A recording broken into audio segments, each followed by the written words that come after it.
socialist, communist, radical left influencer, Hasan Piker, dirtbag left, Hasan Piker, pro-terrorism, pro-Hamas, Hasan Piker, Hasan Piker,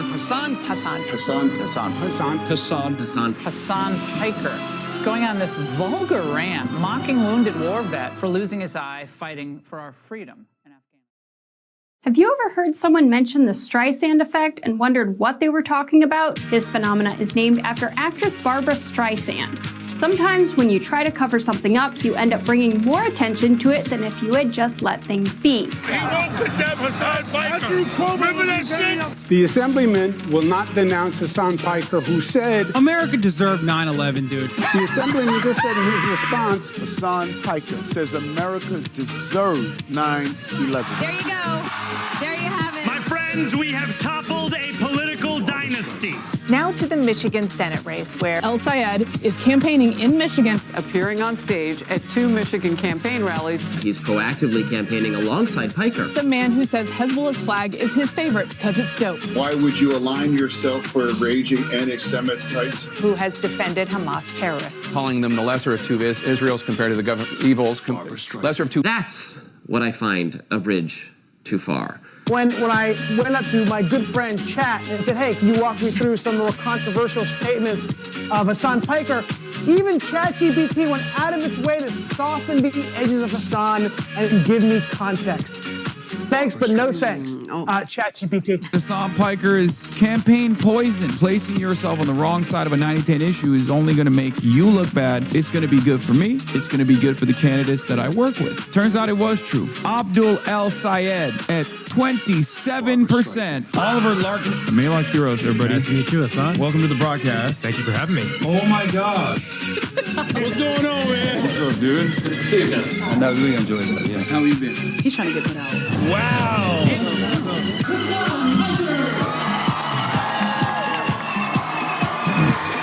What's going on, everybody? I hope everyone's having a fantastic evening, fantastic afternoon, fantastic pre-noon, no matter where you are in the world. I'm Hasan Piker, and this is HasanAbi broadcast coming to you live from sunny Detroit, Michigan, United States of America. You already know what it is. I'm Hasan Piker. I don't know what the weather looks like right now. I'm going to tell you in a second when I figure it out. But it's 86 degrees and sunny, even though it says cloudy on my weather app. 86 degrees and sunny here in Detroit, Michigan. We're live. We're alive. And I hope everyone is having a fantastic one. I flipped everything around, and it's like fucking my brain up. It's so funny. I'm so goddamn used to just having the screen on my left side that we set it up on the right side for the first time ever in a long time, and it's just like I'm a little bit frazzled. But this is part of the broadcast where I tell you about my personal news. You already know what it is. It is 12:07 p.m. Pacific time. It is 3:07 p.m. Michigan time. It's 7/31/2026, and oh my lord. Oh, my Lord. Normally, I would tell you, as far as personal news goes, as part of the broadcast where I tell you about my personal news, about what's going on in the world of HasanAbi Piker. As far as personal news, I would tell you I'm a chud-ass loser. I didn't do anything. And I guess in some respects, there is truth to that. I ended the broadcast yesterday, filmed an episode of the Fear End podcast. It was incredible. Unfortunately, the Norm Finkelstein conversation was cut short by the fact that we had to film the Fear and podcast. I probably would have, if we're being real, I probably would have gone for another 3 hours. And I know Norm is a grade A yapper too, just like I am. So for all of us, you know, this was, there's just more opportunity in the future. That convo could have gone for like 3 more hours. I didn't even get to talk to him about gooners and how, gooning is fascism. I didn't get to show him the cooter maxing Republican OnlyFans girl. I didn't get to talk to him about Epstein. But I think it was overall a very good interview. I want to issue something for all of the fan channels. You got to take those interviews down, guys. Come on. You got to wait for our editors to cook. This is one of the few things where we want to put that on the main channel. I normally don't do this, but a lot of the bot channels they went crazy. They immediately uploaded the interview. My editors are literally sourcing data, sourcing information, pulling quotes, editing it to make sure that the interview is to make sure that we have the best product possible. Meanwhile, all the fan channels are dumping uploads on it, so we got to not do that. And I normally never ask for that. I don't normally withhold any of my IP, but that's the one part where we want to make sure. So for all of the fan channels, you got to take those down, man. What the hell are we doing? Your CNN moots actually covered you in DSA, not in bad faith. Holy Toledo.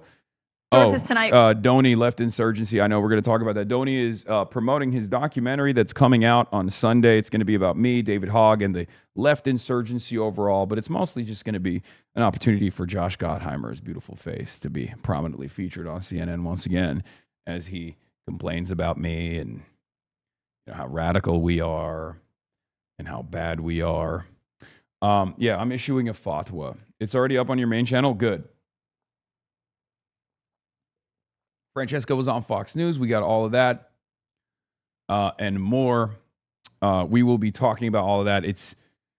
I'm very excited. There's a lot of excitement in the air. Maybe it's because I'm already here at the heart of where this radical left insurgency is moving, or maybe it's because I've been seeing a lot of these candidates that didn't get the necessary national media attention finally get their flowers a little bit on the main stage, and that's exciting me a little bit, and hopefully you guys as well. You had another CNN segment on Abby Phillips coming up next for us. Jesus one of Christ. the left's most. Okay, we'll do that as well. But outside of all of that, personal news wise, I basically shot the podcast until like 11. Packed my bag, went to sleep, woke up 2 hours later, got on a flight, passed out on the flight for a little bit, woke up, carried the bags into the hotel, immediately rushed to take a shower, and I'm here. So I don't know if that's chud-ass loser status or not. I think it is. But yeah, that's all I got. That's all I got for you guys. The Hill put out a video on you. Hasan Piker exposed. What the fuck? Radical pro-China communist. Exposed. You got an artwork for me to blast off? Okay, well, this is not going to help the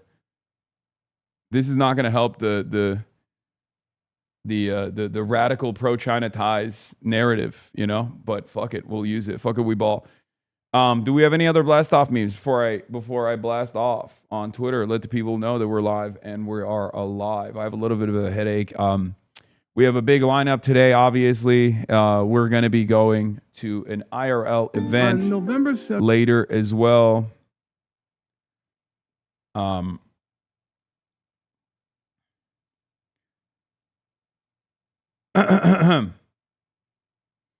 Someone is telling me it's a special day today, but I can't for the life of me remember. Do you know? Oh my God. I fucking forgot. I forgot. See, this is, I'm frazzled. And only one person reminded me, which is crazy. See, I've dropped the ball. I've dropped the ball, ladies and gentlemen, boys, girls, and MBs. I dropped the motherfucking ball. It's over. The ball dropped. Just kidding. We're bringing it back. This is a very special day because it's a Friday. Right. That's right. It's Friday then. It's and Saturday, the vibes Sunday, are going to be immaculate regardless because it's a Friday. And some of you might be asking why. Well, a Friday is a day we celebrate all the time for our forefathers fought long and hard to make sure that we have a 5-day work week to establish a sense of autonomy, a sense of purpose, a sense of humanity back in our lives every single weekend. For all the wage cucks out there who are finally getting a sense of respite, it's Friday, so the vibes will be immaculate. There's also a journalist in the room right now, so it feels a little bit awkward going through the normal things that I do in the introduction of the stream. But, you know, it is what it is. Where did your beard go? God damn, bro. Have you been the HasanAbi caucus in Michigan? Yeah. Headed to Michigan ahead of next week. Hasan Piker, Ilhan Omar, Melat Kiros, Adam Hamawi, Chris Rabb, Hassan the Hun to Playbook DC. I'm used to having underdogs get defeated by moneyed interests over and over again, but it's not going to happen this time. That's right. It's so funny that I give Politico like these long and thoughtful answers that span for 25 minutes, and then they put like that as the quote.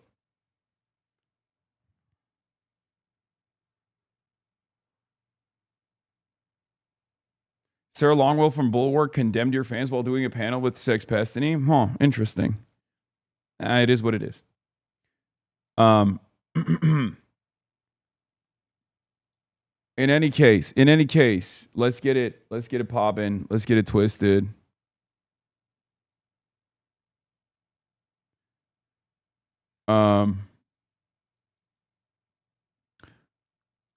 What's happening in Morocco. Oh, we'll talk about that too. Don't worry.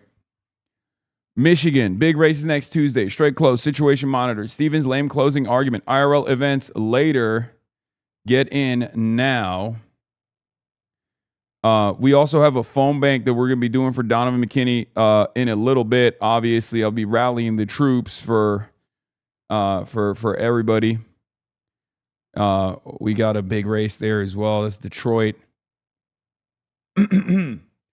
But yeah, here it is. This is the blast off. It's Friday.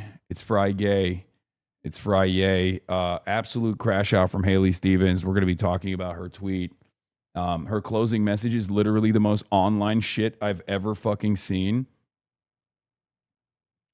So what is really frustrating about the way that like these establishment Democrats have been operating, I've realized they're just extremely online. Like they are running the most extremely online campaign possible.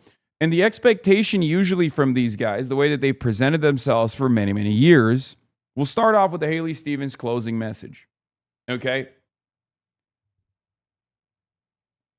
One of the things that I have realized, one of the things that I have noticed, rather, and find very interesting is the fact that the establishment wing of the Democratic Party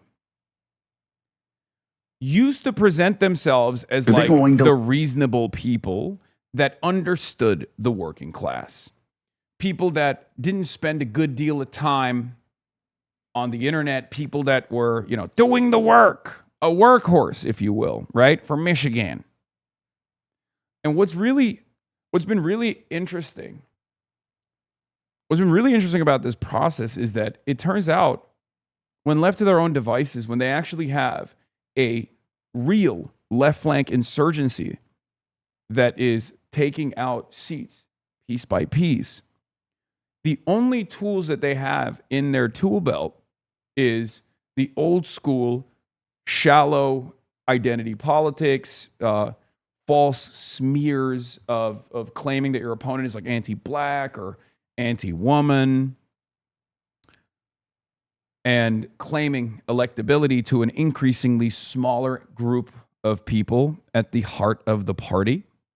And last but not least, unbelievable levels of enmity towards people that they feel have wronged them online. And it is a remarkably online candidacy for Haley Stevens. You wouldn't expect it because she's like goofy. She's got the Youper accent. She's like really building this up, right? She's hyping herself up as a I'm a roll my sleeves kind of gal to do Michigan stuff, right? She's LARPing. When the only thing she has done, and especially with her closing argument, is utterly devoid of policy, and dare I say, trying to foment racial animus, and of course, cynical deployment of anti-Semitism smears against Abdul al-Sayed. So we start here. You know, when Abdul al-Sayed did this interview with Amani, Muslim girl, right? And in this interview, this is one of the choice quotes from the interview, Abdul al-Sayed says, AIPAC, come after me. You know, when AIPAC watches this, come for me. See what happens. Come for me. Like, I know you keep coming, but like, you picked literally the least capable candidate in America, right? And then Chuck Schumer doubles down, and then AIPAC doubles down, and part of me is like, okay, look, if you think you can beat money out of politics, money in your pocket, Medicare for all, come. But I'll tell you what people don't want. They don't want money in a foreign government. They want money here. You know, when AIPAC watches this, come for me. See what happens. So it's pretty clear he's targeting AIPAC, which has spent, you know, upwards of $34 million on this race so far. Almost $40 million on this race alone, in the primaries alone. That's a pretty significant number. And it's perfectly understandable that he's even sidestepping Haley Stevens to a certain degree and just talking about AIPAC and saying that AIPAC fucked up by choosing the wrong person. Now, this was very frustrating for Haley Stevens, who is slated to lose this primary, inshallah, right? And she delivered this this closing message. Abdul, we were both on the ballot in 2018, which, for those of you who don't know, 2018 was basically 40 years ago. 2018, I was 3 years old back then.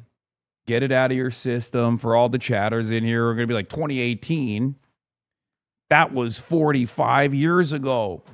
Okay?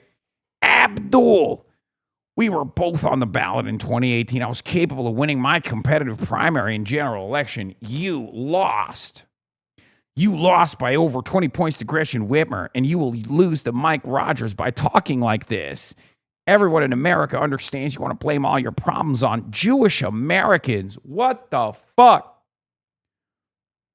Where did that come from? Where did that come from? Jewish Americans?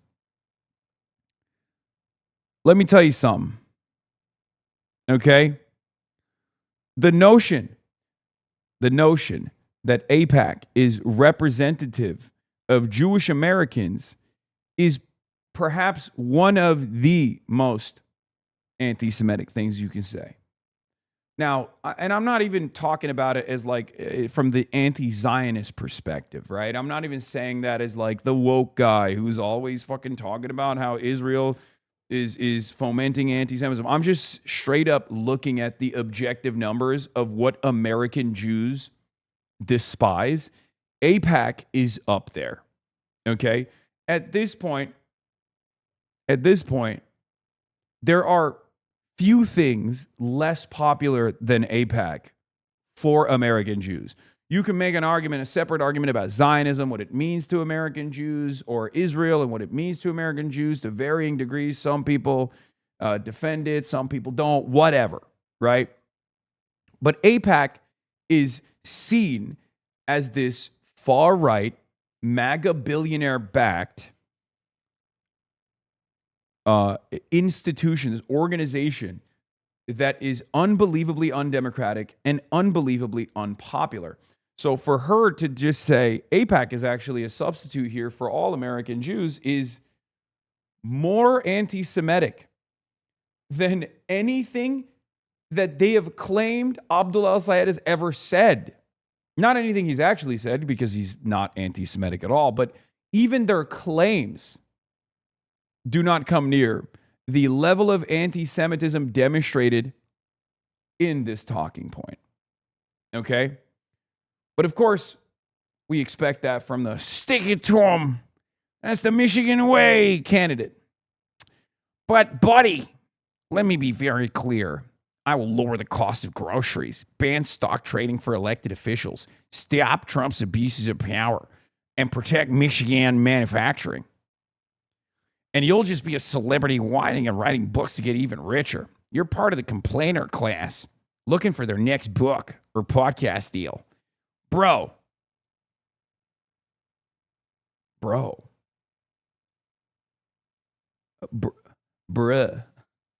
She said, bro. I just want to work for Michigan. What gives? Yeah. So obviously, this is her closeout. This is her final message. And her final message is like, you're complaining too much.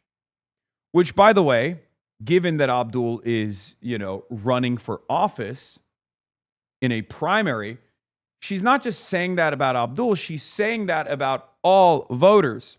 Voters who want to vote for Abdul, voters who, might share the same frustrations that Abdul is channeling and communicating solutions to. So she's basically just saying, shut the fuck up. Not just to Abdul, but to anyone that is complaining. Anyone that is complaining about, Donald Trump, prices, the level of influence that Israel has on American democracy, our endless warmongering overseas. So yeah, Haley Stevens saying that is so unbelievably out of touch, but it doesn't matter, right? The media still plays the same silly song and dance.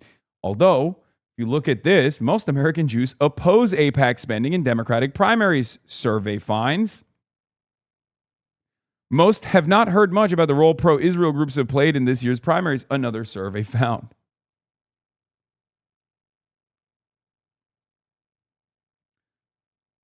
So I found this to be waving the white flag, but in some respects, she was waving the white flag after dumping 60 million.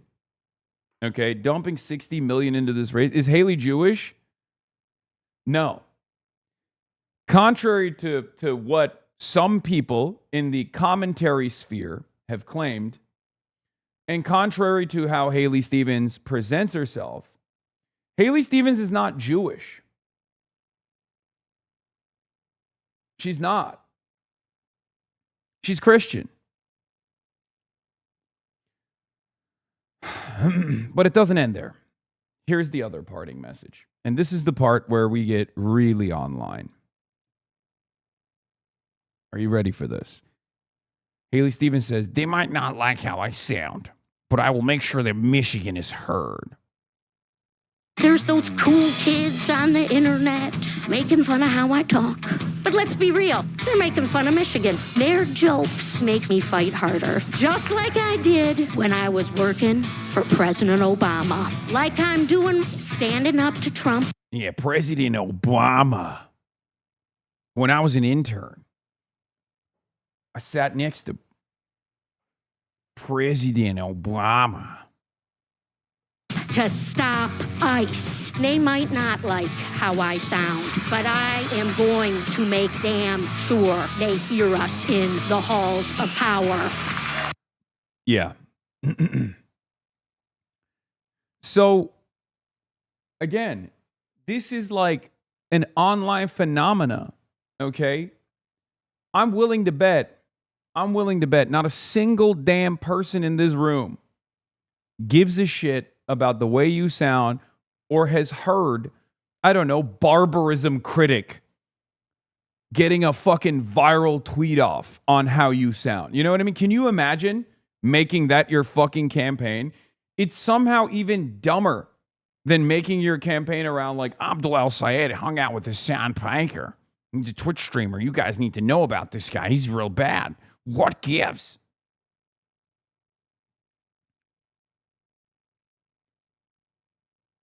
Like you really got 70-year-olds in the room being like, yeah, Haley, I'm voting for you because Obama, and they're making fun of the way you sound, which sounds very normal and very real.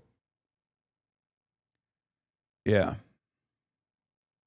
You never see so many black people on TV until it's voting season. That's actually a very interesting point, especially nowadays when like the anti-woke corporate attitudes really settled in.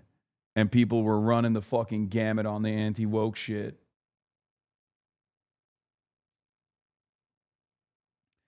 Everyone in that room is on Medicare and they don't want you to have it. Yeah, there's also an element to it. There's also an element of that in there too. Boomer resentment. You know how it is. Boomer cons. Conservative boomers. That's how they operate. It is what it is. What are you going to do? But I'm a Michigander in Ann Arbor, and you sound exactly like Haley Stevens, right? Obviously. That's what we've learned. I mean, I've been up and down this state quite a bit for Abdul in the last year and a half. I have yet to encounter one motherfucking person that sounds like Haley Stevens. People from Michigan have said she's trying to do a Yooper accent. Maybe I haven't been to the Upper Peninsula. Okay? This is how you know. This is how you know I'm fucking Michigan. Okay? This is how you know I'm a real one. I know this. Okay? But if you ask Haley Stevens, who's now nationalized this Senate campaign, the Senate primary, the only takeaway that she wants you to have from her disastrous dumpster fire of a campaign is that this is how everyone in Michigan speaks. That's devastating. Okay, that's devastating. That is ridiculous. I don't know, bro. She's really growing on me. Like, yeah, like a cancer. Yeah, she's trying to pull the John Kennedy nonsense, but as a Democrat. It's actually really interesting to see it happen as a Democrat. It's unexpected. You don't usually expect this from Democrats, right? Democrats go in the opposite direction where they code switch when they go to the South. They try to ham up their black scent, right?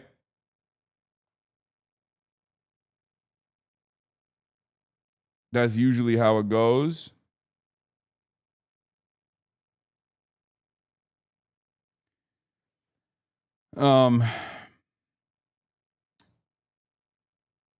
Miss Rachel endorses most of the remaining DSA slate. Miss Rachel is our strongest warrior. Let's be real. I love her so much. Rural Michigander here who travels all over the state. I have also never heard anyone sound like her. Yeah, because she's literally exaggerating it. Bro, she went to a private school that is $60,000 a year. She's from Rochester. She literally grew up in the same fucking town that Nick Pollum grew up in. Does Nick Pollum sound like that? That's one of the other characters of this race that I just don't fucking appreciate. This like subtle but not so subtle way of saying like, I'm from Michigan. My opponent is not. Dog, Abdul was born like 10 miles away from you. What the fuck are you talking about? He's not real Michigan. I think we know what you're saying when you say the brown guy, whose name is Abdurrahman Mohammed El Sayed, of Egyptian descent, is not real Michigan like you are. Okay? That's been hella annoying too. The fuck do you mean I'm real Michigan, unlike my opponent? Unlike my opponent. He doesn't have a quirky accent. That's real Michigan. So all of this, aside from the dog whistles, right? Aside from the dog whistles, all of this is signaling one thing and one thing only. Okay? For some, that like sectarian animus will work. Could work, especially for boomer cons, right? But like that hyper focus on the way you speak, the hyper focus on how like you're being bullied online, this kind of stuff is not in any way, shape, or form designed to be appealing and designed to draw voter turnout. Unless you're signaling to one constituency only, and that is people that live in DC, the consultant class that spend every waking moment on Twitter just like we do and are constantly getting into battles on there, and the resentment that they carry over from anonymous Twitter accounts with like, you know, DSA roses on them, or anonymous Twitter accounts, the hammer and sickle on them, carries into like some kind of political representation in the real world, as though these factional battles between Neera Tanden and her reply guys and gals is in any way, shape, or form going to have an impact on the lives and livelihoods of Michiganders. I need people. I don't want to give advice to my opposition. I don't want to give advice to my opposition, but it doesn't really matter because they never listen to me. Even when I am literally yelling at them over and over again about what's going to happen next, and then it inevitably comes true. Yes, there's IRL today. Okay, yes, there is IRL today. And I'm just going to give them advice one more time. Stop hyper-focusing on Twitter battles that you have. These things are not appealing to the average people. You have to run on a policy-first platform. Hopefully this message carries over to some of the centrists that won their primary races so that they don't run stupid fucking races in the general and lose to the goddamn Republicans. Okay?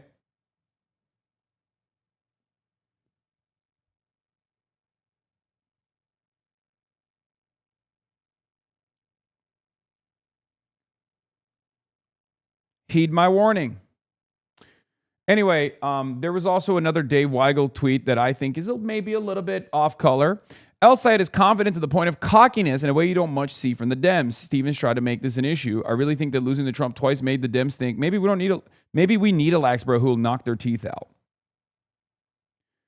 Here's Abdul Al Sayed, the man who's likely to be the Democrats' nominee. This is Jim Garrity, National Review senior political correspondent, saying, here's Abdul Al Sayed, the man who's likely to be the Democrats' nominee for U.S. Senate in Michigan, in a podcast interview in April. J.D. Vance has brown kids who he thinks are less American than everyone else. Like, that's wild to look at your own kids and be like, you don't actually belong as much in this country that I brought you into. And honestly, like, J.D. Vance's kids, I love you. Like, Usha, like, get out, okay? You still got time. After El Sayed said that, the host, Brian Allen, turned to the camera and said jokingly, Vance, if I know you're going to see this, do not sue me, all right? I did not know he was going to talk about you like this. I had no idea.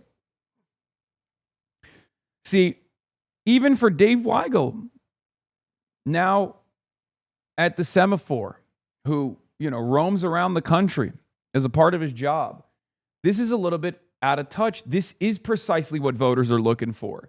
A human touch.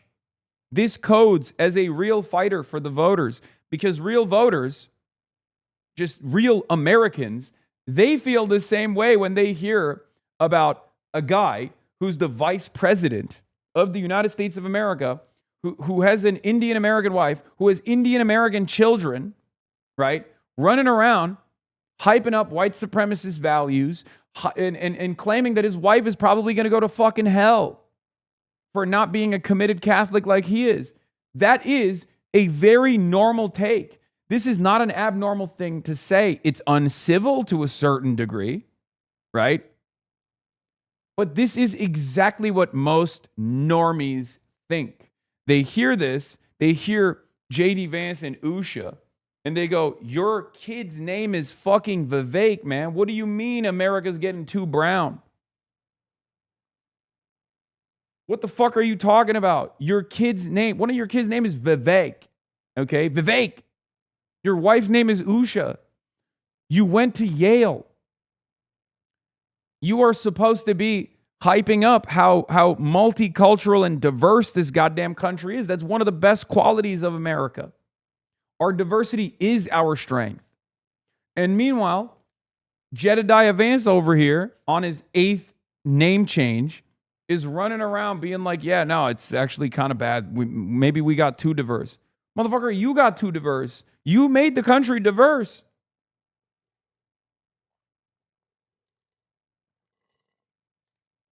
It don't make no damn sense. It would be like if I ran around being like, these motherfuckers named Hasan, named Zohran, named Abdul Rahman are coming into this country telling us how we should and shouldn't live our lives. I'm sorry, your name's not Peter, it's not Paul, it's not John, it's not George. You don't get to tell us Americans how we can and can't do things. Can you imagine if that was my commentary? Everyone would be like, dude, your name is Hasan. What the fuck are you talking about? Like, aren't you an American? The fuck do you mean? It is outright hypocritical. And guess what? People love identifying and calling out hypocrisy. People like identifying and calling out hypocrisy perhaps more than actual bad things that people do. They care more about hypocrisy than they do, or perceived hypocrisy, than bad acts. Okay?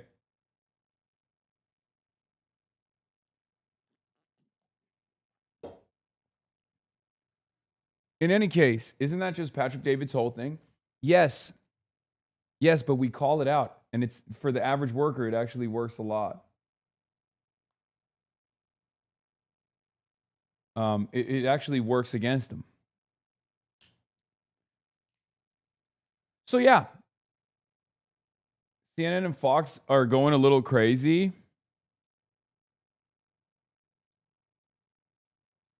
How do I skip this? Oh, okay. Holy shit, dude. What the hell? 534 new articles were written about me on mainstream outlets since I last visited this website.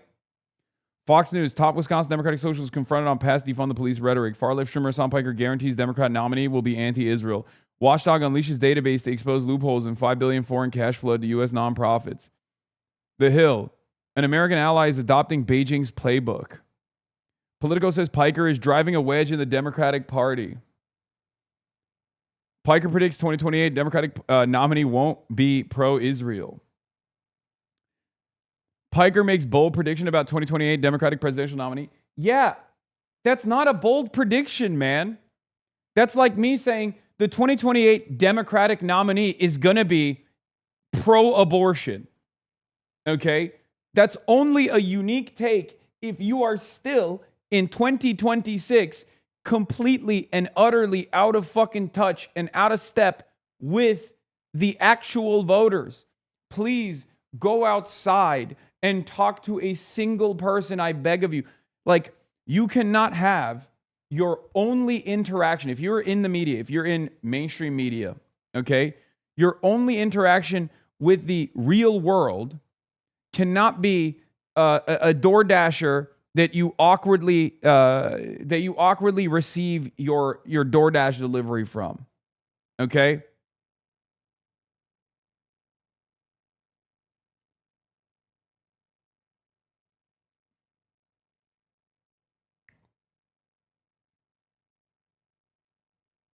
Girl, they already starting to the move to the left. Kamala Harris. I know this is going to be controversial coming from me in particular. We need to revisit the Electoral College. We need to revisit the point of expanding the court. We need to revisit, if they so want, statehood for Puerto Rico and D.C. Whew. Kamala Harris is back, baby. Chameleon Harris.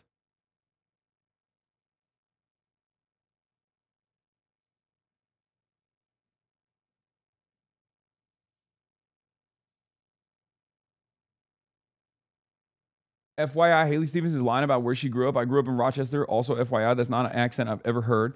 And she graduated from Seaholm, a Birmingham high school. The only reason to lie about growing up in Rochester is because you think Rochester is poor and relatable, which is hilarious. Birmingham does make Rochester Hills look poor.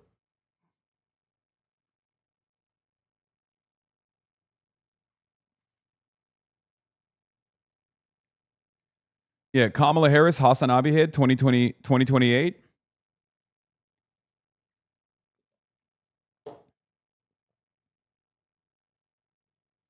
It's really funny that I said a relatively uncontroversial thing, and not just like relatively uncontroversial in our community, right?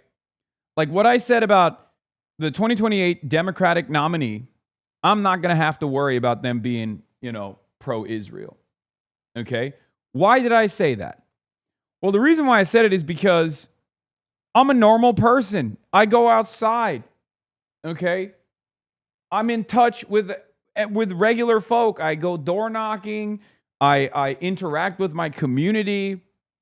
I visit my public parks. I have a lot of normie friends. It's ironic saying this because obviously for many, they look at me and they're like, bro, you're literally live 8 hours a day. How dare you claim to be fucking normal?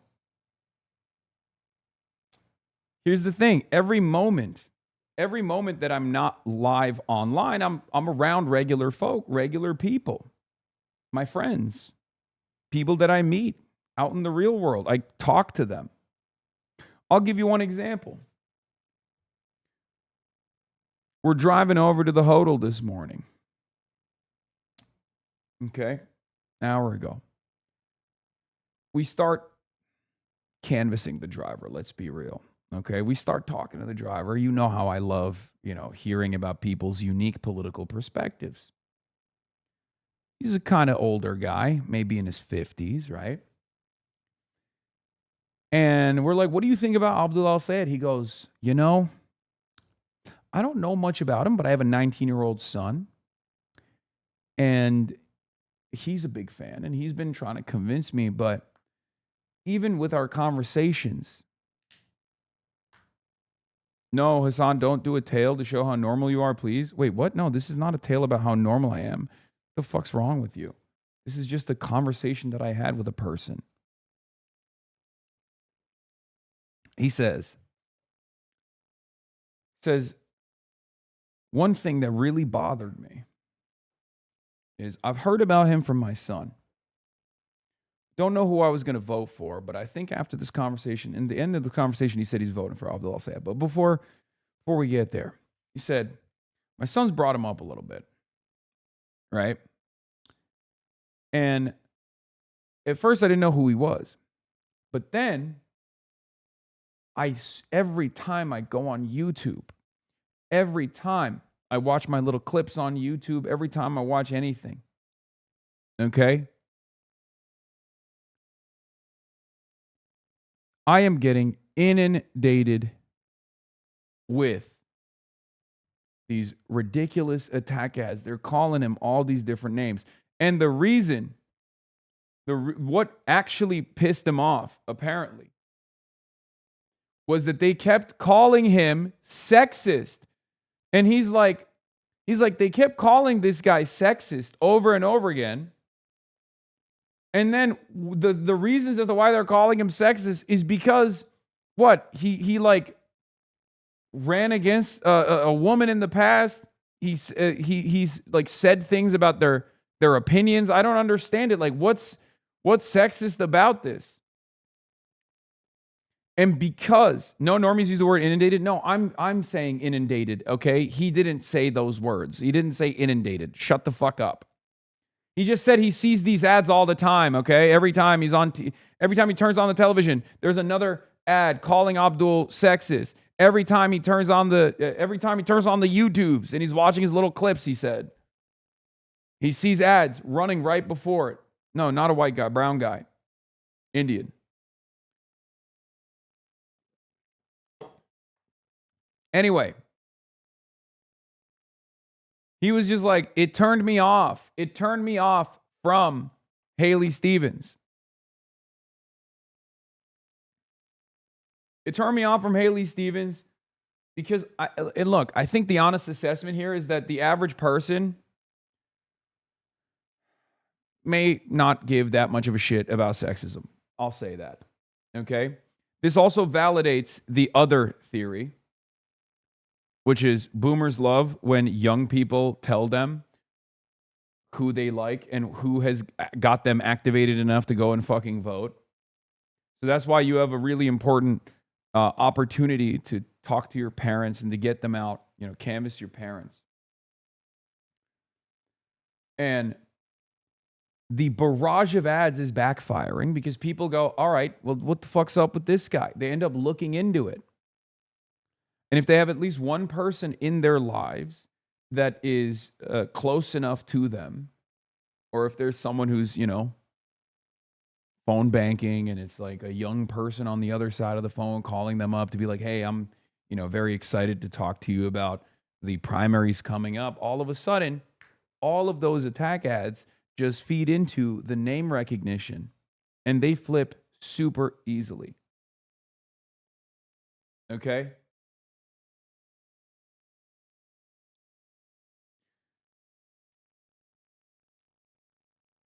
That's it. That's it.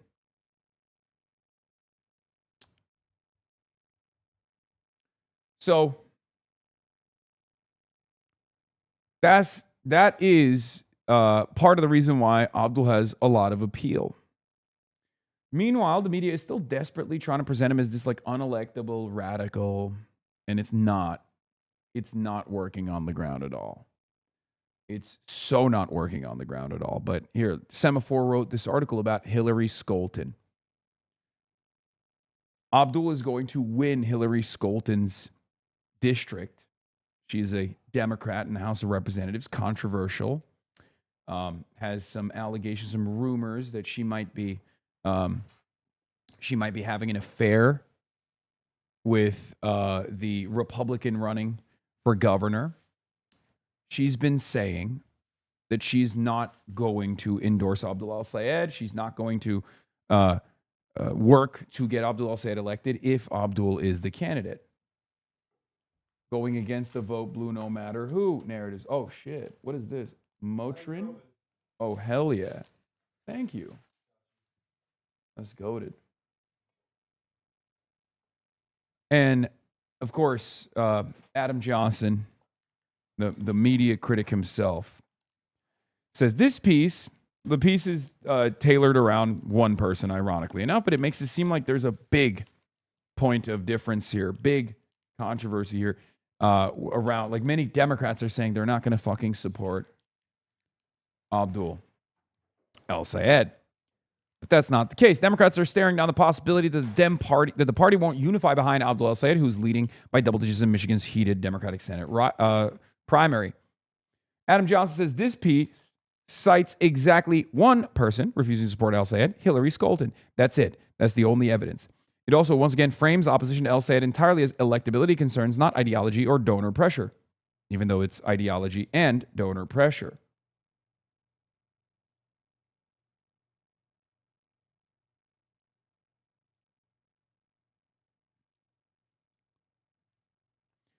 We have zero evidence Stevens is more electable. Polls are roughly even. Betting markets, to the extent that these pose any insight, are unmoved.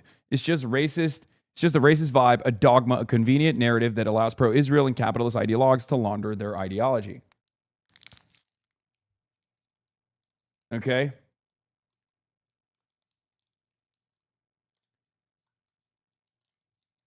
Abdul al-Sayed is far more electable than Haley Stevens. The evidence for that is the fact that he's going to win the primaries next Tuesday. Okay? It's really funny that random centrist Democrats in districts that Abdul will win by 60 to 70% think that their endorsement matters in any way, shape, or form when the polls have remained unmoved in spite of the governor and the outbound senator endorsing fucking Haley Stevens. Hillary Scholten, what the fuck do you think your endorsement is going to do?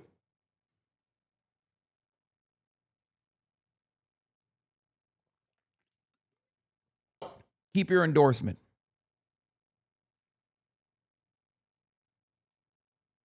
These guys don't understand where the base is. They don't understand where the voters are. They think they understand it, but they've given up on trying to understand it. It's very obvious. They have just sat around in their comfortable perch, in their ivory towers, and kept spamming the electability argument that corporate media consistently churns out every fucking primary, every general election, every midterm season, every presidential campaign. Oh, we got to pivot to the center because the voters demand moderate Democrats.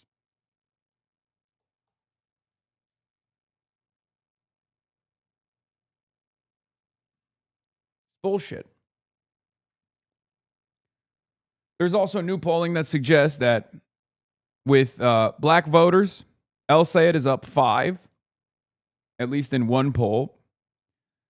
It's a bit of an outlier in comparison to the other polls that have polled black voters, but it's not shocking to me.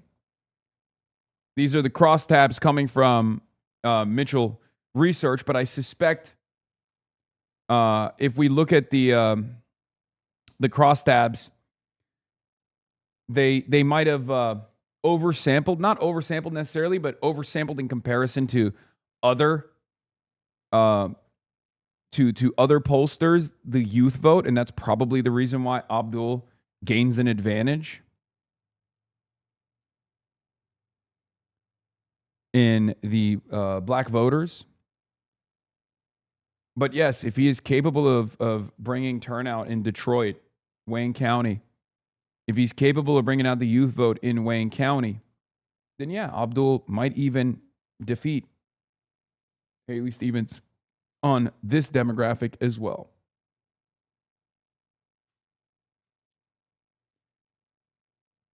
A lot of the 20 plus or so black polls for Haley sampled Detroit a fuck ton compared to the state at large. Haley unfortunately has a large base in Detroit. Yeah.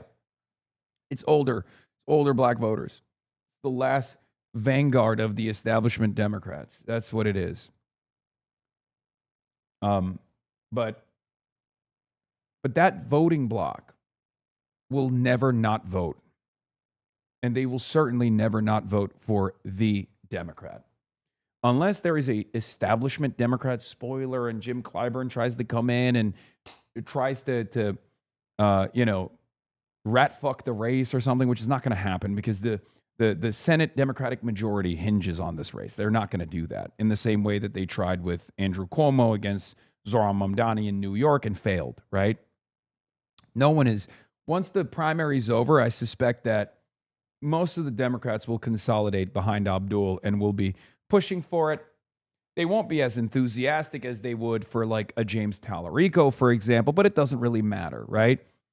As long as they do not present a hurdle, which some might, but those people who do this, for the record, the ones who will still try to present a hurdle will be outcasts.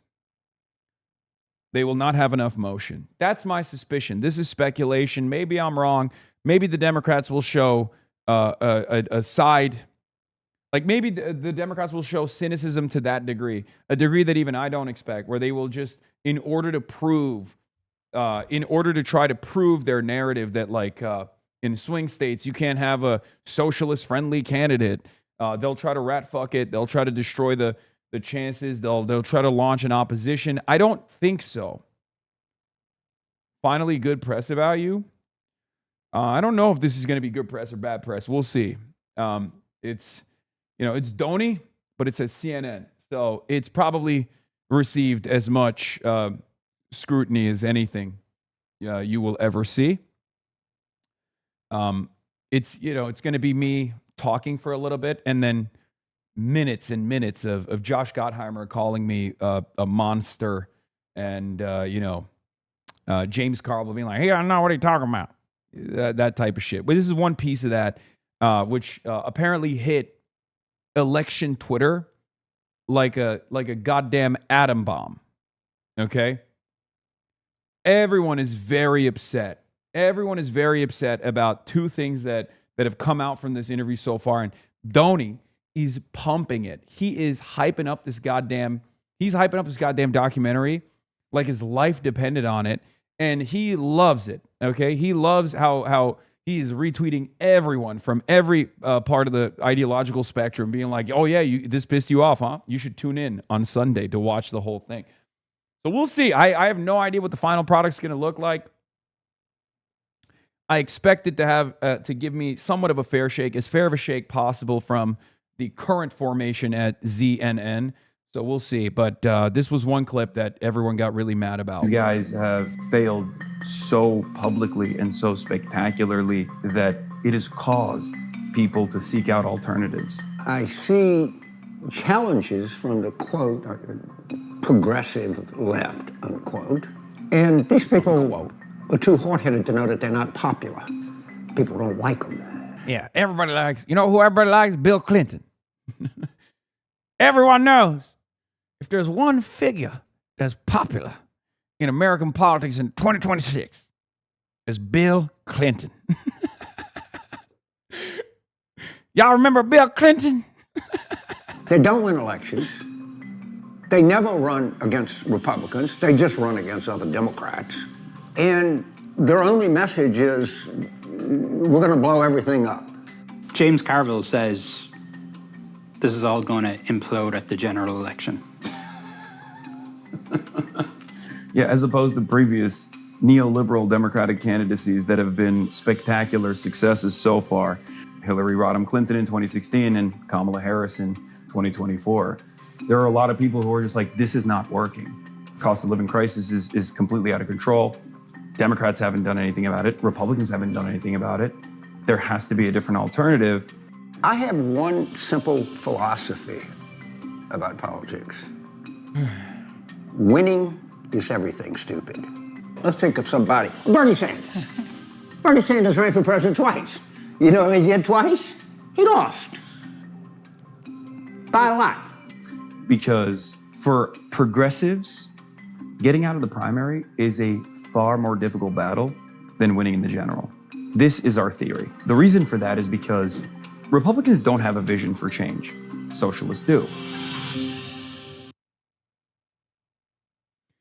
So obviously this is a shortened version of my broader theory that I've talked about quite extensively here on this broadcast, which is the idea that if Democrats consolidate their turnout machine behind socialist candidates, left populist candidates, they will do tremendously well in the general election, because left populist candidates and Democratic socialists in particular have an agenda, right? They have a theory of change. They have long-term goals. They have short-term goals. Unfortunately, neoliberal Democrats, the right-wing flank of the party, the centrists, they do not. They're constantly finding themselves in a defensive posture against the Republicans. They're constantly playing by the Republicans' game. That needs to change. But we've never been able to show this theory of change because the primaries, for the longest time, were impossible to get out of, right? Now that's changing. Now the primaries are actually, in our favor because the Democrats no longer, like the Democratic voters, no longer believe that ridiculous electability argument, the pivot to moderation, the arguments that were presented with Hillary Clinton, with Kamala Harris as well, to a certain degree, with Joe Biden to a certain degree, where, everybody consolidated behind Joe Biden because they were like, oh, it's impossible. Bernie will never make it out.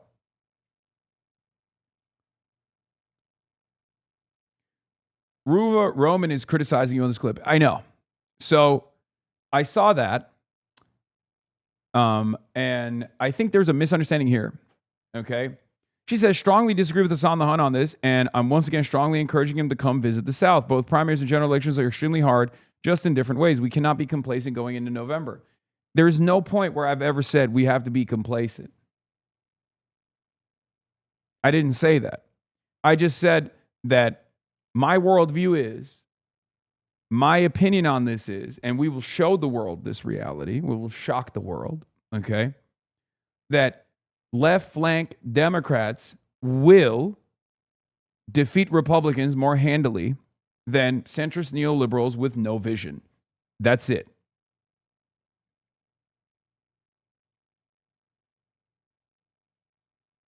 That's it. I didn't say the general is going to be easy. It's going to be horrible. In any case, there was another clip from this where David Hogg actually does a really good job with this. This is a comparison that you probably heard me make towards Shannon Watts, comparing AIPAC to the NRA.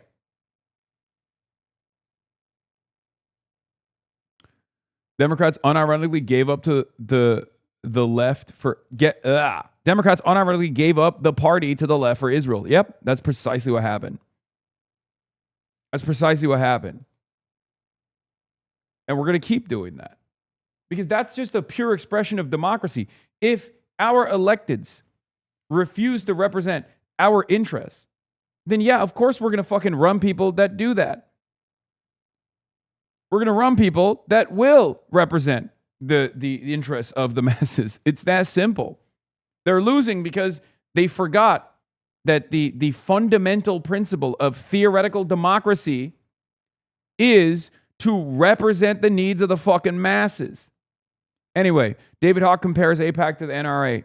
Great take. Let me tell you a story. When I first started working in DC, when I went from working on the outside of politics in the advocacy world to then working on the inside, one of the first things that I was told when I got here was do not talk about AIPAC. Do not mention them. Do not think about them. Don't dare go against them. And the thing that was striking to me about that was how eerily similar that sounded to what I remember hearing about the NRA after Parkland, where people said to me, you know, they're too powerful. You guys are just a bunch of kids. You know, what happened at your high school is horrible, but you don't understand. This is the NRA. Nobody's ever going to take them on, but we did, and we won. And we made that organization go from standing for the National Rifle Association to standing for not relevant anymore. Yeah, I think a lot of people watching this, to hear you, a Parkland survivor, talk about APAC in the same breath as NRA will be surprising. It shouldn't be. Both are getting kids killed. Yep. This is what I've been pointing out to Fred Gutenberg and Shannon Watts non-fucking stop. So having David Hogg come out and say this on CNN, oof, excellent. Because it's true. They're both funded by MAGA billionaires, okay? Sometimes the same MAGA billionaires. They're both heavily invested in subverting American democracy. And they're primarily focused in melting children at schools, okay? Over there in Gaza, in Iran, in Lebanon, it's blowing up children in schools with American munitions. Here in America, it's blowing up kids in schools with AR-15s. That's it. It's the same shit. Yeah, Bill Kristol abolish ICE. It's kind of funny because Bill Kristol is obviously the editor-at-large and the co-founder of The Bulwark, and he is far more woke than Shannon, the other Sarah Longwell, far more woke than everybody else, with the exception of like maybe Tim Miller. It's so funny to me that the guy, the neocon devil himself, Bill Kristol, is far more fucking woke than all of the other people that he hired for the former George W. Bush Democrats. Yeah. Not the biggest fan of The Bulwark, and certainly not a very big fan of Kristol himself, but I'll take it.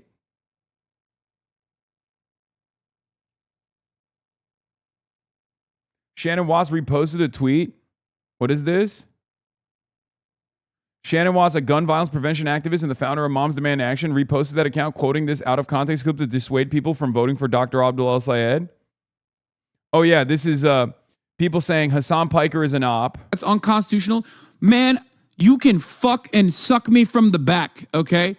I fuck the Constitution. I wipe my ass with the Constitution. It's a fucking piece of paper, dude. Shut the fuck up.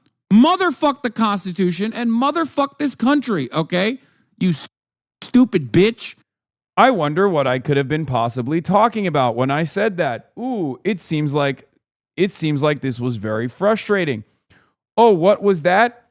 Oh, that's right. It happened on February 14th, 2023, as Hasan was covering the MSU shooting. Hasan was advocating for mental health evaluations before allowing someone to buy a gun, when a chatter came in and said, that's unconstitutional. The fact that we don't do the mental health evaluations before we allow everybody to have a gun is insane. You can't say mental health is a problem in this country, not the guns, and then turn around and block every bill that would ever suggest a mental health evaluation before you can fucking use a gun.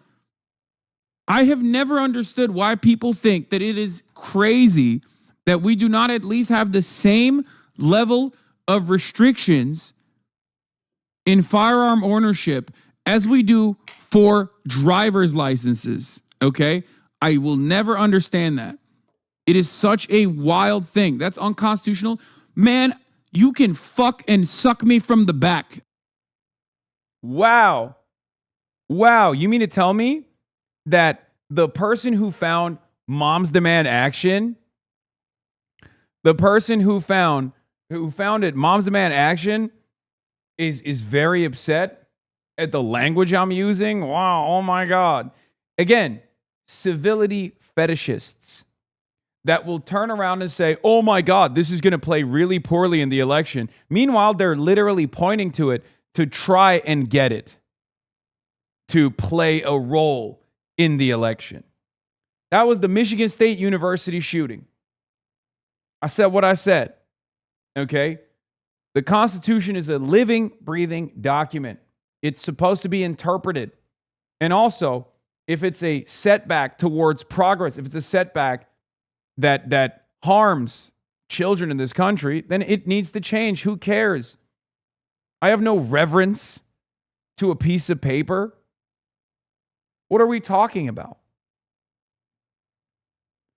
We live in the Trump world. So the civility purists, the civility fetishists are completely out of step regardless. So this is doubly out of step and unbelievably hypocritical. Because Shannon Watts, for those of you who don't know, because you probably only know her, you probably only know Shannon Watts as the person who's like weirdly very pro-Israel for some fucking strange reason. But Shannon Watts came on the scene as an anti-gun violence advocate. And here she is clipping something to weaponize against myself and Abdul, when the thing that she's clipping in the broader conversation is something that she should wholeheartedly agree with.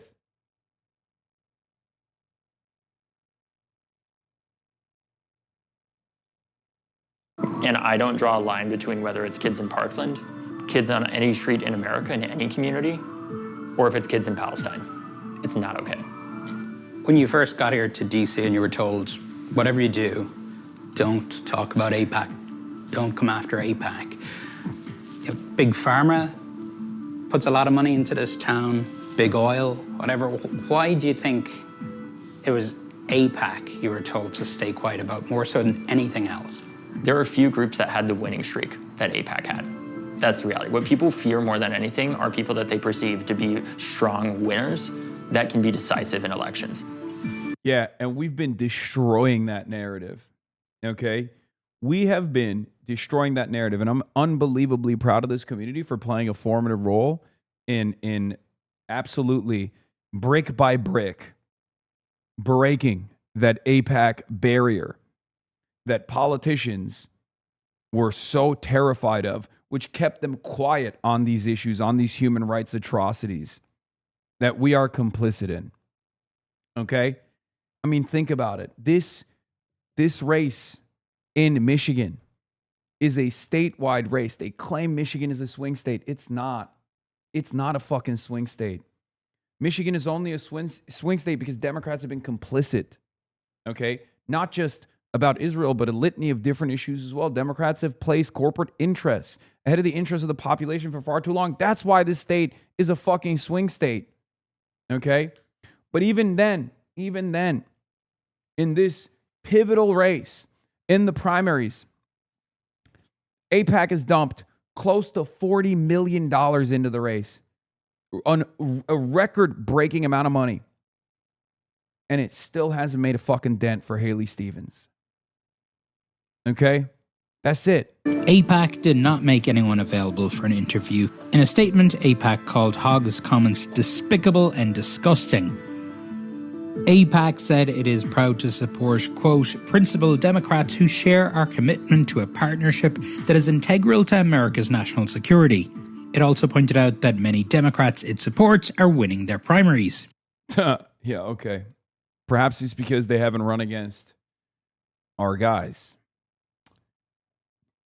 Shannon Watts openly admits to being Israel first in this tweet. Oh, yeah, this is the second tweet that went viral from the clip from the upcoming CNN documentary that Donnie is shamelessly promoting. Shamelessly. I mean, I cannot believe this man basically slit me up and down and lowered me into the ocean with a bunch of fucking sharks like I'm goddamn Chum. Okay? Love Donnie, but let's be real. He is dangling this thing in front of all of the variants, the Republicans, the fucking liberals, and the establishment that despise me. He's using me up. He's using every part of my body, okay? He is slutting me out. Let's take a look at this one. Will you endorse the 2028 candidate if they are pro-Israel in a way that you don't like? If you ultimately are about defeating fascism in this country as you describe it, surely shouldn't you get on board with whoever the main candidate is? Luckily, I don't think I will have to make that calculation at all, because there is 0% chance that whoever the elected Democrat is that wins the primary will be pro-Israel in any way, shape, or form. You'll see. Will you endorse the... Whoo! This is as normal of a take. If you live in the real world, okay, if you exist in the confines of the real world, if you have had a conversation in the last year or so with a regular person that doesn't work for Raytheon as a lobbyist, that doesn't work in the Hill, this is the most normal take of all time, okay? Especially if someone is leaning Democratic or has voted for the Democratic Party in like the last 10 years, okay? This is a take as normal and not bold at all, okay? This is a take as normal. This is a take as normal as saying there's 0% chance that the 2028 Democrat that makes it out of the primary is going to be anti-abortion. If I said that, no one would disagree. So why do people disagree with this very normal take? It's because they are still unbelievably out of step with the fucking voters. That's it. Anyone that is shocked by this very normal, take, especially even after the sequence of primary victories in 2026 so far, as we are heading into the general, anyone that's still shocked by this take is just not paying attention. Like, they're not doing their fucking jobs. It blows my mind. Like, isn't your job to just like read the fucking polls? What are you doing? Sure, you don't care to I don't know, pop open the window and see if it's fucking raining outside or not. Maybe you're oblivious to what's going on in the world, but like a part of your job is to at least read the fucking polls, right? A part of your job is, if you're in DC, a part of your job is to understand what people are saying, what people are thinking, or at least like who's winning races and what kind of plank they're winning those races on. You have to be the most oblivious person on the fucking planet to think that what I just said there was bold. But again, every time they want to have this fucking conversation, it benefits us.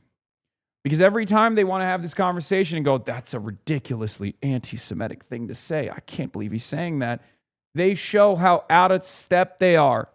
They show how out of touch they are with the masses, and they show how out of step they are with the base, with the actual base of the Democratic Party.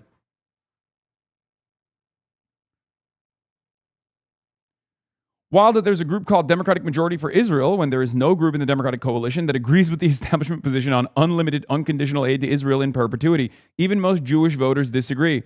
This is via the National Jewish Survey. Which of the following comes closest to what you think the U.S. policy on financial aid and military assistance to Israel should be? The U.S. should provide unconditional and financial military assistance to Israel, 31%. Okay? Which is obviously very high. This is, the National Jewish Survey. The U.S. should only provide financial and military assistance to Israel if they comply with U.S. law is at 44%. It's the plurality. The U.S. should stop providing financial and military assistance to Israel is at 26%. It's fucking over. Because the current attitude in D.C. is unconditional aid. Shut the fuck up. How dare you even question this? What are you, an anti-Semite? What are you, out of your fucking mind? Meanwhile, this is American Jews by plurality saying, at least make them fucking, follow the law. Or saying, no, embargo. 26% of American Jews say no, embargo. Yeah, Scott Jennings, he speaks the truth. The number one plank of the Democratic Party platform is and will be anti-Semitism above everything else.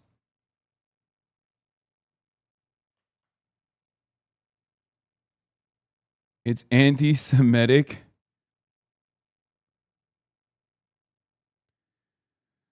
to oppose sending aid and arms to a country that's doing genocide and maintaining apartheid while falsely claiming it's doing it for all Jews? What a strange thing to say.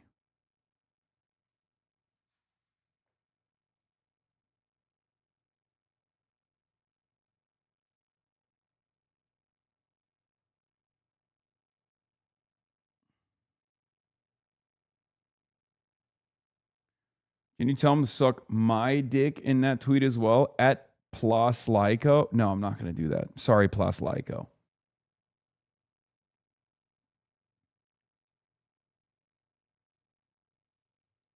Would you ever do that panel show Jennings is on, or do they only let you on CNN in super edited, pre-produced segments? Yes, they will never.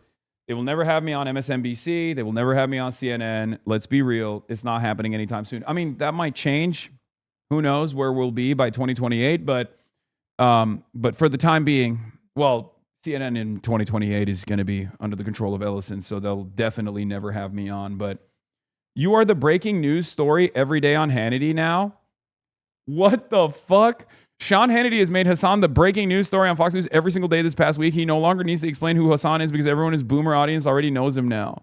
The U.S. Senate, we have a full report. John Fetterman has a message from Michigan's radical socialist-backed Senate candidate who likes to campaign with Hasan Piker, and more straight ahead.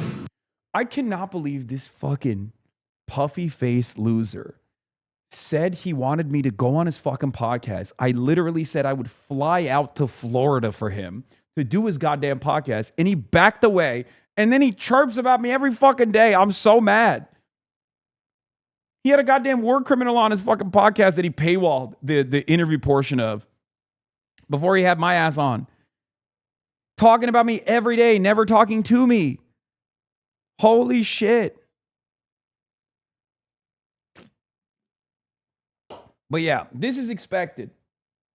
This is expected, right? This is expected. We know that Fox News is going to be doing this. Obviously, it's their midterm strategy. It's very stupid. It's not going to work, but it doesn't matter. It's really funny that they're like trying to get people to be agitated enough about who I am so that like the mere mention of my name will at least like invoke some kind of fear, some kind of fury. And then they'll be like, this guy is hanging out with the Democrats. And then the boomers will be like, oh, we got to go out and vote. They're fucking stupid, right? But what's frustrating, what's been endlessly frustrating, is seeing that exact same attitude from Democrats. Obviously, Shannon Watts right here is demonstrating that. Says with the Israel take that I had, which is a perfectly normal take. If you're a Democrat, you should know this by now. Either idiocy or sabotage to be giving these kinds of interviews going into the primary election. There's 0% chance any 2028 Democrat nominee will be pro-Israel in any way, shape, or form. So stupid. Shannon, if you've been around normal folk in the last year that have voted for a Democrat in the last decade, you'd know this take is as uncontroversial as claiming the 28 Dem nominee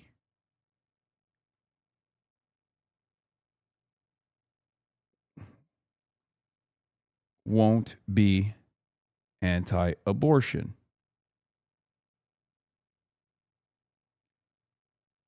Hey, yo, Hasan, want to jump into a quick game of Fortnite? Nah, dog, I'm sorry. I can't play Fort right now.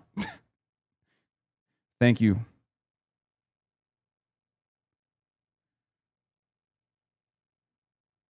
Dem nominee will be pro-choice. That's a better way to frame that. Shannon, if you've been around normal folk in the last year that have voted for a Democratic candidate, voted for a Democrat in the last decade, you'd know this take is as uncontroversial as claiming the 2028 Dem nominee will be pro-choice.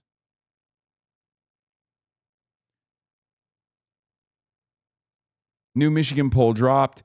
latest Zenith research poll on behalf of Abdul al-Sayed's Fighting for Michigan PAC finds al-Sayed leads Haley Stevens by 19 points. This was conducted between July 26th to July 30th. Fox News is running the shit out of that 0% chance quote, by the way. Far-left streamer Hasan Piker guarantees Democratic nominee. You know what's really funny about this, by the way? This is great. This is great for us.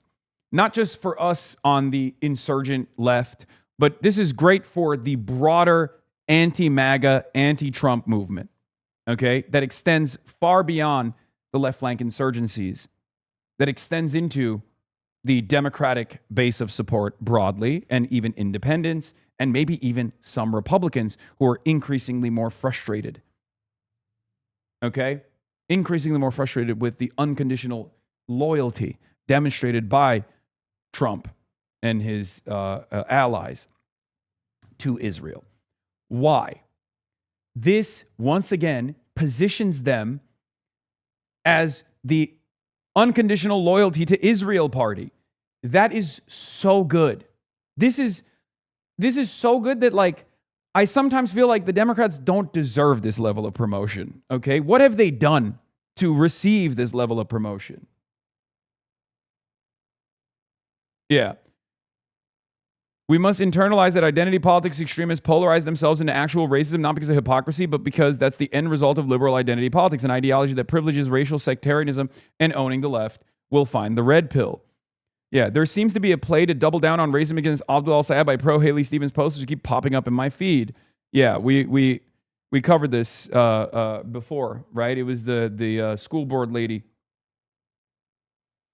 For years, these guys talked nonstop about how dirtbag leftists were going to become fascists. Oops, it was the other way around, where in 2026, and liberal identity politics is a cornerstone of the Palestinian genocide, transgenocide, crackdowns on leftist speech, and the woke right.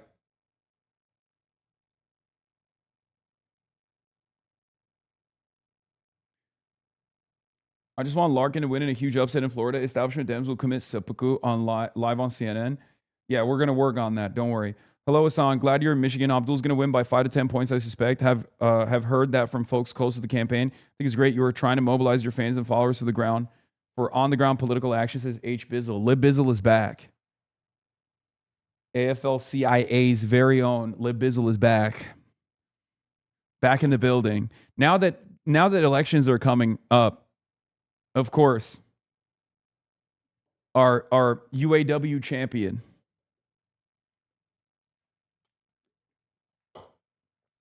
Lib Bizzle, is the only person, as I've jokingly referred to over and over again over the years, for those of you who know, who've been a part of this community, Lib Bizzle is the only person who can actually show pay stubs from the DNC. And we've duked it out over and over again, all up and down the timeline. And, he's on our side. But you know who else is on our side? Perhaps the most unlikely ally. You might recognize him as a prominent fixture of K-Hive.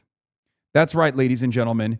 Too Raw, Too Real has thrown his hat in the ring and has endorsed Abdul al-Sayed. It's over. There is no clearer definitional proof that it's fucking over. And Sam Robinson, who's awesome, the Michigan roving reporter, the Detroit's very own Sam Robinson, also points this out, says this is a bigger surprise than any endorsement I've seen in this race so far. He's right. He's right. This is the most confusing endorsement so far. This would be the equivalent of Josh Gottheimer endorsing Abdul al-Sayed. Okay? This means that they went to him and they showed him a big purse and he was like, no, I see the writing on the wall. I actually have better instincts than fucking Gretchen Whitmer. Okay? my own black ass out to the carpet because my silence has been a little louder than my advocacy. I've been a supporter for Abdul El Saeed for a long ass minute for Senate. In fact, one of the first creators to interview him, I'm a collaborator on that fucking video. Meaning, it's got my stamp of approval, ho. Well, why, Kenny? You know that Peckerwood Piker likes him. What the fuck that got to do with me? That's his issue. I'm focused on the... That, brilliant. Brilliant. I love that. Thank you. I like that he still had to do a subtle... snide remark being like, oh, well, Hasan Pecker likes him, which is bad, but I don't care because I care about the issues. Great. That is exactly what I expect from Democrats. Even the worst grifters out there. Okay. Like, that's what I expect from Shannon Watts. When Shannon Watts was like, no, it's a bridge too far for me, that he's like, cooperating and collaborating with Hasan Piker. That's the reason why I can't find myself voting for this person. I'm like, I don't give a shit. I don't give a shit who any candidate fucking collabs with, dude. Can you imagine? I'm like, oh, you went on MS Now. You went on MS Now. I can no longer endorse you. Sincerely. The fuck? No, I want my candidates to fucking go everywhere. I want my candidates to build an actual big tent. That's how you win elections, man.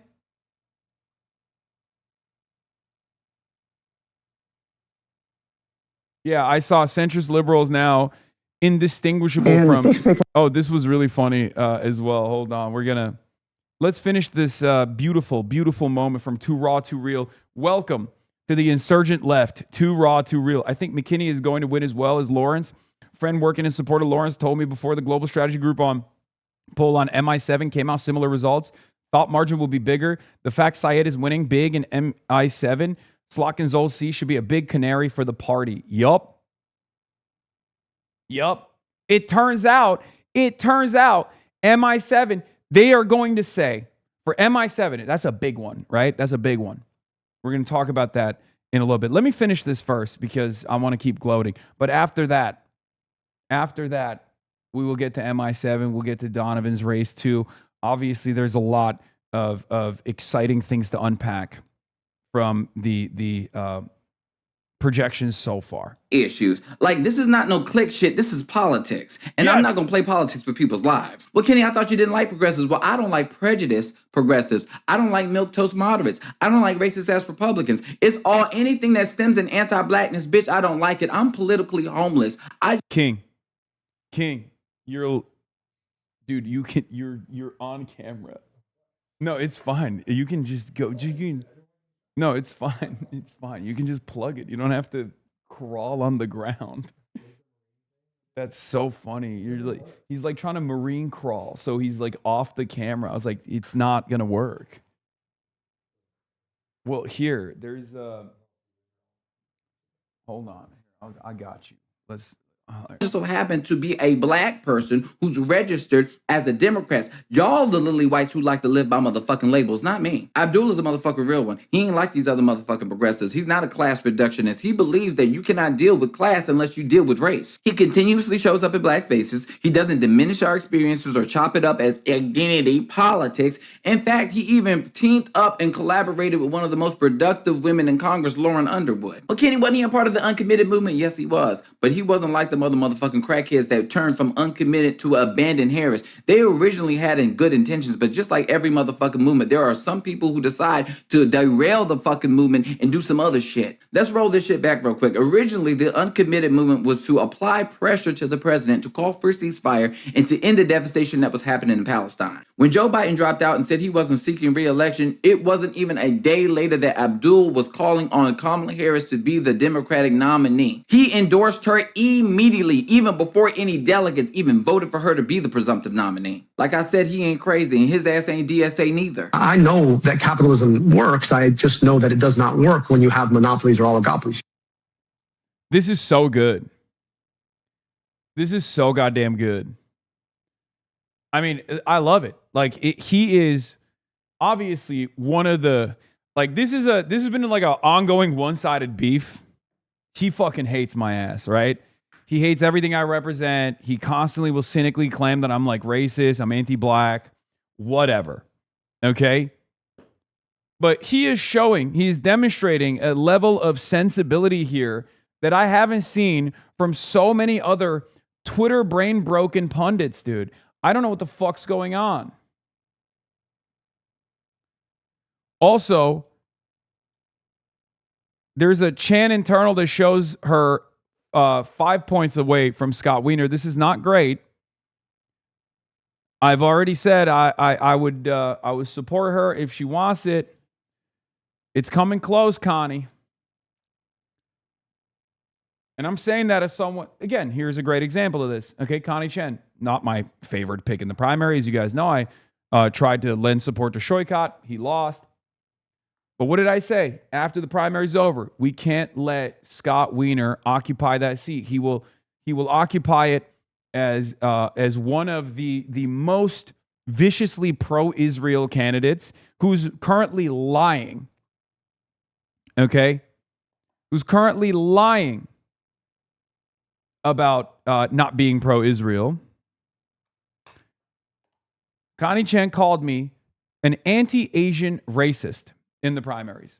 She called me an anti-Asian racist because, if you guys recall, I was complaining about the tokenization of like Asian people that were hired specifically to be the face of the anti-DEI movement during the Supreme Court case against affirmative action. And I was ripping into these like tokenized, self-tokenized Asians that wanted to be the face of this movement, this white supremacist movement. And they clipped it, and they were like, oh, he's fucking anti-Asian. He's an unbelievable racist against Asians. The reason why they were doing that, of course, the reason why the right-wing forces in the primaries were doing that was because they didn't want Shoykot in a very heavily Asian-populated district like San Francisco to actually make it into the primaries. It's funny that they said this, by the way, because San Francisco is one of those districts where there is a very large chunk of Chinese Americans, and many of them actually don't have negative opinions about China, contrary to what people would believe. And Shoykot himself was Asian, obviously is Asian, and that didn't really matter. But what was interesting about that is, like, I have been known by, I've been presented in mainstream media usually as a guy who's like too pro-Asian countries. So it was really funny that they threw me for a loop where they were like, he's actually anti-Asian. He's an anti-Asian racist. To show you how cynical this kind of stuff is, the deployment of like the weaponization of like cynical, hollow identity politics. A great example of this is like people who on the one hand will say, this guy Hasan loves China, he loves China, he loves China. And then to be like, oh, he's like an anti-Chinese, anti-Asian racist. Ridiculous. I mean, aren't you also technically Asian? Yeah, but not the kind of Asian that Americans and the San Francisco voters think of when they think of Asian. Yeah. I mean, think about the last week's coverage, the last week's fake controversy. I wore a Zhongshan suit, a Chinese suit, a suit that looks like a Nehru suit, like a suit that is very, very common, very popular in the Asian continent, all up and down the continent. And these motherfuckers were running around being like, that's Mao. He's Maoist. He's a Maoist. He wants the Cultural Revolution to take place in America. Look at the suit he's wearing. A suit that I personally love that you know, a Chinese tailor made for me. A bespoke suit that they were trying to bully me over, which, by the way, again, backfired. Obama tan suit moment. Many of the Democrats, many of the normies on Facebook were like, oh, really? This is what we're worried about? Cost of living crisis is exploding, and this is what Fox News wants to fucking complain about? Some Twitch streamer wearing a suit? What are you, fucking nuts? The reason why I support him is because I want to show and set a precedent. Anyway, my point is, in spite of all of that, I would still lend support to Connie Chan because she is a far better pick than Scott Wiener. It's not even a question because I don't give a shit. I don't give a shit about people playing politics. Even when they call me cynically to win their primary, even when they call me cynically an anti-Asian racist, I'm like, I'll let bygones be bygones. I don't give a shit. for progressives to know that you can win without the anti-blackness. You can win without the prejudice. You can win without being a class reductionist. You can win without always having to feed into white grievance. You can win without diminishing black experiences. You can win with being inclusive. You could win without... You know what's really funny about this take? It's identical to my take as well, for not just black people either, but for all marginalized identity groups that Democrats constantly try to fucking throw to the wayside in order to win elections, to moderate to the center. And that's what's really funny about it, is like that's my point of view as well, but he will never recognize that because he thinks that I've like, he has made up his fucking mind that I'm like an anti-black racist. Trying to defang black people from the Democratic Party. And then immediately turns around and fucking hits Will Lawrence. Michigan 7. We'll talk about that too. Defang black people from the Democratic Party. The reason why I support Abdul is because we agree on so many issues, particularly when it comes to policy. Medicare for all. I agree with that shit, but because he understands the issue of class and race, he understands that even passing Medicare for all will not deal with the root causes on why black women are more likely to die than their white counterparts. Because of his connections and collaborations with black women like Lauren Underwood, the woman who actually wrote the Momunist bill. Because he's not a class reductionist, because he understands that... Class reductionist. Surely this guy's pro Cory Bush, right? Yeah, see, I don't know where he's at on stuff like that, okay? But this is a pivot. He's a cynical grifter. I don't really care. I welcome it, okay? I welcome it with open arms. I mean, arms distance regardless, but open arms nonetheless. Great. Facebook boomers agree with you? Yeah. Far left streamer declares there is a 0% chance that the 2028 Democratic nominee will be pro-Israel. Piker made the prediction during a CNN interview with Pressed On whether he'd back a pro-Israel Democrat focusing on defeating fascism. The streamer also recently drew scrutiny for framing a 9/11 newspaper front page behind a streaming desk. Years after saying America deserved 9/11 in a 2019 clip, he later apologized. Far left is hilarious. Fantastic. Now if Republicans can do the same, we'll start making America great again. Political debates. This is Fox News boomers, bro. On Facebook. These are boomers on Facebook responding to the Fox News article. It's Jover, dude. It is so fucking over. It's not even close how over it is. Political debates continue to evolve as different voices shape conversation about foreign policy, elections, the future of the parties. Dialogue and accountability remain important to a democracy. If that's true, I vote Democrat for the first time ever, says Alex Martinez. Why are you booing him? He's right. When Zohran Mamdani was asked what country he would like to visit, he won the election. When everyone said Israel, he didn't. He won. He's our mayor and not a foreign country. From his mouth to Jesus' ears, amen. There's a chance they might be anti-America as well.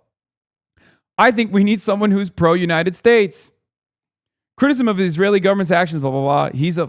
If he's far left, that's funny. That'd be great. America first. He's correct on all accounts. Oh no, not nuanced thought. This man's hate for Israel and the Jewish people is disturbing. What's more disturbing is the people who listen to him. He only has hate in his heart.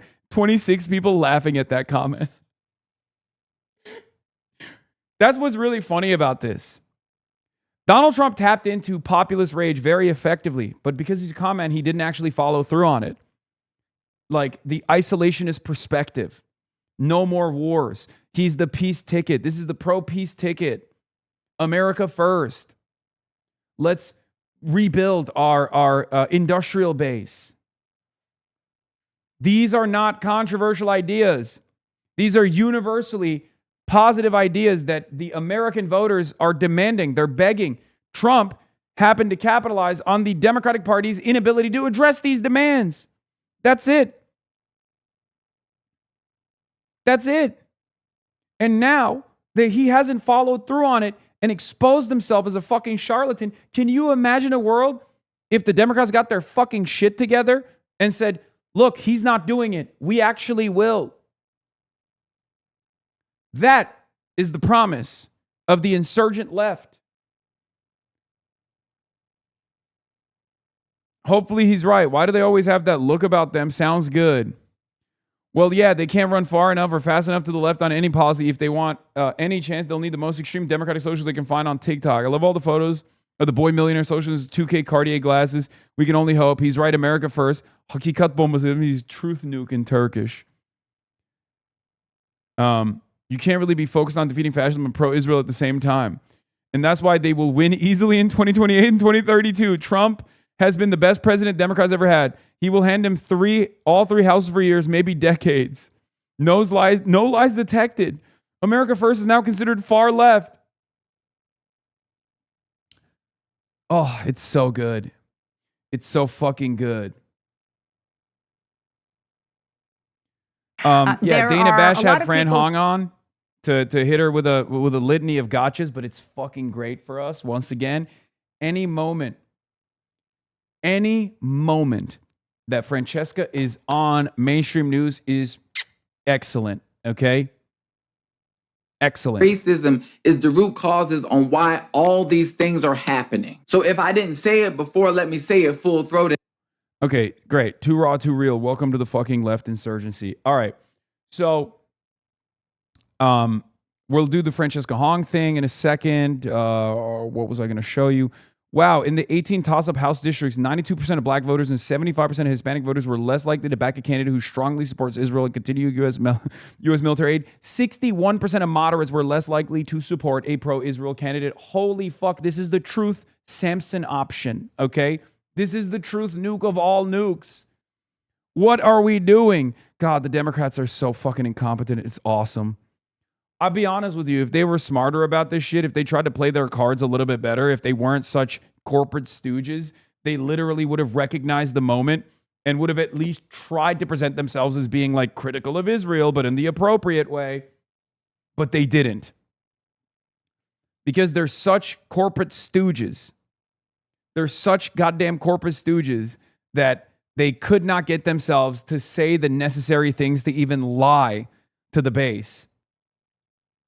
And here we are. Their inability to play the game has caused them. What is this? Shannon, you've been around normal folk. You couldn't organize your way out of a Halloween maze? I mean, who cares? Whatever. Yeah, she's right.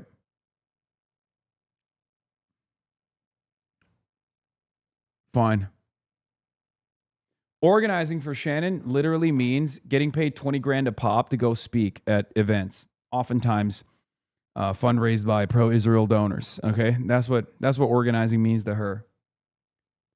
If I'm so bad at organizing, then why the fuck are my candidates who are getting outgunned and out fundraised by outside expenditures beating the shit out of your candidates? All up and down.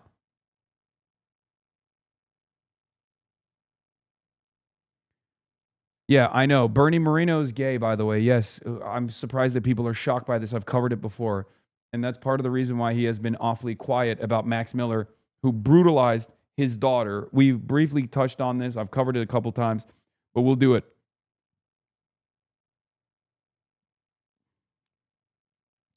Centrist liberals are now sounding indistinguishable from MAGA in the way they're panicking over Hasan and the DSA. Let's take a look.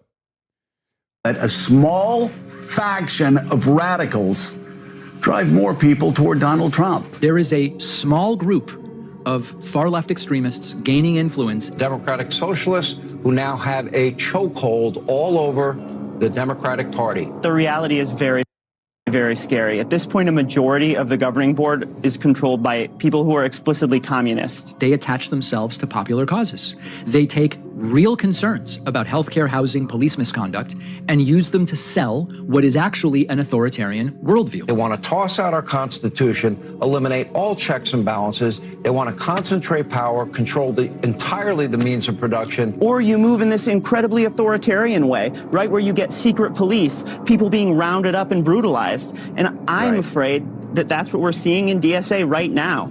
These are people who even 10 or 15 years ago would have been relegated to the outer extreme fringes of the Democrat Party. Over a 10-year period, we saw the organization just become more and more extreme. 10 years ago, when I would interview DSA people, socialists, etc., they would say to me very soberly, they would go, listen, David, I'm a socialist, you're not, but our next stops on this bus are the same.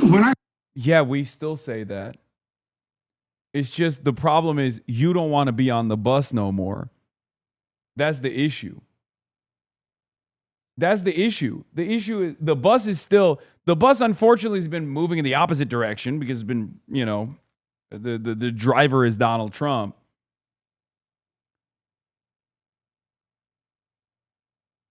Yeah. Okay. Good take from David, I guess. He is refusing to reckon with the reality. Part of it is because of his own opinions about foreign policy. Let's be real, okay? It sucks to say, but his perspective on his perspective being out of step with the voters on American foreign policy as it pertains to Israel, maybe not just even Israel, but like American militarism, for example, has forced him to reconsider his other positions as well. Now he's like, maybe the DSA is too radical. I don't know. I want Medicare for all. I want social democracy. I'm a social democrat. But then he fucking complains about the people who are advancing social democracy in this goddamn country. Extreme left, I mean really extreme left.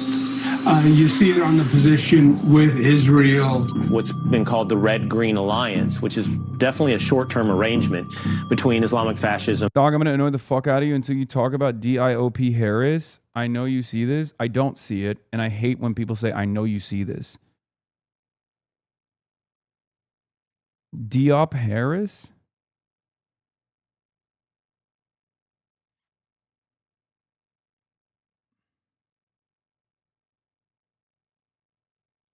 In socialism. This Islamo communist alliance. I mean, the left should have no rightful association with the Islamic fucking Guard of Iran. I regularly get emails and see comments for people saying, you're with us or against us. In order for us to be progressives, we now have to believe ideas and support ideas that are completely nuts. These are people trusting his mouth. Piker, in those Mao pajamas. Hasan Piker was dressed like Mao.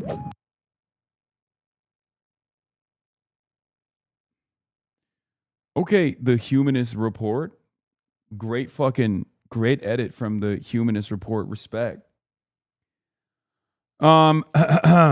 Anyway, but here is the left insurgency. Do we have this on the...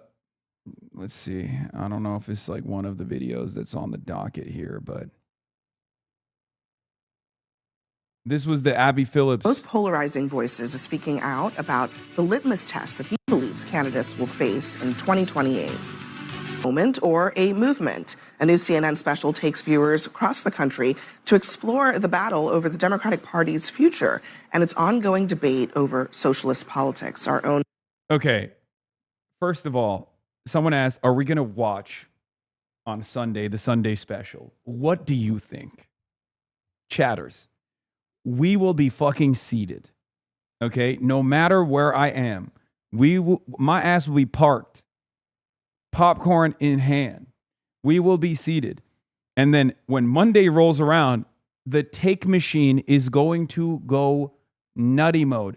They already are positioning this documentary as though I'm like this insane person saying insane things. You haven't even seen my commentary because this will be the quintuple down on Palestinians' right to resistance. Just so you guys understand, obviously, there were a lot of questions that Donnie asked me. Not to tease it too much, but Donnie basically printed out the fucking Josh Gottheimer, Mike Lawler congressional the demand to deplatform me bill, right? Bill's not going anywhere, but it's doing its purpose. It's doing his job. Yes, I will be seated like that. This is how I'll be waiting. I don't know why it looks so goddamn Turkish in this. But I doubt all of it makes it. No. I'm certain that they will want anything and everything I've ever said about Hamas, anything or everything that I've said about the Palestinian resistance, international law, an international right afforded to the Palestinians to militarily resist against the Israeli apartheid, the Israeli occupation. It will be definitely featured on it because it's one of those statements that's like objectively true, but it's analysis that no one ever hears in mainstream outlets. And therefore, it's yet another instance where they will present that and they'll say, this is a ridiculous position. And every time they put that on television, every time they put that, like, he said Hamas is 1,000 times better than Israel, how dare he say such a fucking crazy thing? Like, every time they play that position, more and more people go, actually, I don't think that's wrong. Okay? That's it. And they don't realize it. Which Sunday special? I honestly don't know what you're referring to, says Manyak Masin. There's a Sunday documentary coming out on CNN that Donnie made about the insurgent left movement. Part of it features my commentary, what I've been doing up and down the countryside. Anyway, and of course CNN is teasing the special over and over again. This is the whole story. The left insurgency airs Sunday at 8 p.m. Eastern Time. Donnie O'Sullivan sat down with one of the left's most controversial figures and who offered a bold prediction about 2028. How am I controversial? Will you endorse? Controversial for who? Controversial for who? The 2028 candidate, if they are pro-Israel in a way that you don't like, if you ultimately are about defeating fascism in this country as you describe it, surely shouldn't you get on board with whoever the main candidate is? Luckily, I don't think I'm going to have to make that calculation at all, because there is 0% chance that whoever the elected Democrat is that wins the primary will be pro-Israel in any way, shape, or form. You'll see. Donnie joins us here at the table now. So, Donnie, in your reporting, what do you think is the balance between the sort of economic populism that's motivating some of the candidates and this Israel issue, which is very real, that Hasan Piker is talking about? Yeah, it's huge, and they view this as going hand in hand. I mean, the reason I asked Hasan Piker that question, and I'm guessing most people watching this program now know who Hasan Piker is, but for those who do not, he has become the sort of lightning rod within the Democratic Party, within the debate for what direction the Democratic Party should go. The reason I asked him that question was because we bumped into him, we interviewed him at the 2024 DNC. He had been invited as part of the DNC as they tried to broaden their tent and bring creators in. He was there streaming live, and he was not supporting Harris. He did not endorse her. He didn't tell his viewers to vote for her. And I think, this is the real crux of this problem, this issue here, is that... They call themselves the uncommitted? The uncommitted movement, yeah. But I think, you could see where this is going in terms of as we get into the 2028 primary, probably beginning on New Year's Eve, right, this year, is that will the party come together at the very end? It looks like they are... Yeah, to be fair, I was excited about the changes that were taking place in the party until I saw her speech. The last day at the DNC was the day where I was like, oh, fuck, it's over. Pulls apart right now, and you can see people are entrenched. There's no way they come together. I mean, you've got a large group of this party that is not just accepting the fact that you have to be anti-Israel, but they decided to justify a dude with a Nazi tattoo. I mean, there's a rise of anti-Semitism on the left. It is, as a Jew, it's absolutely terrifying to me to see that. As a Republican, I say at least... Really? As a Jewish Republican, it wasn't terrifying to you that the wealthiest person on the fucking planet who had dumped $250 million into Trump's election, Sig Heiled twice at the fucking inauguration? Get the fuck out of here. Get the fuck... These guys are such phonies, man. They are such liars.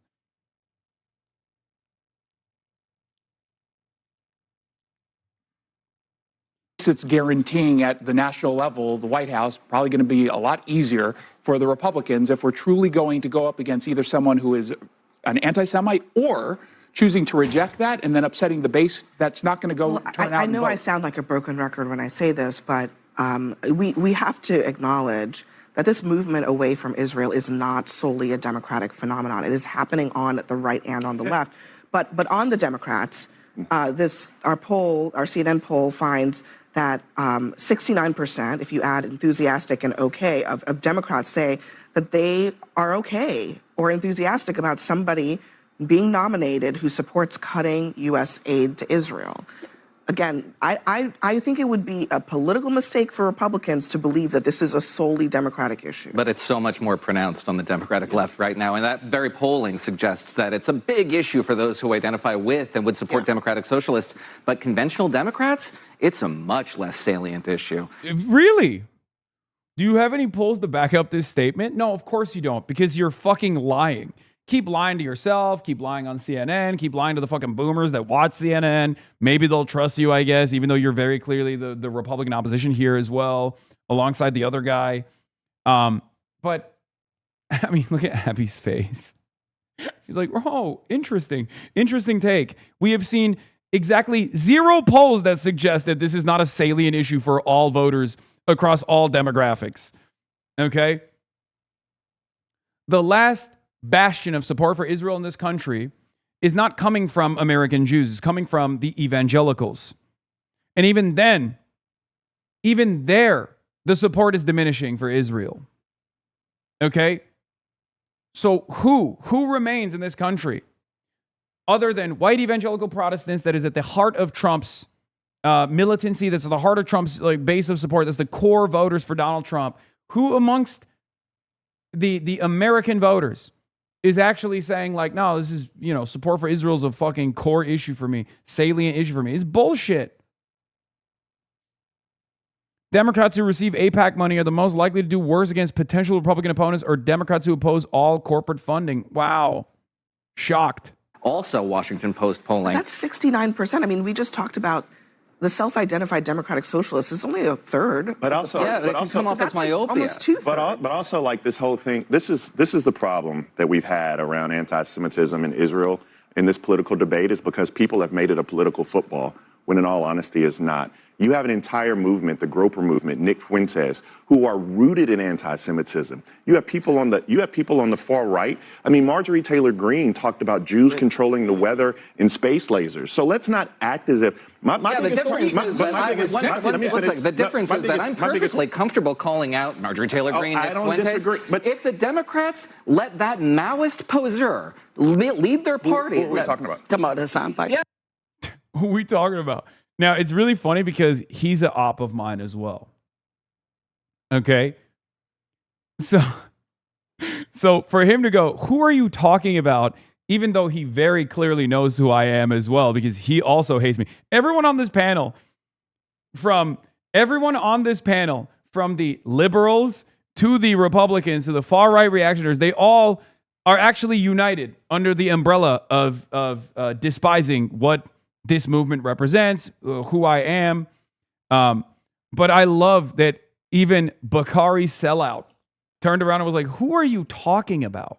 I was like, I didn't even know what the adjective meant. I didn't know who you were talking about. But he does not. But he's somebody who is not real. What we have to realize is that we're not going down this path. 55% of the country says we will not support a Democratic Socialist, and that includes, by the way, 2-to-1 margins among Democrats. Yeah, what's the percentage of the country that says they will not support Trump? Duke can play that game. The poll that they're looking at also showed something spectacular.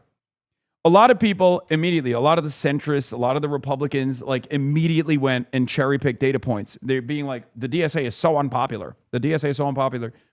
Bitch, the DSA is more popular in that poll than the Democratic Party is and the Republican Party. What are you talking about? DSA, Democratic Socialists, in that fucking poll had a higher approval rating than the Democrats did and the Republicans did. Why would you bring that up? Why would you bring that point up as though it's a good point? It's a good own. That's who are black. Black Democrats. We're trying to educate you. You also spoke to establishment figures like James Carville and others. Also, since that one college professor passed away, DSA has more money than the DNC. Let's fucking go. We're moneyed up. We're breaded up. Okay? Socialists are breaded the fuck up right now. We are going to go and buy the DNC headquarters. Ken Martin put that shit out. Ken Martin put the entire house on the parlay. We are about to come in and seize the motherfucking headquarters. Okay? DNC has got minus $20 million cash on hand. DSA up $5 million. Okay? Turns out it's the broke boys of the DNC that are losing. We got our bread up. Get your money up, not your fucking funny up, dude. Yeah, bread and roses.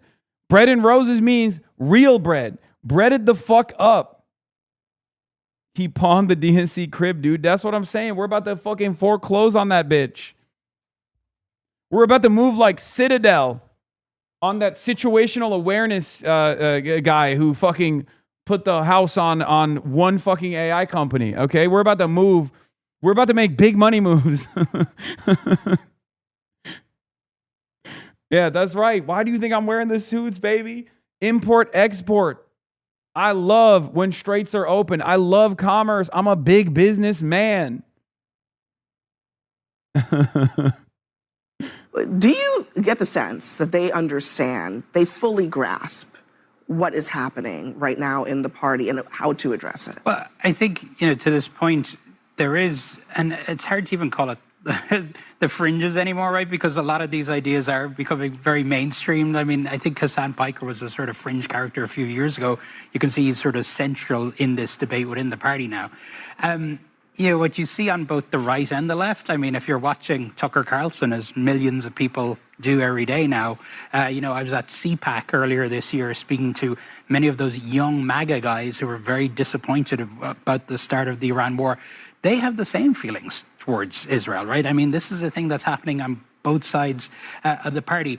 I don't think that, the likes of the James Carville necessarily understand what is happening. And because I think so much of it also has to do with where these guys, young guys, oftentimes are getting their information, their news and information. They're not getting it from mainstream media, they're getting it from online. A big generational component to this, so super interesting stuff. You can catch more of Doni's reporting on the whole. Yep. So that was one. That was one of the highlights. Also, here's a moment from the Norm Finkelstein conversation. Shout out to Emma for the edit. The UN Security Council proceeded to give the deed of Gaza to that ape in the White House, Donald J. Trump. They gave him the deed to Gaza. I mean, it's just, when you read that, once again, I'm walking the streets. What just happened here? He got the deed to Gaza. According to their setup, there are no, on November. I love that Norm doesn't even skip a beat. He's just like, no, this is a matter of fact. Like, just as it was a matter of fact that the UN gave Trump the deed of Gaza, it's a matter of fact that he is I'm not going to repeat what he said, but, I was locked in. I was trying to be as serious as possible, but it was virtually impossible for me. You also managed to make Norm laugh? Yeah, that was a highlight for me. There are a few Jewish sports heroes like Hank Greenberg. Again, the names will come back. Adam Friedland. No. There were a few. You loved that. You thought that was so funny.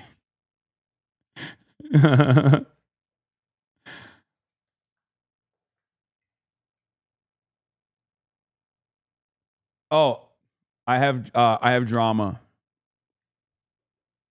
After the interview ended, I asked them, which interview was better for you? Like, which interview did you enjoy more? And he said, yours.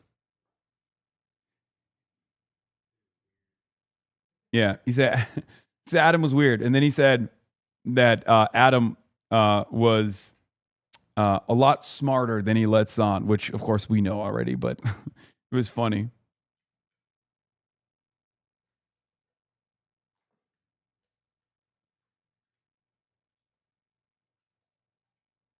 Did you offer him some water? Always leave out a fresh bottle or something. Bro, you're talking about Norm Finkelstein like he's a stray cat. Okay? What the fuck? Dog, yes, every guest that we have, when they come into the house, We offer them food and beverages, okay? We actually select snacks that we know ahead of time from our investigations. Snacks that they like, snacks that they enjoy.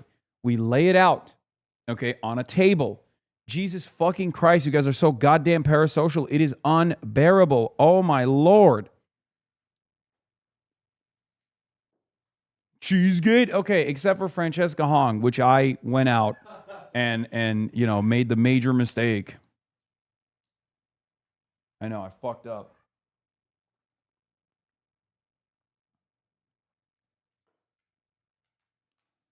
I messed up.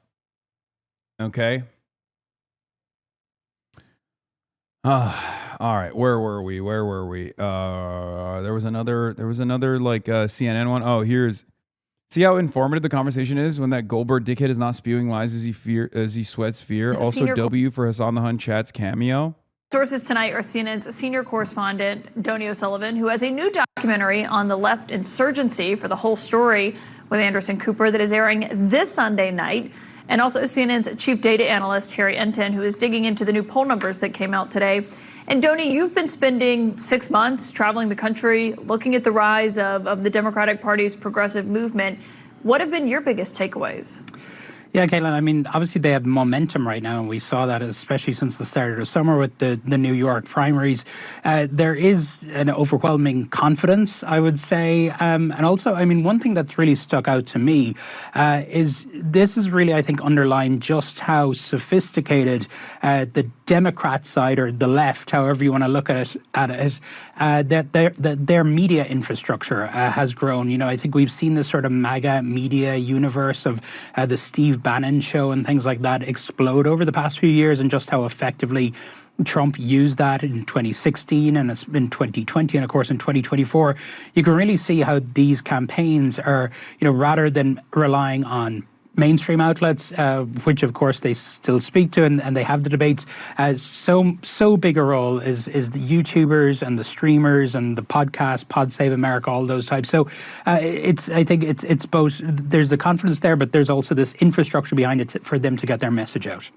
Well, I mean, Harry, when you look at that, and it comes to what this is actually looking like in this divide, how big is it? I mean, it kind of seems to be something that Democrats here are really wrapping their heads around and trying to say, okay, let's see what we're going. Does Donny no longer like you? You said moments ago everyone at the table hates you. Oh my God, dude. Of course I didn't mean Donny, okay? Oh my God, you guys are so fucking little babies. To do and what this means for what we should be doing right now. I mean, look, the bottom line is this. This is the Democratic Socialist movement. I would never have believed that 2 years ago. Maybe a year ago, Zoran Mamdani, I started to believe Toledo. But this is a nationwide phenomenon. This is not something just in the coast. It's not just something in the major cities. We saw it in Colorado, right, earlier this month, or certainly last month, and we've seen it as well nationally. You can see in our CNN poll, I mean, just look at the percentage of Democratic voters nationwide who identify as Democratic Socialists. It's 41%. That is 41% of Democrats nationwide, Democratic voters nationwide. This is a nationwide poll. Now, I should point out, right, what holds for Democrats doesn't necessarily hold for overall. Just 16% of voters nationwide identify as Democratic Socialists. It's going to be very interesting to see what happens when they hit the general election, especially in swing states like Wisconsin. But the bottom line is this. Among Democrats, this is the Democratic Socialist movement. We're talking about 2 in 5 Democratic voters nationwide identifying as that. And more than that, the ones that don't, many of them are still okay with voting for a Democratic Socialist. Well, I mean, when we see the popularity, obviously, we see the positions and what those look like. And some of them have, you know, more extreme positions. They want to abolish ICE entirely, Donny. And so when you look at those positions that moderate Democrats raise concerns about hurting them in the fall, when you talk... Holy Toledo fucking loves what's happening. Dude tries so hard to control himself. No, it's because he just loves numbers, dude. That's what it is. He's the real numbers guy. It's not Patrick Bet David. It's Mr. Holy Toledo. Anytime he sees another poll that's like, anytime he sees a poll where like the DSA is surging in numbers, he's like, oh my God, these are new numbers that I've never seen before. That's the only reason why he's excited. It's not like he's like ideologically a socialist or anything. He just ideologically a numbers guy. To some of the biggest progressive podcasters, streamers. One of them is Hasan Piker that you, I know, have interviewed for the documentary on Sunday night. When you talk to them and the concerns that you hear from the more mainstream Democrats, what do they tell you? They're largely unapologetic. I think that they view themselves as sort of being in this position of having the upper hand right now. I've heard people sort of compare this to the Democratic Party's Tea Party moment in terms of an insurgent group trying to remake the party in its image. But really, I think what you're seeing is, and as Harry alluded to, is that, this idea that democratic socialism, particularly the word socialism, is scary. It is still scary to a lot of Americans. There's the connection, people equated with communism, back to McCarthyism, everything else. Of course, what we're seeing is many young people view democratic socialism as Norway and many European countries. They're not thinking of Soviet Russia or something like that. But of course, the key question is going to be, how will all that actually play out in a general election, which of course is why Michigan is so critical on Tuesday. Yeah, and obviously we're looking to that on Tuesday. When you're looking at this and whether or not these candidates can win, Harry, what do the numbers show you so far? We're talking about Wisconsin, right? We're talking about Wisconsin. Hong, very much the clear, in the driver's seat, that primary, not on Tuesday, but just a few weeks away. Look at the general election polling. She can win. She can do this thing. At this particular point, given how unpopular Donald Trump is, I think anyone that has any remnants of any sort of campaign that, doesn't completely turn off voters can win. You see it right there among likely voters. Now, maybe if she was more towards the center, she'd be blowing Tiffany out.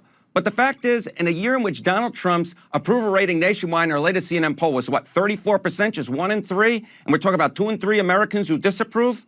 Oh, I think that you could definitely see a lot of Democratic socialists, even in swing states, winning, given how unpopular this president is. I feel like given that, and given what we're going to be watching in Michigan on Tuesday night, that, Donnie, your documentary on Sunday night that's airing here on CNN, it really is required viewing for people to kind of get a sense and understand what this movement looks like and, how long it's been building. Okay. It's not an overnight thing, and what your biggest takeaways have been. That is so kind of you to say, Caitlin. I agree. She said is required viewing. Harry Emden laughing, smiling from ear to ear because he knows new numbers will come out. Okay? Not because he's a loyalist, not because he's a socialist, none of that. Just he knows that is going to yield even newer numbers he's never seen before. Okay? It is absolutely required viewing. We've as you mentioned, we've been traveling the country all throughout the year doing this. I want to play a clip from the No Kings protest here in Manhattan from a few months ago, where we spoke to Cynthia Nixon. You might remember her as Miranda on Sex and the City. She ran as a Democratic Socialist candidate back in 2018, and she just talks about just how much things have changed over the past few years. I think the Democratic Party, because of its donor base, keeps trying to push its base towards the center, and nobody wants to be in the center right now. I've always identified as a Miranda.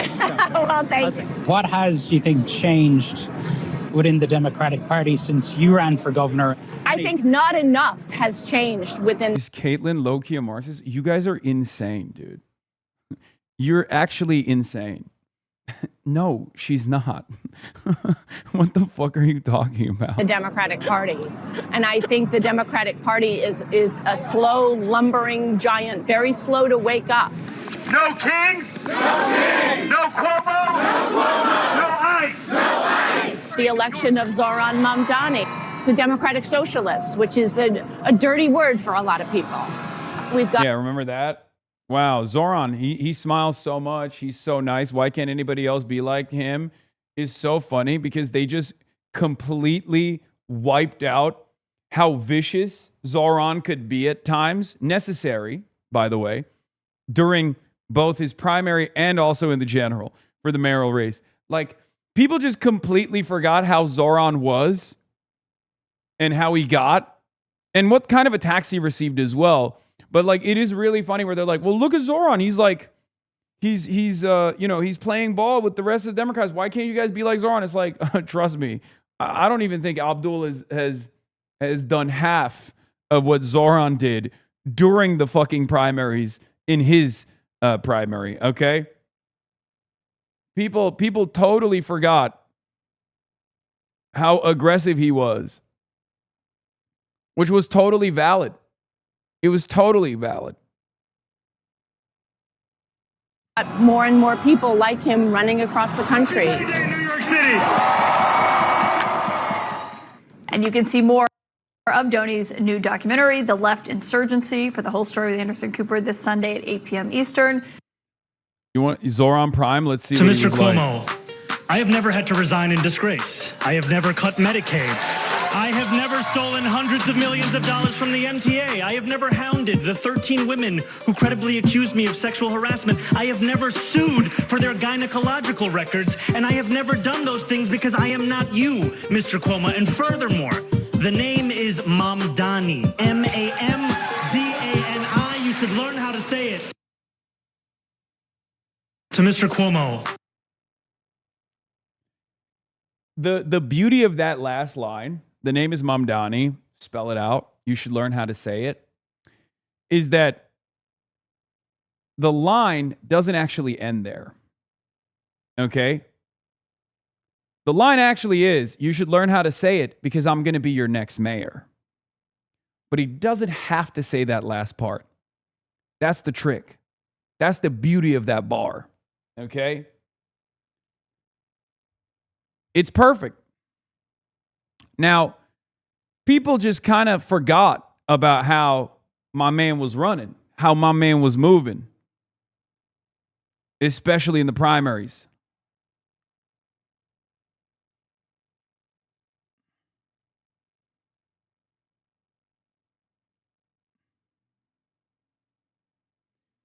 He says, because it's important, I know, but what he is signaling is because I'm going to be your next mayor.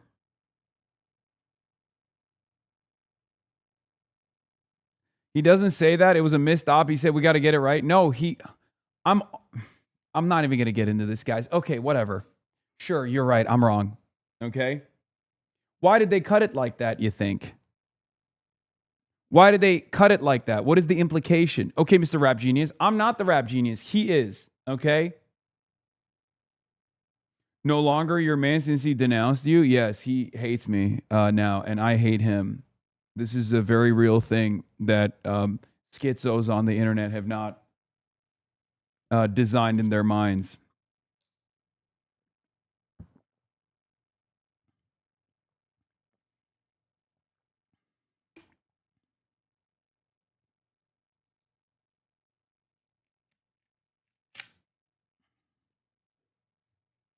He even said in an interview that he wanted to say that.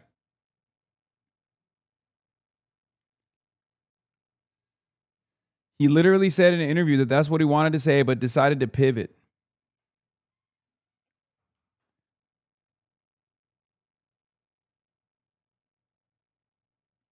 Does that mean he hates us? Yes. Zohar Mamdani hates me and all of you. I'm out for Zoran and Hasan, so you can say I'm playing both sides. Yes.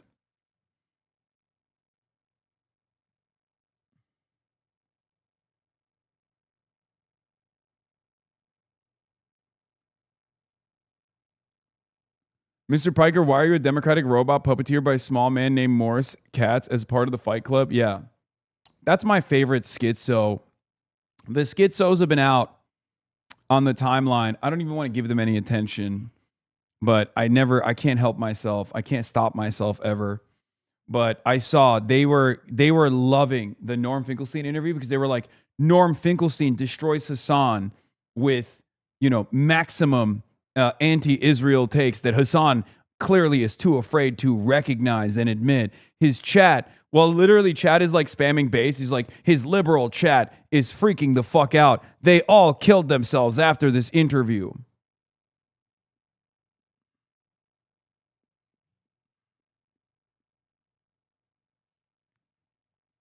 No one can ever oppose me in a normal way. They have to get schizo with it every time, dude. Whether it be the right or the right-wing liberals. I have a CCP handler that's like puppeteering me. I have Morris Katz puppeteering me for Fight Club. Fight Agency. it's never what it actually is. Don't link me this dumb shit, please, socialist Adri. Please. I don't even want to fucking dignify that dumb schizo shit. All right. Politico. Hasan Piker will be in Michigan over the weekend through primary day to build a ground operation to convert viewers into real world voter turnout. Bring me the seats of these dinos and these Pinos and Dinos. I love this. The Viltrumites rise up.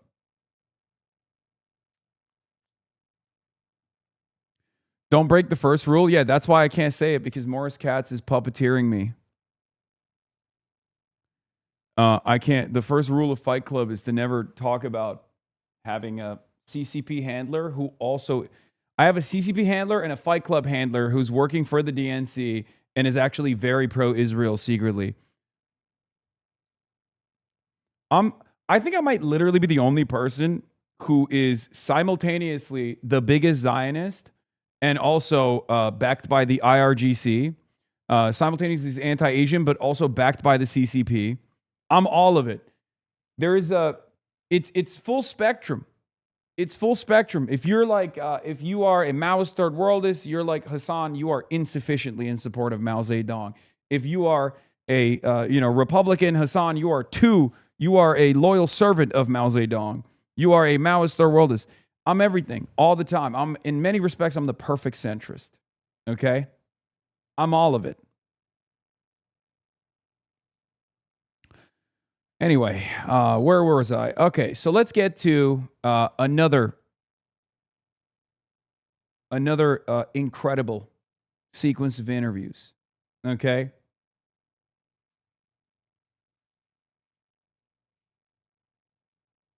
Prophecy came true in less than 8 months. Oh, it was never about nukes and always about turning Iran into a failed state that will be led by a U.S.-Israel puppet. Once again, the region is completely in service of our interests. We can move towards China.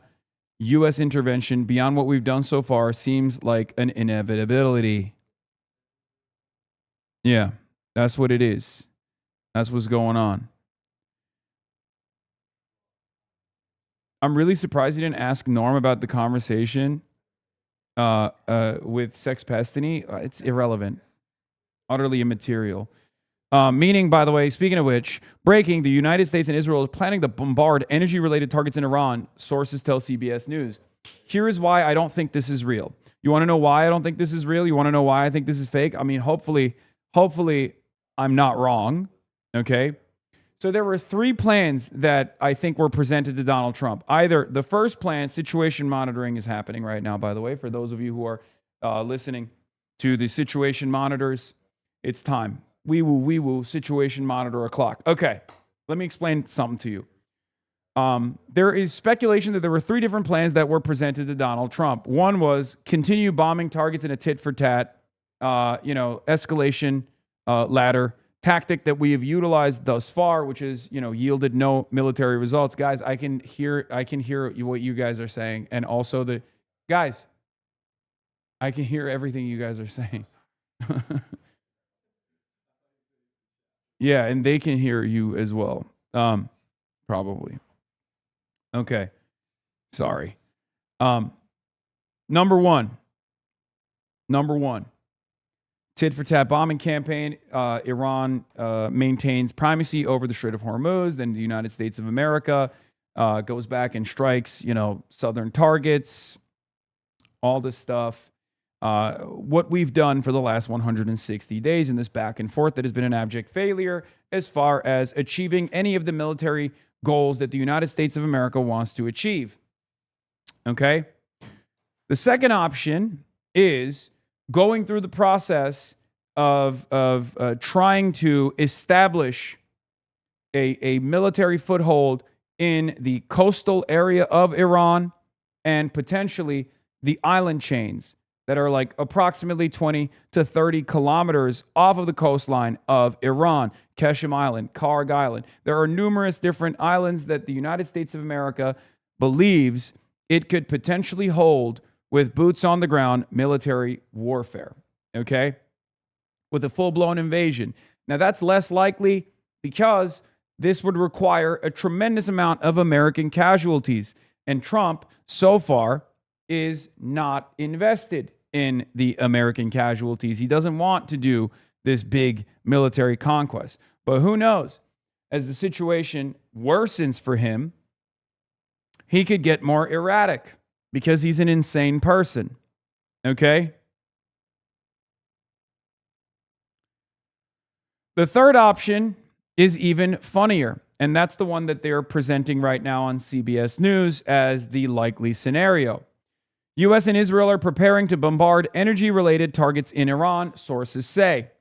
Now, there's a reason why this is unlikely, but who knows? Maybe they'll do it. Two reasons. Number one, if they bomb energy-related targets in Iran, Iran will retaliate by bombing energy targets in the Gulf and will destroy the global energy supply for a decade and onward, okay? For a decade to come. Because as it stands currently, this is basically the energy nuclear option, right? Iran has not deployed this. Iran has not attacked all of the energy infrastructure in the Gulf because that would destroy the global markets permanently, okay? It would destroy it in an irreparable manner that even Trump could not manipulate his way around, okay? This would have this would create tremendous volatility in the stock markets. This is not something that Donald Trump wants to do. That's the number one reason why they haven't done this. The number two reason why they haven't done this so far is even funnier. It's because we don't have the missiles. We literally do not have enough standoff munitions, and we haven't been able to establish air superiority, given that even with the manpads that Iran has, they've been able to establish sufficient anti-air defenses. That is part of the reason why we've been deploying our standoff munitions rather than deploying these unguided gravity bombs and JDAMs over Iranian airspace, which requires F-35s and other fighter jets to fly over the Iranian airspace. They've rejected these options over and over again, even though these are the only options that remain on the table, right? Tit for tat with the standoff munitions, number one, which is what we've been doing, which has been an abject failure. This is why they're looking for number two and number three now. Number two being a boots on the ground invasion of the coastal area of Iran and potentially the invasion of the islands. But even if you invade, there is going to be tremendous amounts of casualties on the American side. This is far too costly for the Americans to lean into. At least for the time being, Trump has shown no appetite to do this, right? And number three being the destruction of the entire energy infrastructure in Iran, the refineries and the like. Now, the third option is also, once again, unlikely. And the reason why it's unlikely is because we do not have enough standoff munitions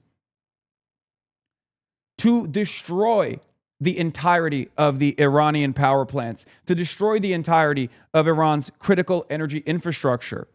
This is before we even factor in the reality that Iran will retaliate by blowing up the entire Gulf's critical energy infrastructure.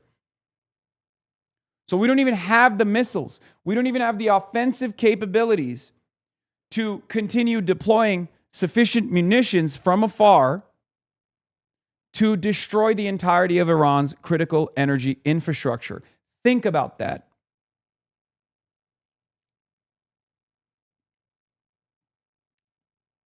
So what are we to do? What can we do here? Are we just going to go beast mode? Have we developed a secret fighter jet that no one knew about that is capable of flying over the Iranian airspace without Iranian anti-air defenses targeting them and taking them out? Is there a way to do it? Are they going to try to overwhelm the Iranian airspace with an incredible amount of force by just sending in as many fighter jets as possible and sacrificing some of these $40 million, $50 million, $100 million assets including but not limited to the American pilots or even the Israeli pilots, which is even less likely because Israel obviously is notoriously careful about not putting any of their pilots in the line of fire. Because that's seemingly the only other alternative. Both the boots on the ground military invasion option and the aerial assault option requires America to be comfortable with a significant number of casualties, a significant number of pilots dying in the process. Because again, I'm going to repeat this one more time. According to the CSIS studies, according to the CSIS papers, America does not have sufficient munitions, sufficient standoff munitions to strike all of the Iranian plants from afar. That is where we're at. And this is a ZBS leak. So I suspect it's still Trump trying to engage in his own version of madman theory, madman diplomacy. CBS says the United States and Israel are planning what would be one of the harshest bombing campaigns to date against energy infrastructure targets in Iran, multiple sources told CBS News, with strikes possible throughout the weekend. There was some discussion about trying to conclude by time financial markets open Monday because of the concern about how the bombings will affect the U.S. and global economy, but an endpoint wasn't locked in. I told you guys this early this week. This has been the exact same strategy over and over again. The definition of insanity is trying to do the same thing over and over again and expecting different results. We are insane. We are insane. Every time the markets close, Donald Trump comes in and screams bloody murder. We are going to nuke Iran, he says. By the time markets are opening on Sunday night, he says Iran is begging for a ceasefire. Meanwhile, there's been reports coming from Reuters, which China has denied, of course, but who knows, that Iran is expected to receive up to 400 Chinese manpads, with the first deliveries arriving within weeks, multiple sources told the Reuters. The deal includes Chinese-made QW-12 and FN-16 surface-to-air missiles supplied through a Hong Kong-based intermediary. The contract covers the purchase of between 300 and 400 manpads, man-portable air defense systems, including Chinese-made QW-12 and FN-16 missiles, the sources said. China's foreign ministry said the relevant reports are completely groundless. China has consistently played a role in promoting peace and ending the conflict. Beijing-based Zhongqing Baoshang Group, the parent company of Zhongqing Baoshang International Investment, did not immediately respond to an email request for comment on Tuesday.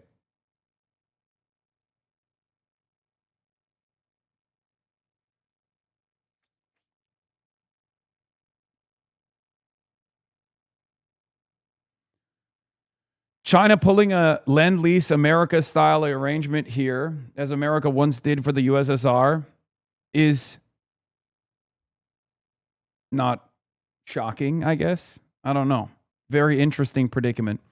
China cuts deal with the Houthis, adjusts for long U.S. war with Iran. China is cutting its own deals and gaining wartime leverage as the Trump administration scrambles to contain the war and reopen Hormuz.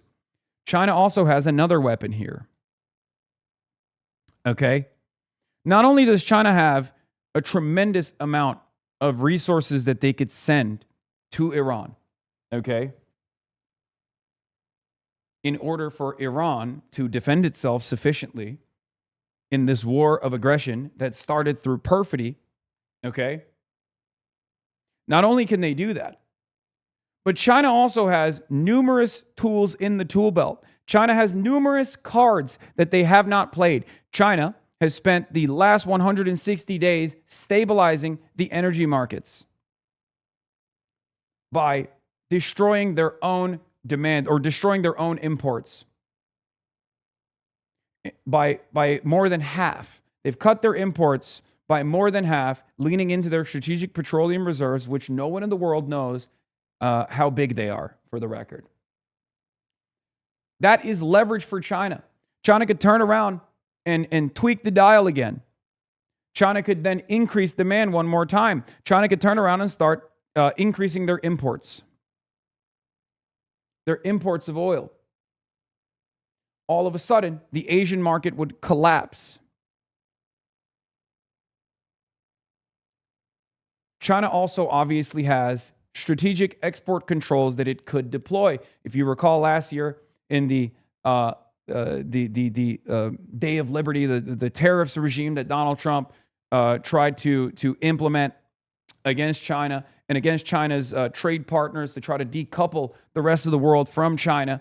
In one of the instances where the American side went back on their previous negotiations, China turned around and said, okay, we're implementing strategic export controls for rare earth minerals and specifically magnets. These are necessary components and necessary resources for national defense. Remember how we earlier talked about how America is running out of munitions? Not only is our procurement strategy unbelievably slow and unbelievably costly due to defense bloat, without Chinese magnets, without Chinese rare earth minerals, which China has a damn near monopoly on, we cannot make a single missile. That is the trade nuclear option. So if China deployed that, it would be over. So what are we talking about? This is before we even get into China. This is before we acknowledge that China has a lot more cards that they could deploy.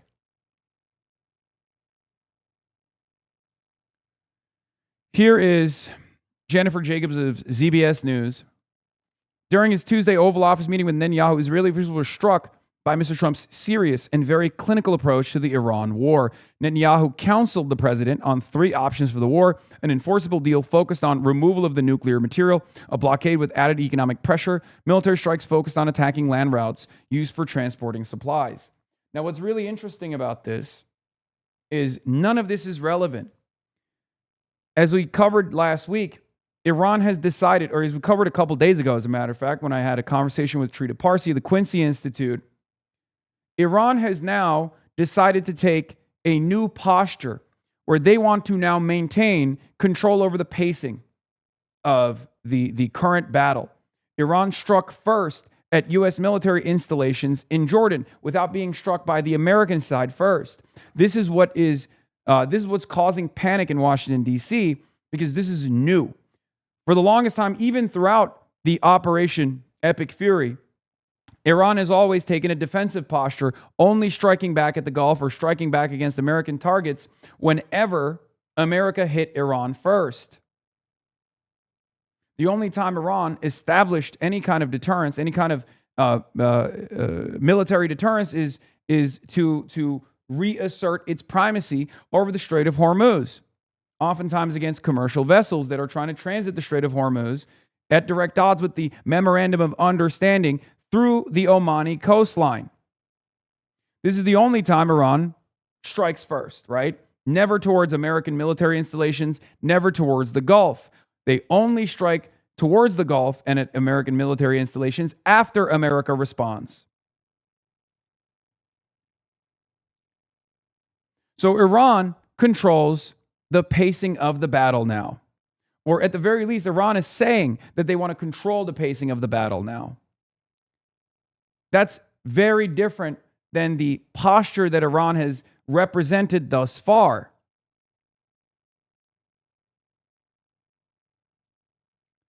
So Donald Trump taking a serious approach to the Iran war by implementing a blockade or this or that is utterly immaterial. It's utterly irrelevant. What is relevant here is how we arrive at the negotiations table, how we get Iran to believe that we will hold our word once again. There is tremendous leverage favoring the Iranian side here. There is no leverage whatsoever favoring the American side. And the Israeli side doesn't really need leverage because they're fucking insane. The Israeli side just wants death and destruction, a failed state in Iran. The Israeli side would nuke Iran if there were no setbacks from deploying the nuclear weapons. If this did not destroy the pre-existing nuclear deterrence. And as days go by, Iran's leverage grows. As days go by, market volatility increases. As days go by, the strategic petroleum reserves deplete. And as market volatility increases, Iran gains even more leverage.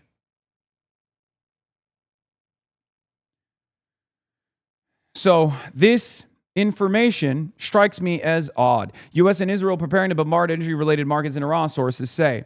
Or rather, not that it strikes me as odd, it's just an unbelievable disaster if they implement this scenario, even if they don't have the necessary resources to implement this scenario without tremendous cost.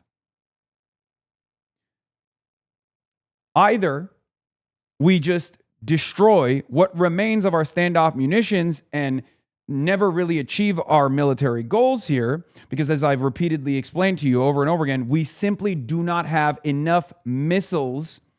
We simply do not have enough standoff munitions to strike all of Iran's critical energy infrastructure.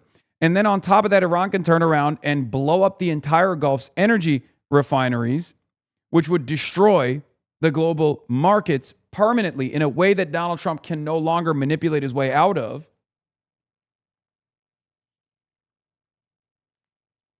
Or we try to deploy our standoff munitions and then we send as many fighter jets over the Iranian airspace as possible and try to overwhelm their anti-air defense systems. But this time, instead of overwhelming their anti-air defense systems with ballistic munitions, we will be overwhelming their anti-air defense systems with Air Force pilots.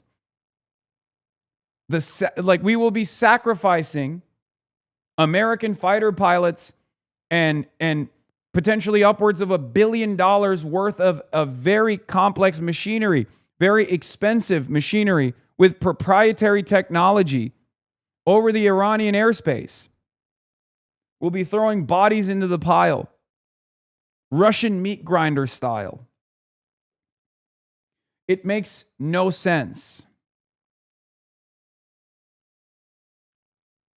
Perhaps a better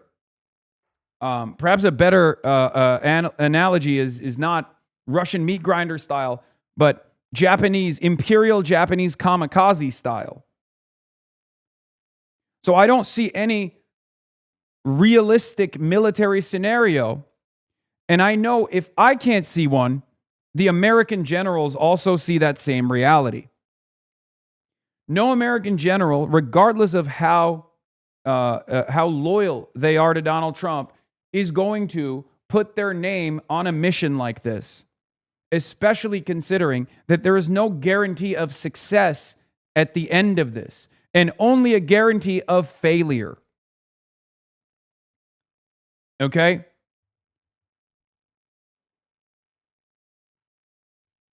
It doesn't make any sense. But we are fucking insane. So who knows? As I've said before, even deploying nuclear arms does not guarantee Iran standing down. It doesn't guarantee Iran refusing to strike back or destroying Iran's capabilities to strike back. So if that's the case, even the highest point of the escalation ladder would end up with a military failure. And yes, of course, this is the classic retort. After this war is over, I don't think the Straits are going to be that powerful of a leverage, because people will move the energy pipelines out of the Straits to the Red Sea, from there to Israel and the Mediterranean. We can unblock this choke point, and we will. Failing to consider, and this is the classic line that you hear from the analysts, the classic line that you hear from the Foundation for Defending Democracy, from Israel. This is something Israel has wanted to do for a very long time, our over-reliance on the Strait of Hormuz. This choke point that is dangerous, which it wasn't really dangerous until Trump decided to implement Operation Epic Fury. But here's the issue. All this can be resolved if we simply design an alternative way to transport oil that's also within the range of Iranian standoff weaponry. Chris Cappy was also fantasizing about something similar. This is classic, okay? This is classic couch guy, Monday morning quarterbacking. People have floated this idea over and over again. Everybody loves floating this idea. But they fail to recognize, one, the infrastructure necessary to develop this would take far too much time, and no one would be able to develop it because the world would collapse before we got there if the Strait of Hormuz is blocked for years while they're trying to develop these pipelines. And two, even if these pipelines were to be developed in a short enough time, right? Let's say they magically were able to cut the development process timeline in half, and instead of 8 years, they did it in 4 years. These pipelines are still within range of Iranian standoff munitions. So what do? It's not like pipelines are an effective counter to Iranian ballistic munitions. Nord Stream 2 showed that if there's a will, there's a way to blow up fucking pipelines. Okay? And them bitches were underwater, deep underwater. Not only are pipelines not capable of pushing the same volume as oil tankers are, there's a reason why we use oil tankers rather than fucking pipelines for a lot of this stuff. Okay? You can't push the same volume. And worst of all, the pipelines are just sitting there. They don't move, which means they're far more susceptible to sabotage.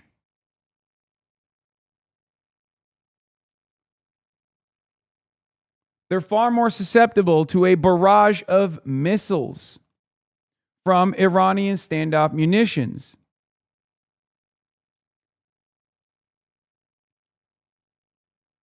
So even then, you don't solve the problem. So here was what my response was to Chris Cappy, who says something like this. Says something along these lines. He also had this exact same take. He said, the war in Iran is a strategic disaster. At least he recognizes that. Tactical successes aside, Chris Copey, I'd like to see the Islamic Republic replaced, but it's not happening without boots on the ground, which would be a terrible move. At least he recognizes that. Whether it was right to launch the war or not aside, again, can't even fucking admit that it was a spectacular failure. Everything aside, the current situation is a huge disaster. Recognizes that it's a disaster, so that's good at least. The military is looking at moving bases west to Israel. Iran will control Hormuz and rebuild its missiles. They have every reason to accelerate nuclear weapons development. True. Bombing 200 more targets will change none of this. Also true. We have more than two options. It's not just invade or give up, but the other options suck too. We're likely going to concede Iran control over the Hormuz and build pipelines around through Iraq and Syria to circumvent it and reduce Iran's leverage. But Iran's proxies, the PMF in Iraq, can just attack those oil pipelines. My guess, we do a big bombing or a limited SF raid on an island and then leave the region calling it a victory while we build the pipelines. I said pipelines are even more vulnerable to drone strikes. The only way out of this is through diplomacy. We lost. It's not the worst reality. We have to restrain ourselves. No more endless belligerence at the direction of Israel.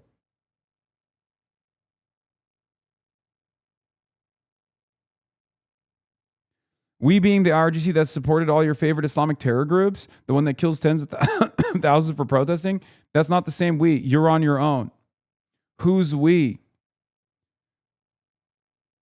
Brother, you're not on the fucking team, Lamau. I'm an American taxpayer, and I pay a lot more taxes than you do, dumb fuck on Twitter with a Ukrainian flag and an American flag on your descriptor.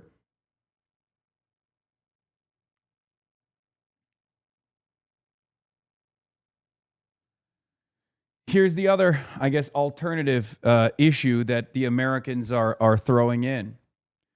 Officials now believe the IRGC is firmly in control of Iran's decision-making. Yes, leaving political figures in the U.S. leaving political figures the U.S. has been talking with as figureheads. Complicating matters are internal dynamics of the IRGC itself, where a handful of senior commanders are all jockeying for control. That is a leading reason why U.S. officials and regional partners fear the conflict is likely to drag on. The problem for the American side is that the IRGC is in control, and the IRGC, unlike the previous leadership that they fucking assassinated, understand that strategic restraint has only delivered negative consequences. Strategic restraint has only hurt Iran because Americans and the Israelis are stupid. The Americans and the Israelis are dumb enough to believe that strategic restraint was actually because Iran simply did not have the capability of retaliation. The IRGC proved that it has the capability of retaliation.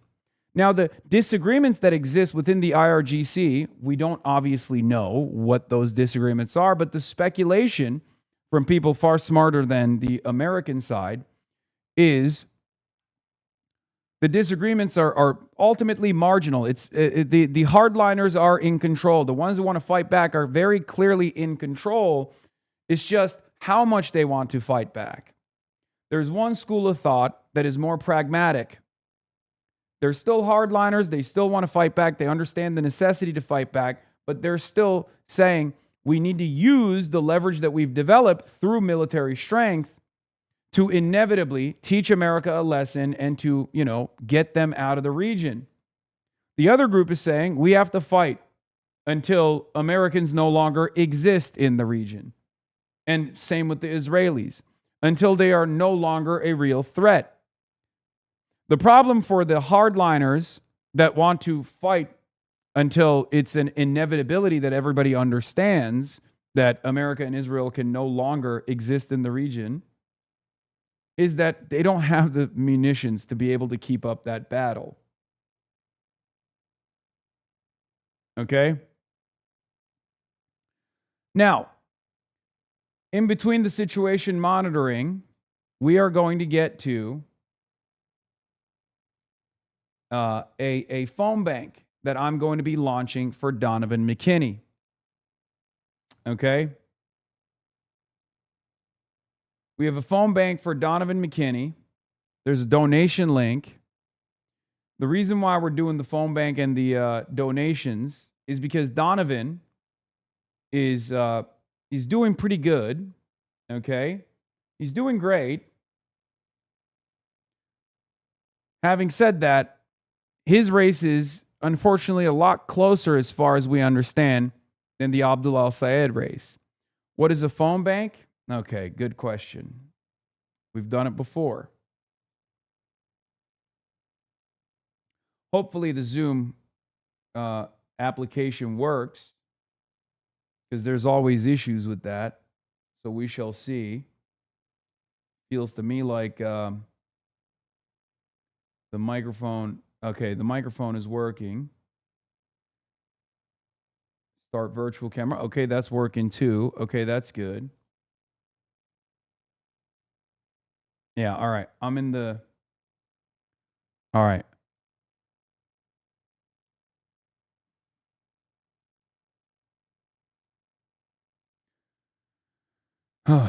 Okay. So, chatters, Donovan McKinney is the candidate that I've had on this broadcast before when I went to Denver to do a rally that was canceled with Maylon Quiros. You guys might remember him. He's running in Michigan 13, Michigan's 13th congressional district. His website is donovanforcongress.com. So, okay. What breakout rooms do we think we need? Should we just do... Okay. Wait, can you guys hear me? We can see you. We can hear you. Okay, I'm just letting you guys know you're live on the broadcast. Do you want me to mute you and stuff? It's probably fine. Or mute us. Yeah. Yeah, please. Okay. We're doing I tech. want to mute us. Okay, just send me a note. Hi, send me a note when you guys are done talking and you want me to talk, because you just want me to do you just want me to fire up the troops, right? Like we've done before. Correct. Fire up the trees. We'll be ready in like 2 minutes. Okay, I'm muting you now. and muting myself. Okay. Hot mic? No, it's not a hot mic. All right. Anyway, as I was saying,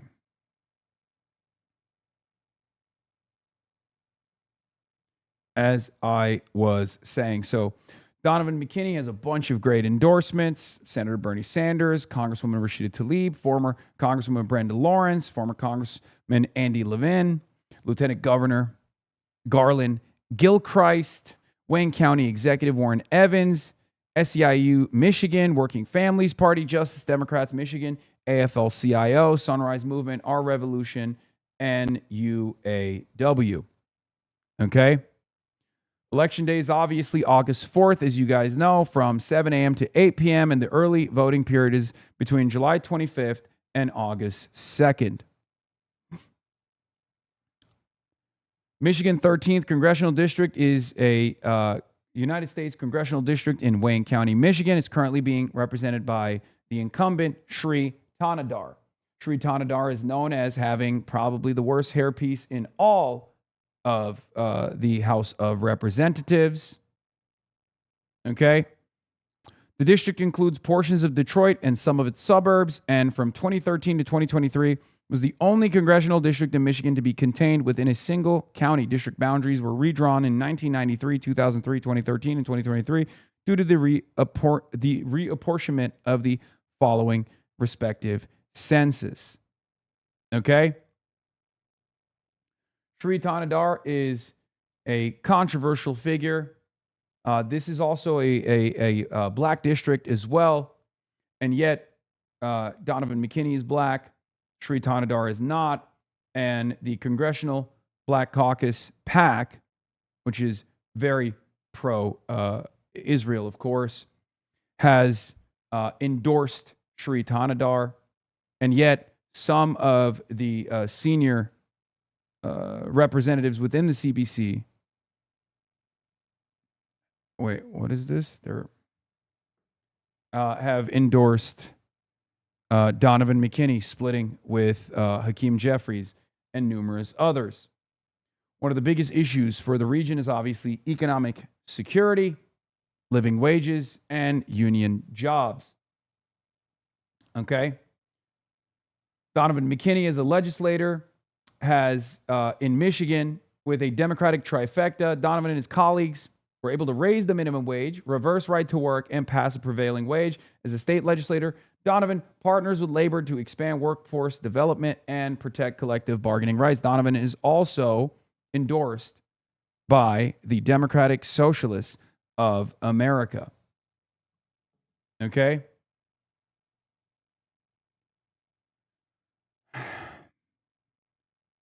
Spoke about this extensively.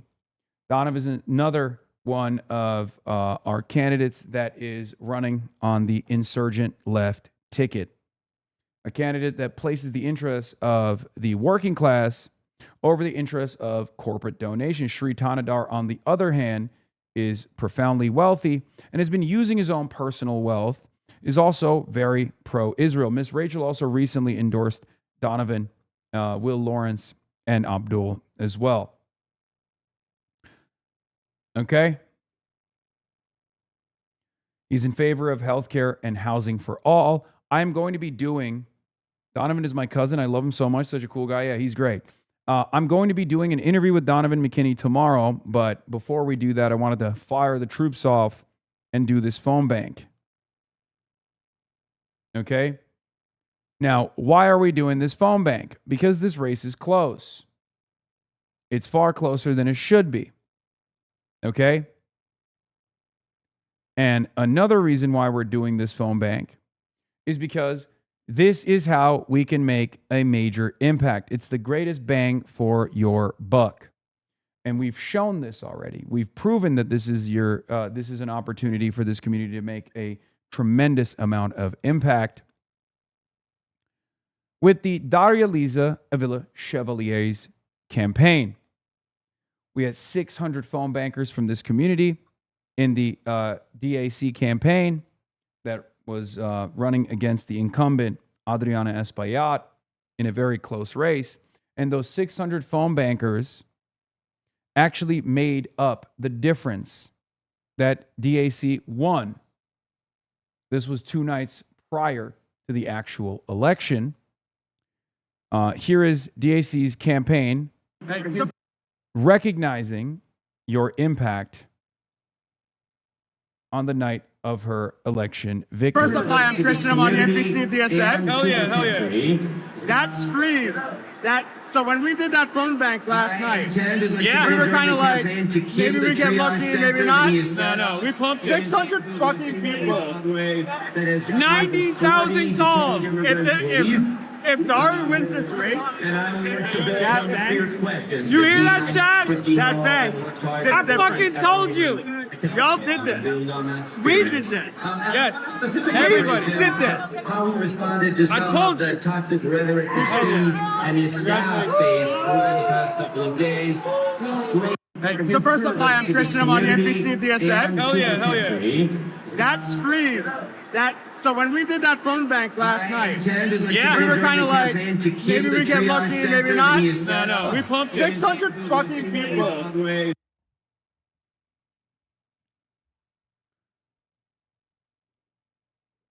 600 people.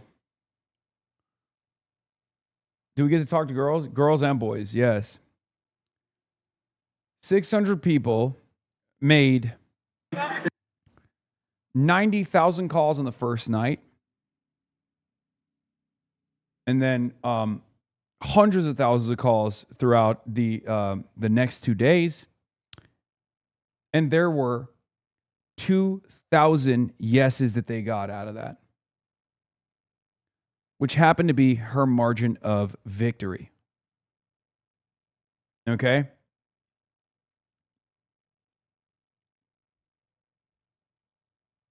So, if you're feeling discouraged, if you get frustrated when you see the likes of Neera Tanden and all of these establishment Democrats consistently undermine us, consistently talk about how we don't know how to win, we don't know how to organize. If you're feeling a little worried about Donovan McKinney's chances, this is your opportunity to make an impact. Okay? This is your opportunity to make a difference. There's no age restriction here. As far as I know, there's no geographic restrictions either. I think you can call in and, and be that difference anywhere around the world.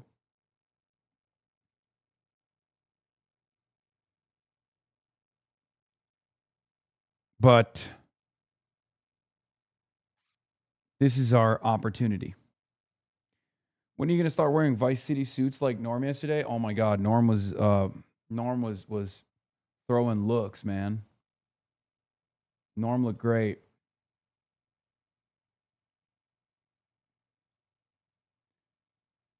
All right, when am I going in? What's happening here?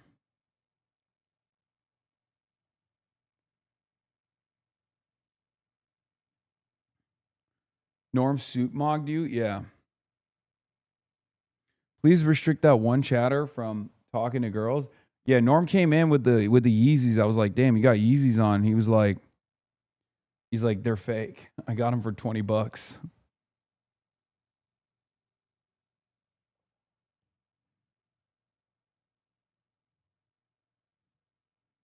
You are good to unmute on Zoom, by the way. Okay. Oh. Hello, everybody. Thank you for joining this phone call. And I'm really excited to be here in Michigan because this is a very important race. As you know, we had a great victory in New Jersey just in June, but I can't do this alone. In Congress, I need members that... I can't hear what happened. We lost them. That our mission does like Donovan because they're afraid. They're afraid that he could win. But I need people that are going to be fighting for the issues that I care about, and he needs people as well. So I want to make sure that he's able to get the money out of the politics. I want to make sure that he gets Medicare for all passed, and I want to make sure that he gets universal health care. and childcare, and he's going to fight for the same issues that I care about as well. And they could try to pour in money and make sure that they run ads to scare people away. And what they don't have are people like you. And it's so important, these phone calls that you're going to make, because you're having, contact with actual human beings and conversations, and you're going to tell them about the issues that they're being distracted about. So thank you very much for joining. This is critical now. We got 4 days left for the election. So the calls that you make today can really make a difference. And again, this is a team effort, and thank you for being part of this team. All right. Thank you so much, Dr. HasanAbi. Really appreciate those words and your being here.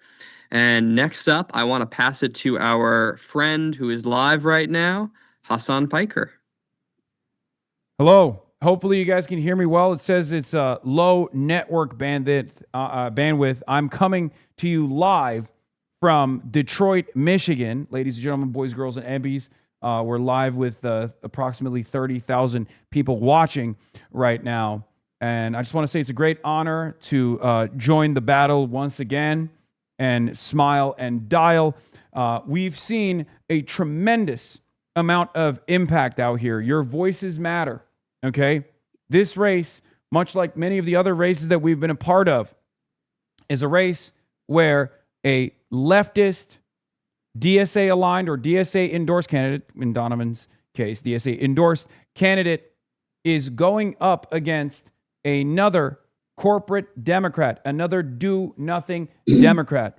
And lucky for us, we've seen a tremendous sequence of victories thus far. And I'm hoping that we're going to put another notch on our belt. As Adam HasanAbi also correctly pointed to, we need as many numbers as we can. Numbers amongst those who place your interests, to place the interests of the working class over the interests of corporations. Sri Tanadar is unbelievably wealthy and has consistently voted alongside his class interests, which happens to be antagonistic to your interests. So if you want a real fighter and you're worried about the prospects of Donovan, you got to smile and dial. You got to make an impact, because one of the things that we've seen in all of these races is the barrage of attack ads. It is our opportunity in these sorts of phone banks to turn those attack ads into name recognition. I've talked to voters all around the country, and the one thing that they consistently tell me is when they see all of these negative ads, it doesn't end up working in the favor of the person or the campaign that's running them. It actually annoys people to constantly hear about how bad a particular candidate is. But that's name recognition. So it's pertinent and it's important for us to take that name recognition and to show the truth, to say the truth to the voters of Detroit, to the voters of Wayne County, and to tell them that Donovan McKinney will be that fighter, because this is a very poor district at the end of the day. This is one of those districts that's been left behind by these do-nothing Democrats, by these corporate Democrats. This is a district that requires a real fighter like Donovan McKinney. And while the parties, the establishment Democrats' forces, have decided to gather around Sri Tanadar, as AIPAC has allegedly reimbursed Shri's campaign when Shri's campaign has decided to make strange decisions around cryptocurrency to reimburse those losses. Those losses come at a cost, and the cost is to you. If you feel frustrated when you hear from the likes of do-nothing Democrats consistently voting to place a foreign country like Israel's interest over your interest, if you're frustrated with the reality that Democrats end up spending our productive output and our tax dollars to go blow up schools overseas rather than fix the schools in your neighborhoods, then you need a real fighter like Donovan McKinney. So that's why I'm here. We've seen tremendous impact in these phone banks in the past. I briefly talked about it before I got on here on my stream about the Daria Liza Avila Chevalier campaign. She was running up against the head of the Congressional Hispanic Caucus, an establishment Democrat by the name of Adriana Espaillat. A lot of people left that race out. A lot of people were not focusing on that race. But we knew that we could make an impact, and we did. 600 people called in to the district, and overnight, we were able to make the distance. Daria-Liza Avila-Chevalier won by approximately 2,000 plus votes. We were able to get 2,000 confirmed voters for DAC on those phone bank operations. So remember, if you're feeling discouraged, if you feel like there's no positive outcome here, this is your opportunity to make that difference. This will make the victory ever sweeter. So thank you. Thank you for having me on. I'm very excited to participate in this. And I don't know who the next guest is. So that'll be all. Can you push chat to join the phone bank? Because we're at 68 people in here right now, and I bet we can get that up to 600 real quick. No, absolutely. And I don't know why the mods haven't been spamming the link. I asked my team to push for the link as well. 68 It's tinyurl.com. tinyurl.com/Hasan calls. Yeah. tinyurl.com/Hasan calls. Yeah, don't know why we didn't have that already being spammed this entire time. That's embarrassing. That's embarrassing for for our end. It's embarrassing that our chatters have not joined the phone bank operation. Only 68. That's disastrous, chat. I need to get those numbers up. We need to get those numbers up. We need you, chatters.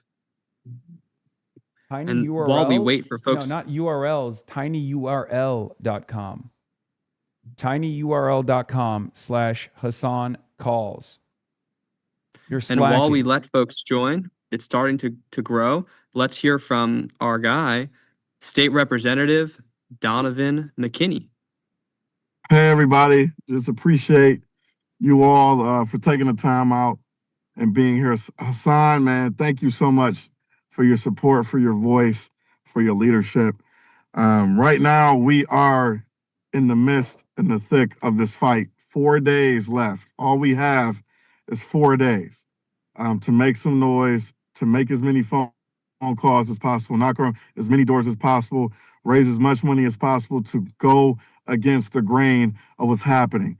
We are fed up and tired. Each and every one of us are fed up and tired of the status quo politician that just read off the talking points, give us the platitudes and things we want to hear. But in reality, behind closed doors, sell us out every time.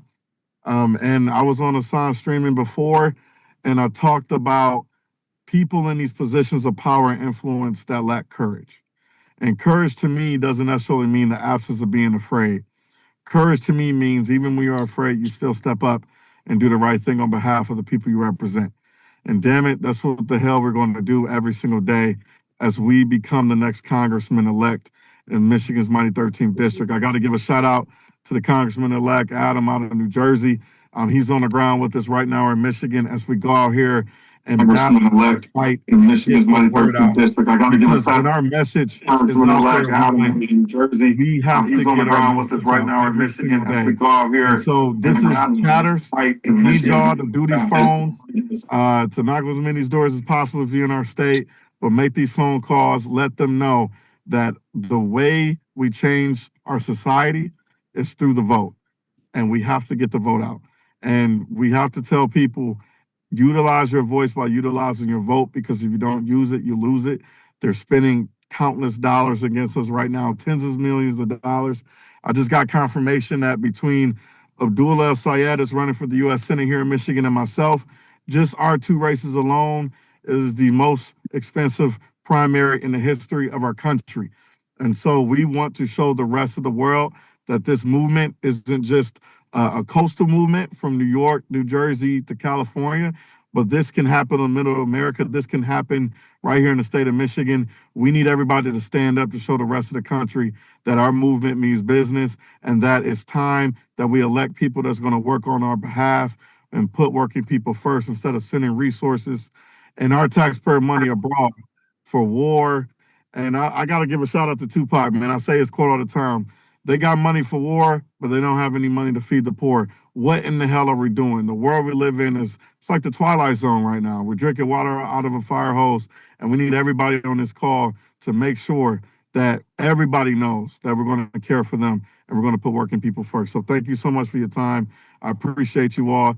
Shout out to the chatters. Shout out, man. Come out. Let's make these phone calls. Let's get the word out and let's win. 4 days to go, y'all. Let's do it. All right, let's go. Thank you so much, Donovan. Really awesome. We are here in the final stretch. It's time to smile and dial. We have 122 people in the room right now, so we have doubled already. I bet we can grow. We got to get those numbers more. up. We got to get those numbers up. I need to see 200.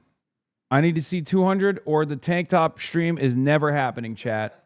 Okay? Sorry. Promises made, promises not kept if you don't. It's true. This is serious stuff. The stakes just got dramatically higher. But if you are currently in the Zoom and you are good to go, there are breakout rooms that I'm about to open. And so there are 5 breakout rooms. You can join any of the breakout rooms 1 through 5 to get trained. And just join one that has less people in it when you happen to join. If you run into tech issues, so your scale to win doesn't work, you're having issues on Zoom, you just get through the training and you're having issues and you need technical support, there is a special tech support room. So please, I'm going to open those rooms now, and if you are ready to go, hop into one of those rooms 1 through 5. And go ahead and get trained. If you are having trouble getting in a breakout room, just let us know in the chat and we will happily assign you to it. So you get a little prompt on your screen, and amazing trainers will be in there to help you get all trained up and get out there and dialing. I see multiple derbies in the chat already. So the stream is definitely working. Anxiety, it's so like a game. Go ahead, join those breakout rooms, Even get trained, let's start making some dials. Like Send that link to all your friends, tinyurl.com tinyurl.com/Hasan calls. And let's make some calls. Thanks for being here. If you have social anxiety and you're worried, remember, people are unbelievably polite. Wait, is there? Can I give some more feedback? Because I know there's some common things that people are afraid of. The recording has stopped. Okay, so one of the most common things, one of the most common refrains here is social anxiety. Obviously, a lot of Twitch watchers, a lot of Twitch streamers don't realize maybe they haven't done this before.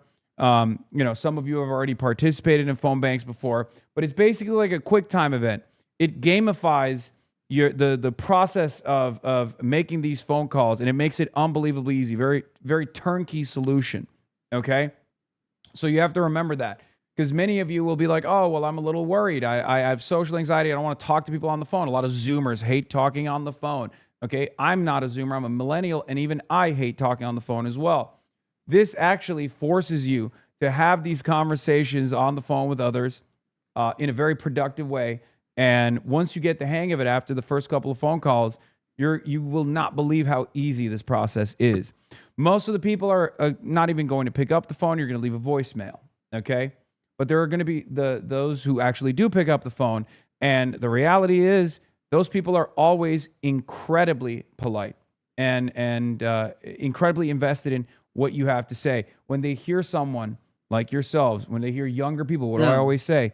A lot of the boomers that you call, when they have to hear from you, when they have to hear from a younger person, they get very excited. Okay, old people love talking on the phone, and they especially love talking on the phone to the youth, especially the youth that love doing their favorite hobby, which is voting, civic participation, and civic engagement. So it's a much easier process and a much better process than you think it will be. Okay? That's all I got to say. Awesome. All right, folks, those breakout rooms are open. If you haven't yet joined the phone bank, join the phone bank. We're going to start making some calls, talking to some voters. It's a super close race, going to be single digits. Your call could be the difference. And, a lot of elections in this state get decided by a couple hundred votes. I think Congresswoman Tlaib won her election by like 600, 900 votes the first time. So you could be the difference in this race. So hop on the Zoom. If you're currently on the Zoom, join a breakout room, any of them 1 through 5 to get trained. If you're having trouble, just let us know in the chat and we can assign you a breakout room. I see folks hopping in and you'll get trained in there. If you have tech issues, there's a special tech support room. Also, Vincent, where can people join from? Is there is it geolocated? Are there restrictions? Can people join? Can American citizens join from wherever they may reside, for example? Great question. There are no geographic restrictions whatsoever. You can join from anywhere you would like. This is one of the most accessible forms of volunteering because you can do it anywhere. You can do it from Antarctica if you want to. If you have a device that can make phone calls, you're good to go. The software makes it super easy. So wherever you are, you can make some calls for Donovan McKinney tonight. And it's a huge effort, and we appreciate everybody who's doing it. But no geographic restrictions. You don't have to be here in Michigan. You can call from anywhere. Yeah, the thing is, like, it's also the most bang for your buck as far as like the greatest ROI. I'm a numbers guy. Obviously, I love ROI. Okay, I love return on investment. I love commerce. I love doing international shipping, and I love numbers. And this is one of the greatest ways that you can get the most bang for your buck. It's even easier to do than door knocking, which is also obviously very reliable, very important, and very good. So I would say that this is one of the more important things that you guys can do specifically. ROI. I'm a numbers guy. Obviously, Okay. There's a lot of people who are unmuting themselves. Okay. All right. Back to you, Make Vincent. some calls, folks. Hop in those breakout rooms. Millions of dollars in spending against Donovan from crypto, APAC. They can't beat your conversations with voters. That's the other thing, folks. There are millions of dollars being spent against Donovan McKinney, and none of it is as powerful as your conversation with a voter, debunking the lies and telling them the good word of Donovan McKinney and his incredible platform. So we need you out here countering APAC and crypto, and you have the power to do that tonight. So hop in the phone bank.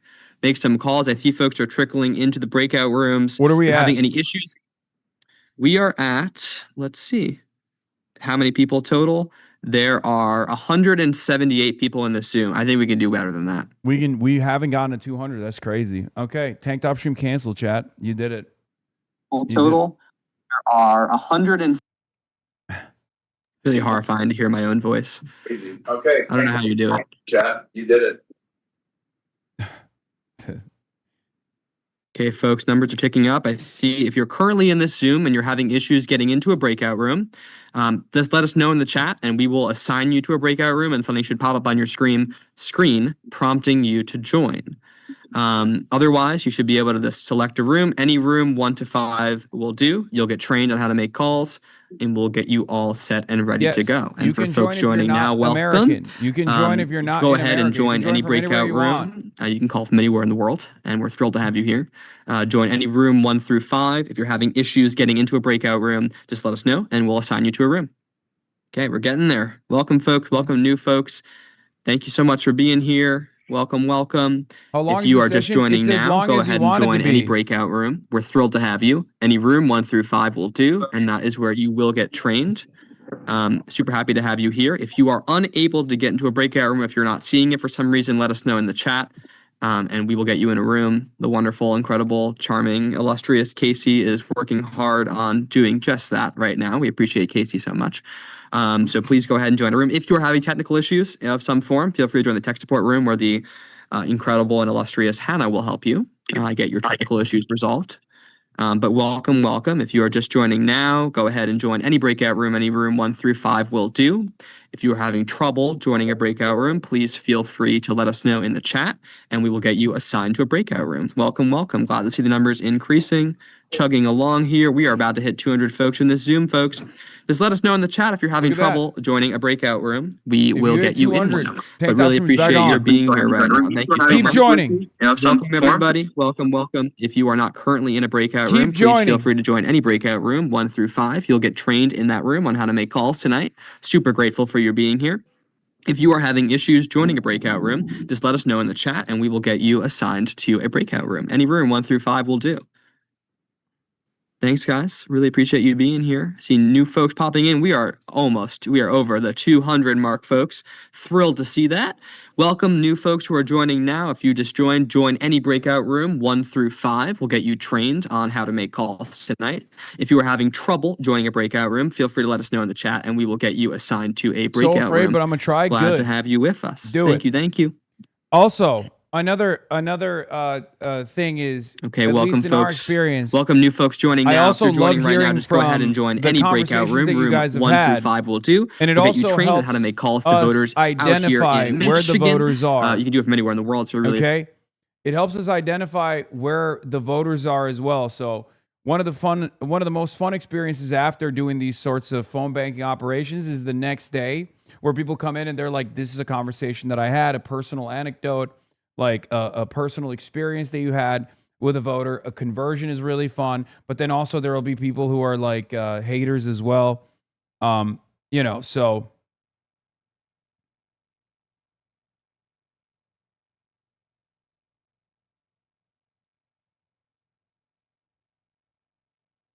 Maya would get 400.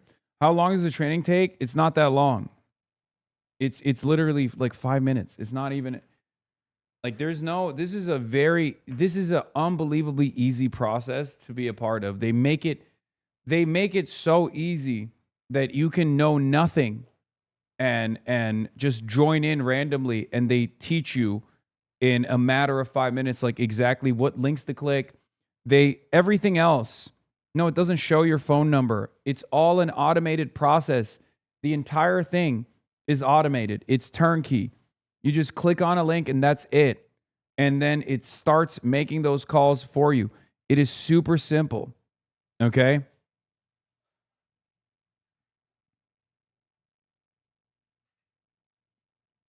You are right. I converted a mail-out voter for Colorado. I was very nervous, but it was super easy and it felt amazing to secure that vote. Chat is like a dialogue tree in a video game. Yes. They basically give you a dialogue tree. What's up? Oh, shit. Okay. All right. And then we're going to move on to our next destination because I have a IRL event that I have to go to as well. So I'm going to tell...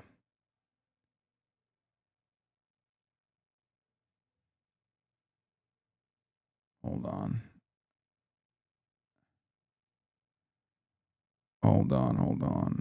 Okay.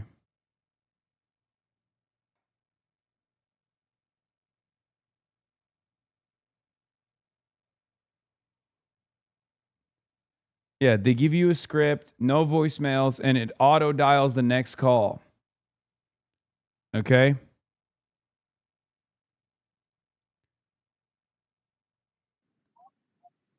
Vincent, we're gonna have to mobilize soon on our end. all good. We are currently sitting at. I love how it just didn't pop up after I said that. We are at 221 people on the Zoom right now. Yeah, we are having fun. And people are joining every second. So welcome, folks. If you're not currently in a breakout room, please join any breakout. You get a script, and the worst thing that can happen is they hang up for international callers. They sometimes think it's really cool. There's international interest in their own politics. Everyone wants a better foreign policy for the U.S. Yeah, American policy ends up impacting your life, no matter wherever you are in the world. Anyway, you forgot to promise carrying the flame at 300. I can't be doing that right now. All right, let's be fucking serious for a moment, please. Okay.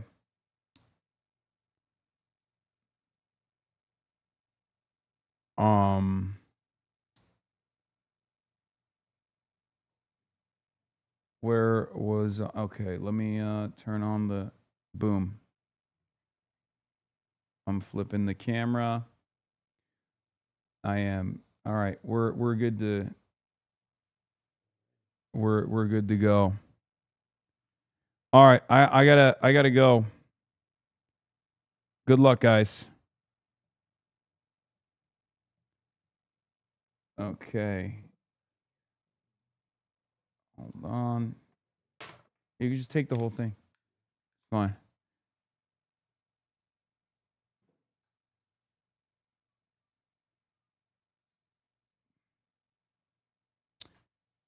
Okay. All right. Up next, we are going to an event in Dearborn, Michigan, ladies and gentlemen. The prodigal son returns. I really wish you would address the concern I had. I don't think it's the same as anxiety or needing a script, and I believe other chatters may feel the same way but don't want to say it. What is it? What is your anxiety? Singapore chatters rise up. Unironically, what if beyond anxiety, people think they're awkward or off-putting and will just hurt the cause? No, dude. What the fuck are you talking about? That's not a real concern. What are you saying? That you're going to be off-putting and hurt the cause? No, that's not how this works. It literally gives you a script. All you need to do is just follow the script. Also, you listen to me talk all the time. This is your opportunity. That is social anxiety. You're literally describing social anxiety while you said that. What about social anxiety? Okay?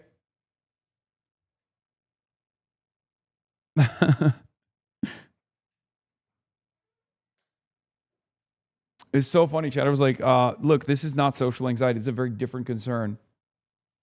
And then describes anxiety. Okay. Will you be meeting the mayor of Dearborn again? I don't know. I don't know what he's up to. But yeah, we're gonna be going to Dearborn, Michigan, and you would have to try to be off-putting to mess it up. I hate phone calls and I love phone banking. Yeah. It's such an easy process. The easiest process of all time. I mean, I've done it on stream before. You guys know. I've done it on stream and I was hella cringe, but it didn't matter. You know, we had like 3 conversions on stream immediately, back to back to back, 100% success rate. And I wasn't like exceptional in any way, shape, or form. It was just, you know, people are far more receptive than you think. People are far more receptive than you think. You know, I've always wondered, do you travel with the soundboard? No, I do not. I do not travel with the soundboard, chatters.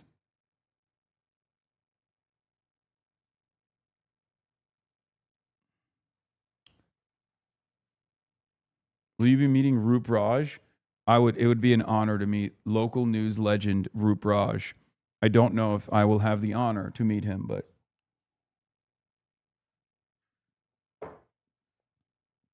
Baltimore legend Roop Raj, Baltimore Maoist legend Roop Raj, I doubt it.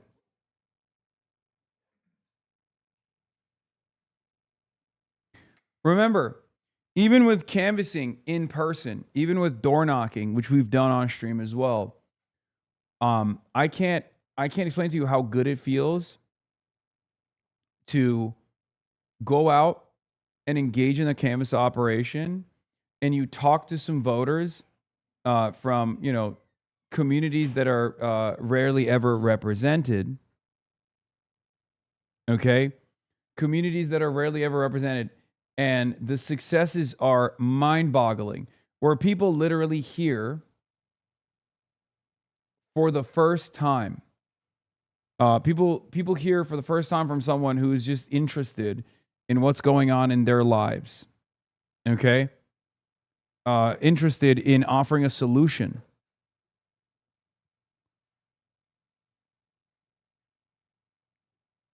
And they are super positive and super responsive. It's fake it till you make it, then it becomes second nature. Yes. Are you covering the iDubbbz update later? I understand there's more important things going on, but I also like your coverage on these things.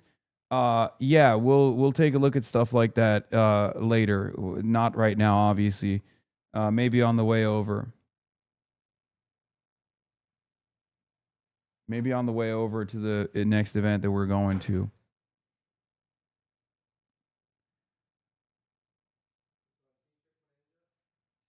Yeah. Yeah, it's working. It's live. Did you call the Uber? Oh, it's here. Okay. All right, everybody. I am going to start off with the showdown. Well, Wisconsin, you know, I love that state. Dana Perino grills socialist governor hopeful on the far left tweets.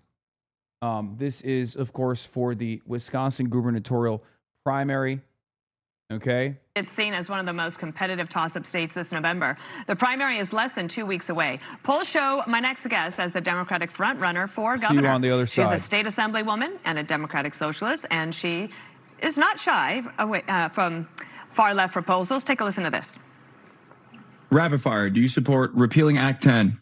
Yes. Universal child care? Yes. Free school meals? Yes. Guaranteed pay leave? Yes. Abolishing ICE? Yes. A 1-year data center moratorium? Yes. Breaking up big ag? Yes. Public grocery stores? Yes. Right to repair? Yes. Legalizing cannabis? Yes. Overturning Citizens United? Yes. A workers' bill of rights? Yes. A free Palestine? Yes. And Francesca Hong is a candidate for Wisconsin governor. And even yesterday, it looks like you will be the nominee, as another one of your closest competitors, who is even far behind you, has dropped out of the race. Is there anything in that list of what you told Hasan Piker that you disavow now? No. Okay. Is there anything in the DSA platform that you disagree with? Yes. Okay. What would that be? Abolishing the Senate. I believe it's nonsensical and non-practical at this time. Okay. Would you abolish the Supreme Court? No. I believe in checks and balances. Okay. So you consider yourself a democratic socialist, is that correct? Yes. Would you defund the Department of War? Define it? Well, I think defund, it's a take away the all money right. from the Defense Department? No, I think it's troubling how many times they've failed an audit, and they're one of the highest funded agency. And I think that stewardship of taxpayer dollars is incredibly important, that where there may be fraud, waste, or abuse, that we make sure to vet the agency. Okay. Would you advocate for public ownership of America's largest corporations, or those in Wisconsin?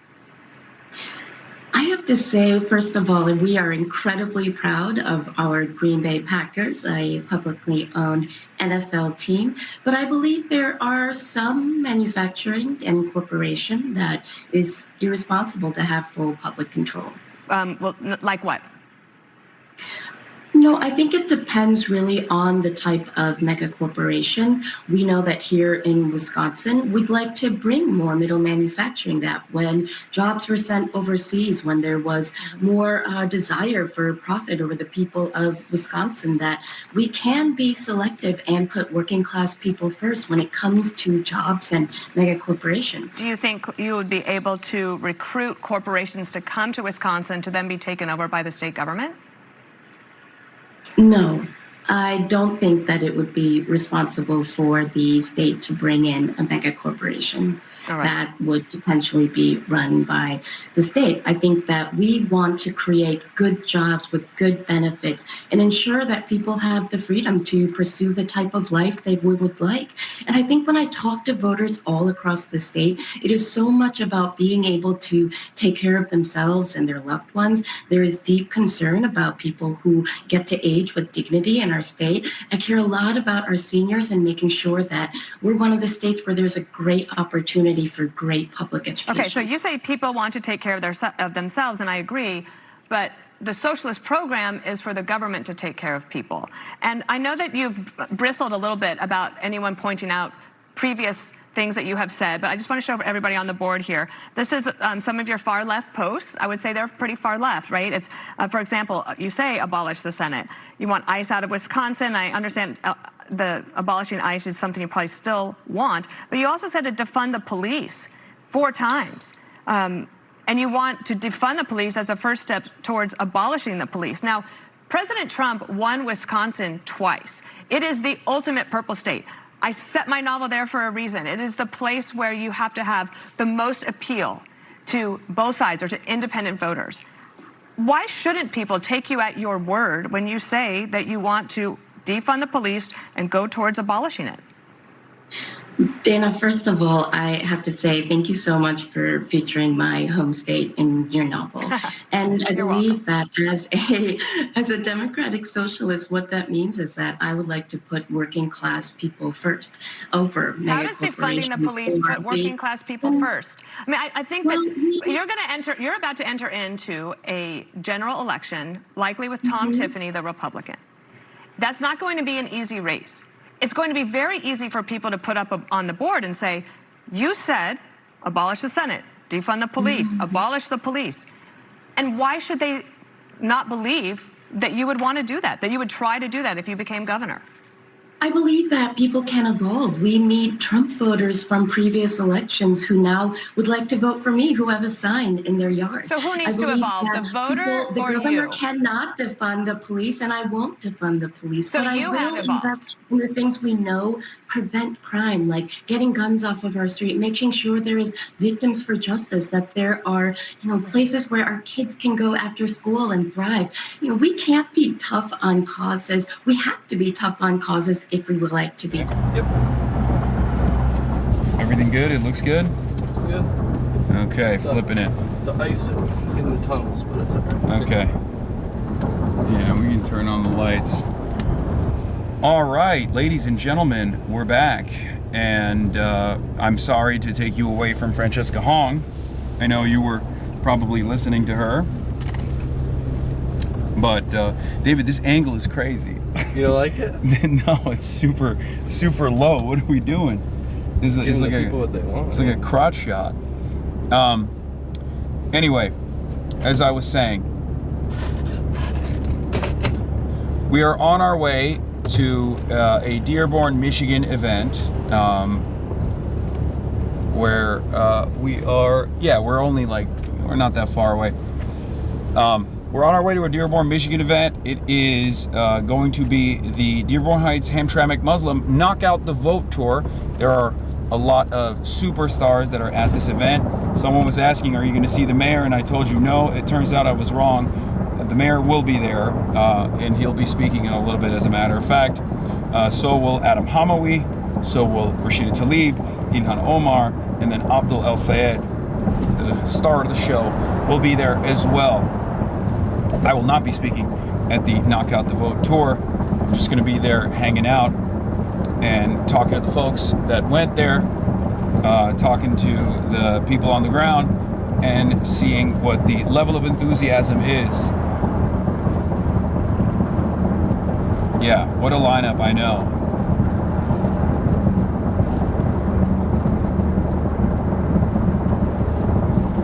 Michigan Avengers, basically. Francesca Hong mogs this little-headed guy. True. She does.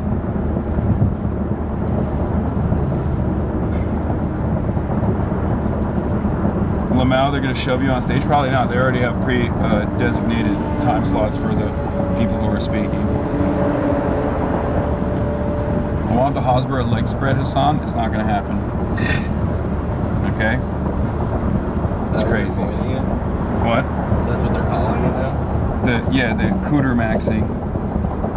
Cooter maxing is what is known as now. It's the and meta, forever. Man.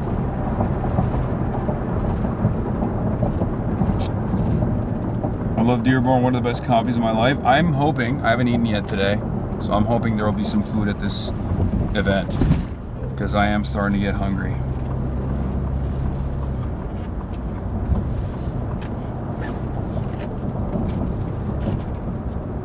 Are you going to stop by Chicago while you're traveling between Michigan and Wisconsin? No, I will not be going to Chicago this time. Don't know why I would do that.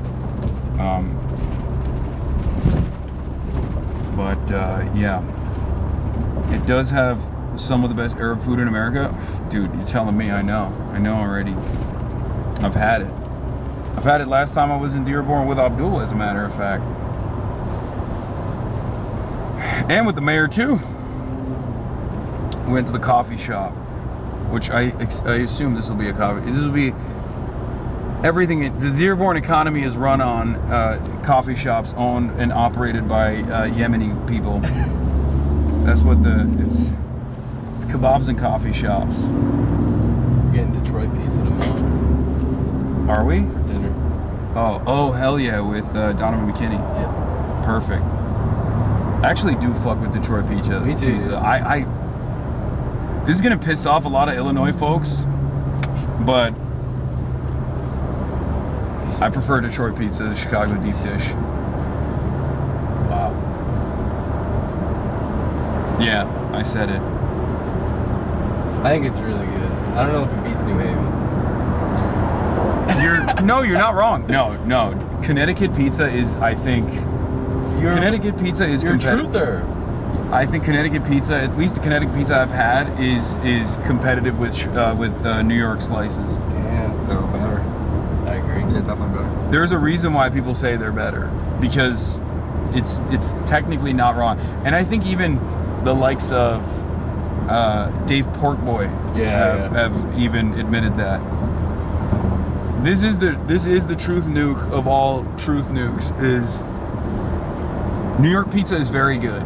Like it's like 10 out of 10. We're making a distinction between like 10 out of 10 pizza and like I guess 11 out of 10 pizza at that point, right? I would not say that for Chicago deep dish though. I don't really like Chicago deep dish. Chicago tavern style is real Chicago pizza. I know that's the cope that I hear, which means that the battle has been lost already. You know what I mean?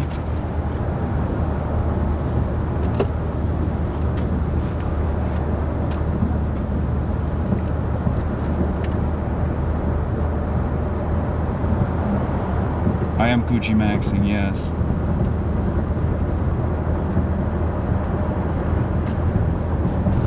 It's not cope, dumbass. Okay, sure.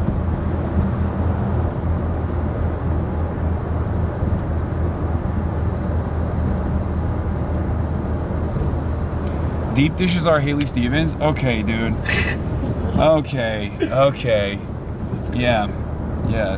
Chicago deep dish pizza makes me go, Israel comes to me in my dreams.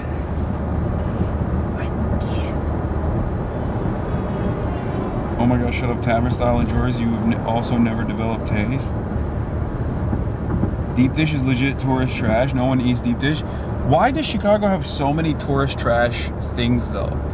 I mean, that's a sincere question, because it's very interesting to me that Chicago has a litany of tourist trap style things that they point to as like real cultural exports.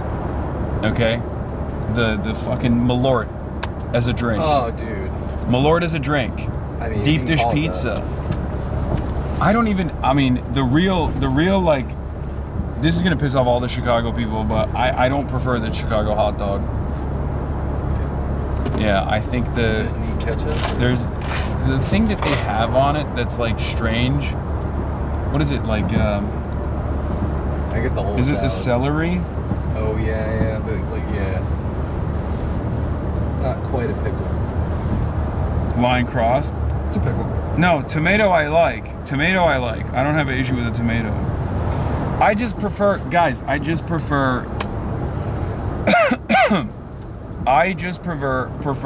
dirty water dogs with mustard and ketchup. That's my preference. I'm a simple man. I have a simple baby taste, if you want to call it that. But is the relish and the celery salt. Oh yeah. The relish and the celery salt freak me out. I feel like if you're getting a glizzy, just get a glizzy. Don't get a salad on it. Yeah. But like, I also don't prefer chili dogs either. No, I don't either. I'm a simple hot dog guy, because I think I've never had a chili dog in my life that I have enjoyed the experience of consuming, because the vehicle for consuming, because you would think, I love chili, I love cheese, okay, but you put chili cheese on a dog, and all of a sudden it is such a filthy experience. Like when you're ravaging it, you feel nasty. Yeah. Doesn't leave you feeling good about yourself. It's one of those things where the experience sullies you. That's how I feel. Maybe I have a lot of strange opinions on that, but those are my opinions. Having said that, I am very excited, because I do hope that we will have some good Dearborn food here, maybe hopefully some Middle Eastern kebabs or some shawarma or something. My mouth is watering thinking about the prospect of having a kebab.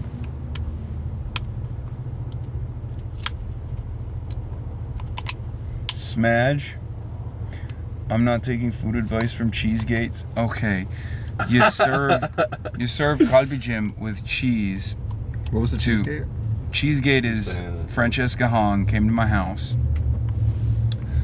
The interview that we did that Fox News was playing when we were walking out. Yeah. And in the interview, she, she's Korean American. She operated a restaurant. She's a foodie. And I wanted to share with her my favorite LA Korean food. Yeah. But it was not authentic. It was kalbicim, but it has cheese on it. And as soon as she saw the cheese, she was like, "What the fuck is this?" She let you have it too. And she ripped into me because she's honest. She's unlike a politician would have eaten that and been like, delicious, right? She's a real one, and I respect it. But I also was devastated. It's like your favorite album, and you're sitting in the car, and you got the aux cord, and you're like, "Oh, you want to share this experience with others," and everyone's like, "This is doo-doo." Yeah, you loved it so much. Yeah, because I still love it. I mean, I ate all of it. It was a big bucket. It was a big bucket of prime rib or short ribs and all this other stuff and rice cakes, and it was delicious. But as soon as she saw the cheese, she locked in on it, and she was like, "This is not real kalbicim." And you ordered a special for her. Yeah. Well, I order it for myself all the time, but in this instance, I ordered it especially for her because I wanted to share this decadent dining experience. She didn't even touch it? She had a little bit off of it and then was like, I'm not having this. And then Chatters never let me live it down, and now I have fucking trauma from, making this mistake. Yeah, but talk about messy on camera. Maybe she didn't want to. It sounds like a messy dish. No. I mean, it wasn't like that. No. She was very clear. And she's like, "This is not how this dish is prepared."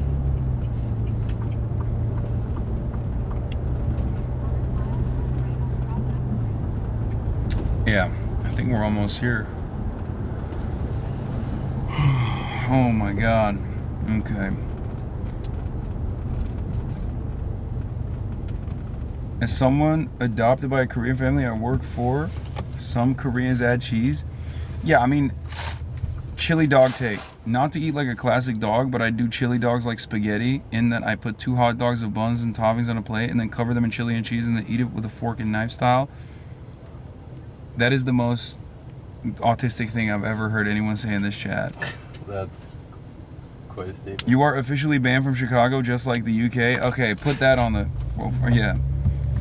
I know the mayor. He's gonna ban me officially. Chat, that's not even a chili dog at that point. That's just an entirely separate thing. What you're describing is no longer a chili dog.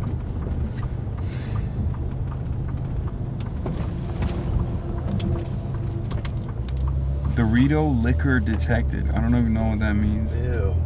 If Francesca Hong really wanted to be the governor of Wisconsin, she would have loved the cheese. She loves the cheese. She said she loves the cheese. Well, that's a good point about cheese. No, that's the other reason why I was like, I did think that this was gonna bang. You know what I mean? I was. This one? Yeah, I think so. Yeah. But that's what you were saying. The typical pandering politician would have been like, I gotta be pro-cheese. I'm trying to win governorship of Wisconsin. They're obsessed with cheese there. Yeah.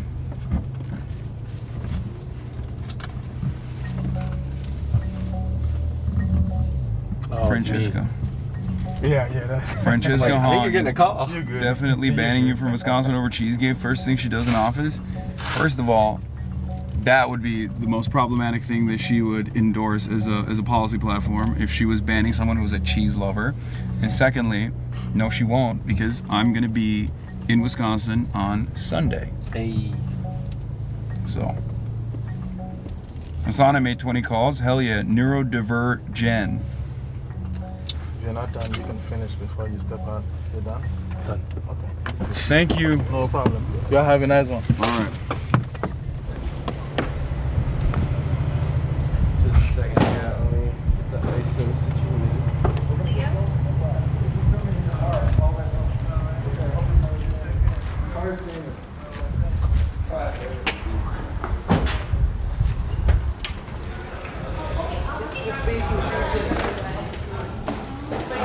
What up, King? What's up? How you doing? I'm doing all right. I have to pee really bad. I got you. All right. How are you? Hi.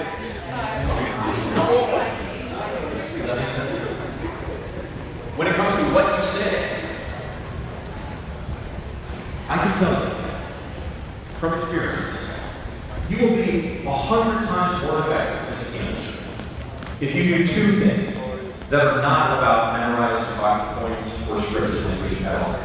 Thing number one, when you talk to people, speak from here, speak from a place of values and principles.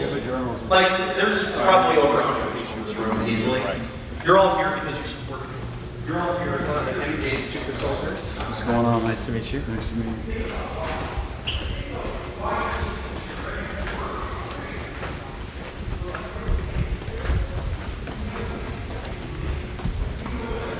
Oh, there it is. Okay, I'm going to the bathroom. All right. Okay, you stay with Vincent. What up, Vincent? Hi, chat. Entertain the chat? Absolutely, I can entertain the chat. Yeah, let's see. Last time I checked, we were at 5,000 dials, but then at that moment, most people had finished their training and we were accelerating to like 5,000 dials for every 5 minutes. Ooh, wow. So I think the number is probably a lot higher, but we'll see. So it's really important because this race is so close, like the Donovan race. Abdul is very important and is doing very well. And we love Abdul and we need to put all the effort there too. But Donovan's race is like razor thin. I think there was a poll that was tweeted out recently from one of the independent expenditures that had Donovan down 4 points, which is like so tight. And before that, it was a much bigger spread. So this is razor thin margin. So your dials really help. And you can still hop in the phone bank. If you're not currently in it, you can join right now, tinyurl.com/HasanCalls. And it makes a huge difference. I mean, people are often scared to phone bank because they think people will be hostile. But the thing about phone banking and phone banking technology right now is that the people you speak to are the people who answer. So if you're answering an unknown number, you are probably greatly indexed to be nice to people who call you randomly because you're choosing not to ignore that call. So you don't sit there, dealing with voicemails. You don't have to leave voicemails at all. The system does it automatically. You just get voters. And I mean, Donovan's race is going to be so tight. And there's the other problem we have is there are Abdul voters in Donovan's district who do not know who Donovan is. And like Shri, there is no like prototypical Shri voter. There is no Shri base. There's just people who've seen a lot of advertising. And Shri is an insane character. I mean, his facility in New Jersey, at a pharmaceutical testing facility in New Jersey, where he abused dogs. Like, he literally left hundreds of beagles to die in this facility when it went bankrupt, and monkeys. And like this local, like PETA-esque volunteer group had to rescue them. And the former employees of this bankrupt facility were hopping the fences to feed the dogs and the monkeys, which is psychotic. And he carpetbagged to Detroit. He spends millions of his own money. He votes with Republicans on the committees, on crypto especially. He's a huge sellout to crypto, sellout to AI. He completely flipped his positions. He was briefly speaking about Palestine, and then once he got in office, he became totally pro-Israel, takes AIPAC money. But people don't know who Donovan is. So it's really, really important that you make those calls, because 4-point race a week ago, I mean, that's a field margin. I heard from the bathroom you talking about Shri Tanadar because I heard beagle murderer. He's a beagle murderer. He's the only, dog abuser involved in this race. It's true. Is Shri Tanadar, and like comically so. Have you heard like the full the local PETA group was like hopping the fences to rescue the dogs in New Jersey? Why did he want to murder so many beagles? Well, the facility went bankrupt. It was pharmaceutical testing, and he was just noped out. Just left him in there to starve to death. Yeah. So the choice in this election is a champion of the working class versus a dog and monkey abusing crypto and AIPAC bankrolled do-nothing congressman. So we got to just get that message out. Voters love Donovan once you tell them who he is, but voters don't know who he is. So this is why phones right now are so important, because you can flip so many people with these conversations, and that is not always the case. This is not a situation where both candidates have total name rec. This is a situation where our candidate wins almost every conversation that we have. We just have to have the conversations, and this race has not gotten the attention other races have gotten. This is not Maylot. This is not even Dari. Even Will Lawrence's race has gotten more national attention for better or for worse than Donovan's, unfortunately, which is such a lot because this is like a. What's really interesting is the racial dynamic in this race as well. Obviously, we're two white boys talking about this, but like there is a reality there where obviously Donovan is born and bred Detroit. Wayne County has a higher density of black voters than many other places in Michigan. And it was remarkable when Hakeem Jeffries actually endorsed Shri Thanadar over Donovan. Well, but there's also a number of Congressional Black Caucus members that are endorsing Donovan. And it's not just the progressives that we know and love. Like the former president of the CBC, Stephen Horsford, endorsed Donovan. Yeah. And that also speaks to the fact that Shri sucks. Like no one likes him in DC. There's a really funny Axios article where it's like all of the establishment Dems who are like, well, not the worst guy to lose it's like a race. we don't really care. So that has also been interesting because like in all these other races, in a lot of the races that we worked on, like we have younger black and brown candidates going up against older establishment candidates, and yet there's always this component where the establishment will try to weaponize identity politics in this cynical way, sometimes doing a lot of racially charged, sometimes engaging in a lot of racially charged narratives, especially in the ones that we've seen with the Abdul race, where like now there's a new poll that shows actually Abdul with black voters is far closer to Haley Stevens, and yet the establishment has been so used to just saying like, no, black voters actually want this candidate over the insurgent, and therefore you're racist, you're not appealing to black voters. Is not the case. True. And yet they don't talk about that racial component in Donovan's race at all. Well, and you're going to see when you're out and about in Detroit, there's huge numbers of people, black folks, who are voting for Abdul and for Donovan. Yeah. So it's a lot of narratives that No, well, of aren't course, quite true. as is always the case, the Twitter narrative that drives discourse in mainstream media is, it couldn't be further from the truth when you go down on the ground and you dial in and you take a look at who's actually voting for who. But yeah, I'm excited. There's a lot of very cool speakers that are going to be speaking today. Where are these? Is there like a green room? Yeah, I want to go. I want to see. You want to just hang out in this back room the entire time? Yeah, it's very nice. Is there food here or no? Don't know that there's really food here. What up? We're streaming. Is it okay? We're going to the green room? Should be good. Is that fine? Can we just check with everyone in there? It's okay if streaming in there? How are you? Hi. How are you? I'm good. How are Always you? welcome here. Of course. We're going to try to hang out on Monday. Oh, okay. I have Hell a whole yeah. set. Yeah, I think Oh, we got a hell perfect yeah. place to go down. All right, perfect. Cast corridor. Should we go inside? Do it. All right, we're live, by the way. I know that. We're always live. She always knows that. Now I know now. Just letting y'all know, always live. Hey, what's happening? What's good, King? Good.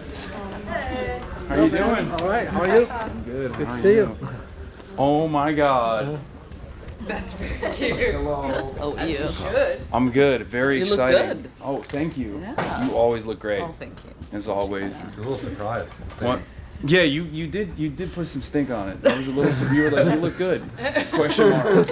That's fine, I guess. No, it was full compliment. Yeah, it's okay. I was a better interviewer than Adam, so that's what matters most, I think. Anyway, okay, so there is no food here. No food, no. I was like, damn, we're going to I got Dearborn. water and then like an old Coke bottle. That's it. I was like, damn, we're going to Dearborn. We'll have some shawarma, some kebabs. Nope, never mind. It's We fine. could get it tonight. There's still time. There's still time. Yeah. No, for sure. I'm not Yeah. leaving. I'm not There's leaving. no Michigan shortage with of that. good eating places and good coffee shops and Yeah. plenty of other things. How you been? I can't complain. Yeah. Still standing, doing good. You started. You started roaming around, going to other candidates, Yeah, endorsing them, so working with trying to some help other other races? people win so that, we Yeah. got a team in place. That's why Yeah. I'm here in Michigan. And we were able to help Daria Lisa and a lot out in Denver. So we're good. We're looking great. Yeah. Yeah. No, these are some really exciting races. What about the mainstream attention? Do you feel like has anything changed since you won your race? Are people a little bit more palatable? Or are they still hitting you with some ridiculous smears? I'm still getting hit with the ridiculous smears, but that's, I think, going to be consistent. I mean, that's going to be something I have to live with and deal with. But I think most of the Democrats are, I'm at least getting on the team, so we have to work together. Yeah. So people are understanding that, and so we have to get to Washington and still, be able to pass bills. Yeah. I think the primary the primary goal here is, of course, to defeat Republicans. Like, we still there are a lot of people who always make it seem like, left flank insurgent candidates, like, they only come after Democrats, they don't come after Republicans. It's like, no, we only go after Democrats if they're not sufficiently fighting back against the Republicans. Right. And I don't think people understand that for some weird reason. Like, no, our first and foremost, our goal always is to serve the people, but then also to fight back against Trumpism in this country. Well, I mean, it's not like we're actually going after them. Like, this is what people want. Like, Yeah, people, that's true. Yeah. People are upset that the Democrats have been sitting at the sidelines and not fighting back, and we are representing that as we should. So it's not like, a group of people got together in a room and said, let's go after, centrist or establishment Democrats. It's like people are upset with the current system. They're upset with people doing nothing, and we are the people's voice. Yeah. All right. What a lineup. What a lineup today. Star-studded. Star-studded. Audio check. Is it good? Is the audio fine? I don't see any complaints, but okay. Which is surprising. Yeah. Okay. We passed how many? 10,000 calls? Okay, that's good. And that's for on the phone bank that we were on earlier. Good. Okay. Let's get 10,000 people out to vote. Yeah. Right. There's 4 days left, so we'll just time to do some damage. Yeah. Oh, 30,000. Okay, that was the old number. My bad. 30,000. That's good. We get to 40,000. I'll have some shawarma on stream. How about that? Which you might think is actually rewarding me, but it's rewarding you guys as well. I promise. Okay. Mostly rewarding me. I'm starving. Hey, welcome Justin, Joey, Bobby. Thank you so much for joining the phone bank. These guys are round the clock. They're working. They're working nonstop. Really appreciate you joining the Zoom. If you have any trouble joining a breakout room, just let me know in the chat. These guys. What are they telling people? Like, do they have Donovan's bio and stuff? What you tell them? Yeah. They have the talking points. They have. I mean, it's a pretty turnkey. Vince knows he's been doing this for a minute. It's just the sheet that I got, is it the same as like what other It's people all are? based off that. That's like the raw. Yeah, it's mostly just like talking about Donovan's record as a legislator and 600 million. 100 million, holding DTE accountable, fighting for universal We're having food a- healthcare, no big money, Medicare for all. Sorry. There you're good. Door to door today. It helped us to tell them who he was running against. They're like, oh, yeah, it was. Yeah. Because he's Hi, Calvin. such a recognizable figure. Let's just say. 1 through 5. No, I'm just post the video he put up Cherie today. is not for me. We just had a caller in the chat right now who's saying that they were going to vote for him just because he is a familiar name, but then they were comparing stances of Donovan and Cherie, and after that has changed their vote. This is literally every single time with all of the races that we worked on. What I have heard so consistently from all of my chatters who've been doing phone banks and whatnot and canvassing is there's always low name recognition for the insurgent candidates, but as soon as they hear the positions, they're like, oh, that's it. Like, I'm definitely voting for the younger. It's so much noise right now in Michigan. I'm sure if you just turn on the TV, you'll see one ad after the other. So sometimes it's really hard to get through it. That's why, I'm just anxious about Donovan's race. So this morning, Oh, look who it is. This is my girl, Misha's assistant in Hanoi. Yeah, she's already feeling better. Good to see you, man. Good. Great. I gotta show you the video. Thank you. Welcome to that. Good trouble, yes. Good trouble. He's so cute. Hi, I'm good. How are you? I welcome Sean. Please feel free to join the breakout room 135. Welcome. Hi. Please feel free to join the breakout room 135. We'll get you trained. Round the clock, dude. Round the clock, bro. It doesn't. There's no days off. That's why I'm always telling you guys. Like when you guys are like, "Oh, dude, you work too much." It's like, well, there's a lot of work to be done. So. You mentioned food.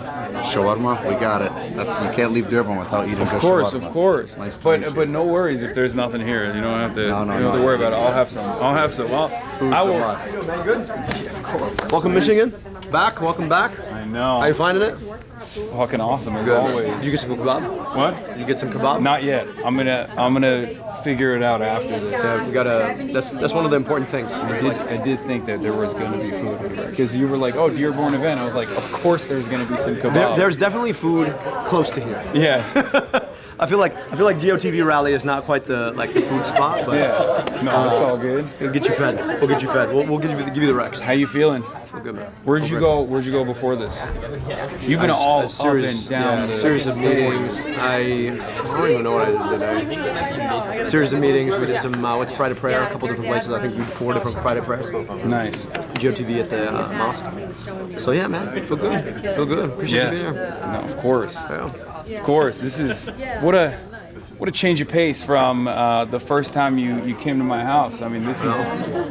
That would have been like 2020. That was like late 2025. Yeah. No, it's been like, I think it's been a year, right, chat? I feel like. I think it has been a year. Yeah. I think it has been a year. And even since the last time I was here, even since the last time we went and we worked out in Dearborn. Oh. And had some. What was the place? That was Dearborn Meat Market. Like that's the place you gotta go. I actually had it for lunch today. Oh. We had an interview. I was like, all right, we're doing Dearborn Meat Market. You gotta go. Actually, you know what you gotta do? You gotta go and have it in person. It's like a different experience. Having it carry out is one thing, but like having it there, whole different experience. No, I'm down. Yeah, man. Yeah, but we feel really good. It feels good on the ground. People are excited. Yeah. Well, here's one thing that I've been saying. I've been thinking about it because I'm like, this is obviously one of the races that I was very like adamant about. One of the races that I've been like working with for a minute. But I was thinking like, there's only a finite amount of resources. So the one positive is, look, you know, we're still working like we're 10 points down. However, polls don't vote, people do. Exactly. And regardless of what the results are, even if it's like a total blowout, in my mind, I'm like, at least we, you know, this was a major moment. This has been a major moment where like there's so much money being dumped into this race. We calculated with the reservations that I have through the end of election day, $70 million. $70 million. It's like, think about what you can do with, you know how much medical debt you can eliminate with $70 million? I know. $7 billion. Yeah. And instead, like, dumped on fire on TV ads. Yeah. But I'll tell you, and we got to keep that energy into the general. It's going to be a real general. For sure. I mean, like, you know, Mike Rogers has run before. He's got statewide name ID. I mean, he's corrupt as hell. He's never seen a corporate check he doesn't like. He helped architect the opioid epidemic, which he doesn't want anybody to know about, which I'm about You're to also talk a perfect matchup against them as a doctor as well. Yes. Hi. Nice to meet you. Of course. Very excited. Very excited about this. Appreciate the effort, man. Appreciate the support. Yeah. Like we got to keep the momentum going into the fall. But it does feel really good going into election day, and like, you know, we got all the folks here. It's, you know, it's like these are the moments you sort of step back and say, I'm really grateful for. In politics, everything you do in politics is because somebody else decided they want to do something. You don't do anything by yourself, right? Yeah. And I'm just so grateful for like everybody who's built around this, all of the effort that, you know, the rallies we've had for the past several weeks. Like, it's just a lot of gratitude, man. Really grateful. Yeah. I mean, this is how a real movement begins, though. You know, and someone had to do something. Like, people have to step up. People have to step up to the plate. And people have to be that person. You also were that person a long time ago. Like, a lot of people I mean, Haley Stevens brought up the fact that you ran in 2018, and it's so interesting because, like, yeah, the dynamic was very different back then as far as places that were considered like swing states. Like, there wasn't the establishment Democratic message of like, no, we have to have a moderate who can defeat the Republicans. Like that was still a prescient message, unfortunately. It was wrong back then too. I think it was Michael Moore who said in 2016, like, Michigan's not a swing state. Michigan's not a swing state. It's a blue state. The only reason why it's a swing state is because establishment Democrats have dropped the ball in spectacular fashion. It's also like this idea that people walk around wondering, like, where do I sit on the left-right spectrum? Yeah. Instead of wondering, like, how am I going to afford my groceries and my gas and my rent? How am I going to afford to get sick? And if you don't have honest, direct answers to that question, don't be surprised when people don't support you. Yeah. So we're trying to answer that question and demonstrate how you actually can, like, I want to thump my brothers. I don't want to just beat him.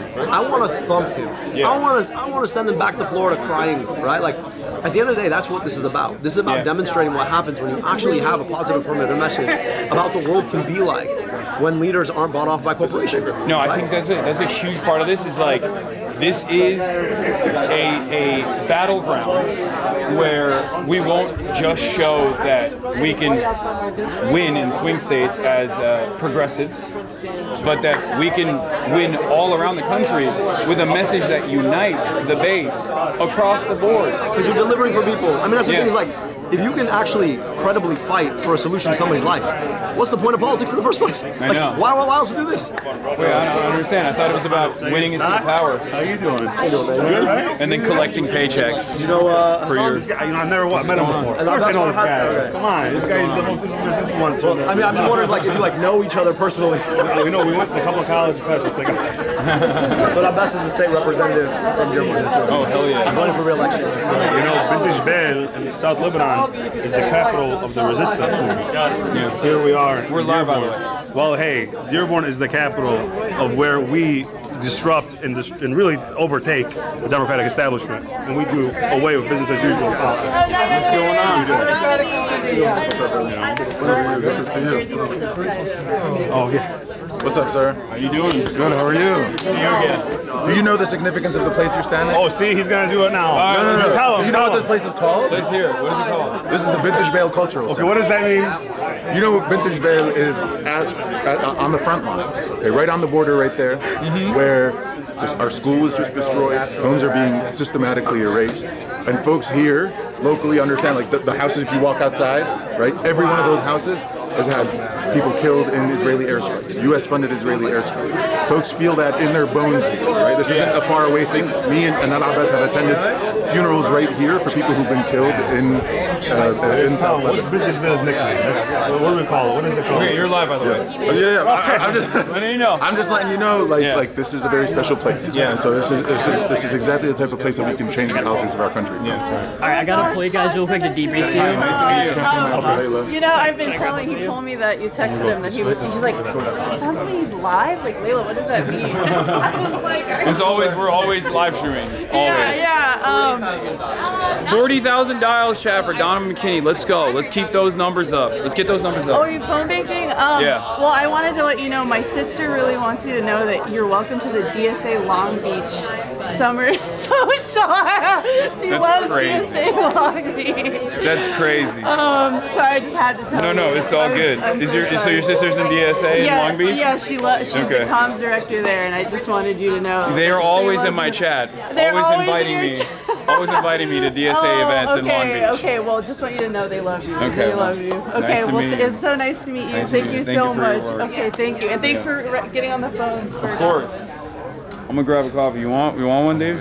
Thanks, bud. I think it's coffee. I hope it's coffee. Oh, it is coffee. Nice.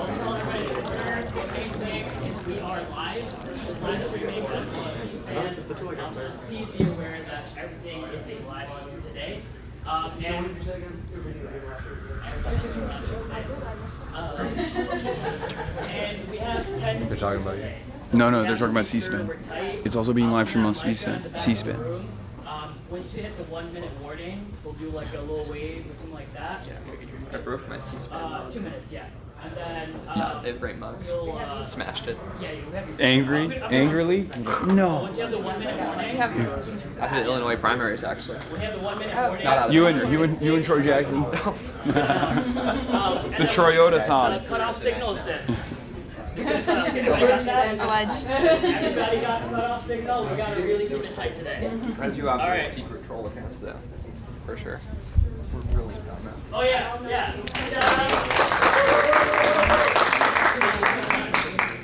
All right. I put water in my coffee because it's too hot. Crazy, dude. Yeah. So the first person is gonna be. You want to be the first person? We're gonna have 2 minutes, and then it will be of us. We'll have 2 minutes. And then all of us will be next. We'll also have 2 minutes. I never warned you that the captain don't know how to turn their audio off. I just put in the chat. I'm like, oh my god, guys, we're killing it. That's always. You stop slurping. I'm gonna keep slurping.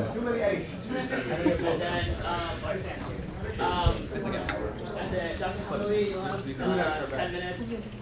You say you want to swap the lob? No. Oh. No. Yeah, you too, man. I'm good. You look good. Look sharp. Oh, thank you. No more winter gear? No more winter gear. It's good to see. It's our security our protection, our security in freezing cold Minneapolis, Minnesota weather. He runs security for Ilhan. You might remember him from the attacker guy. Right behind. Are you pantomiming squirting apple cider vinegar at the congresswoman back here? Yes, I was just explaining. Hey, what's good? How are you? I'm good, man. How are you? Good. Yeah. Good seeing you back here. Great. What's going on? How you doing, brother? Come on. Council President Pro Tem. Teresa worked on the campaign. She got into politics. She's like, you know what? I watch his podcast. I watch his Twitches. The left got them in right with this guy. So let's take a photo. Hi, nice to meet you. Nice to meet you too. I gotta go outside. So you guys take a photo? All right, let's do it. Good to see you. Come on. Nice meeting you. See you ready? HasanAbi head there. Of course. I mean, this is HasanAbi head central. Yeah. You have to remember, there's not like there weren't a lot of outlets, especially for many years. Like we kind of take for granted how much the environment has shifted, especially as it pertains to speaking about Israel, speaking about American foreign policy in a very critical way. Mainstream media, for the most part, especially in the Western world, doesn't offer any critical tone, and they still fail, in my opinion. They sometimes will engage the conversation from a partisan manner, but overall, it's very insufficient, and it's rarely as critical as it deserves to be. So for a lot of people here, they feel heard with commentary like ours. You know?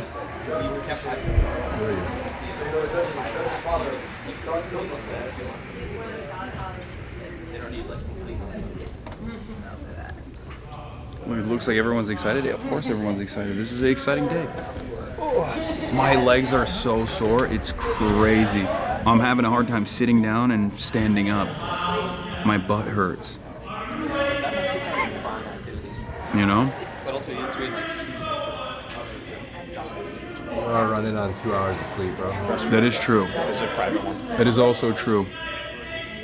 Running on 2 hours of sleep and 0 food. Butt hurts kind of hot. No, from squatting. I've been doing weighted lunges up and down the block. It's been crazy. Yeah. Hi, Amin and David. Thank you so much for phone banking. Please feel free to Someone get this man a cane Bert. Yeah.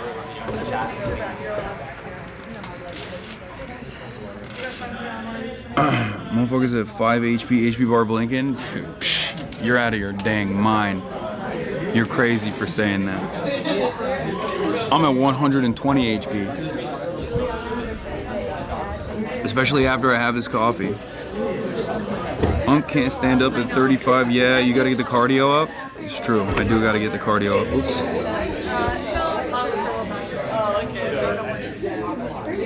Yeah.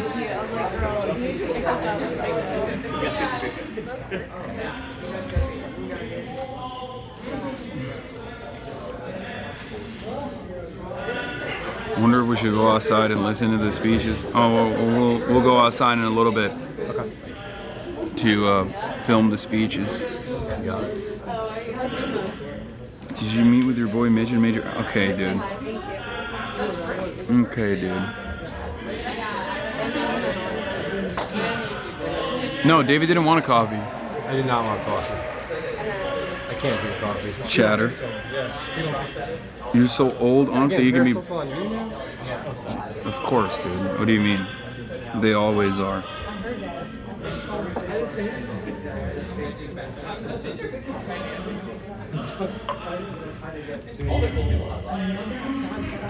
How many phone calls? I mean, it was like 40K, so it's probably past that now.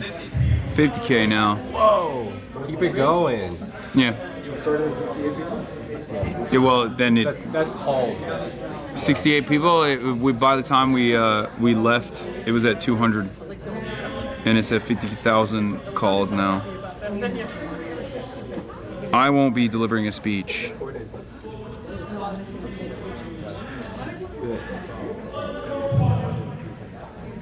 They do a good job setting you up, giving you the coffee. It's a very, and they have it's very efficient. We have 4 days left to board. Hey, if you've never taken part, I highly recommend it. Not for this campaign. It just means in general on your own free time. If you ever, you just what? Oh yeah. Yeah, that's good journalism. When you have no opinions, that's the true unbiased journalism. That's good.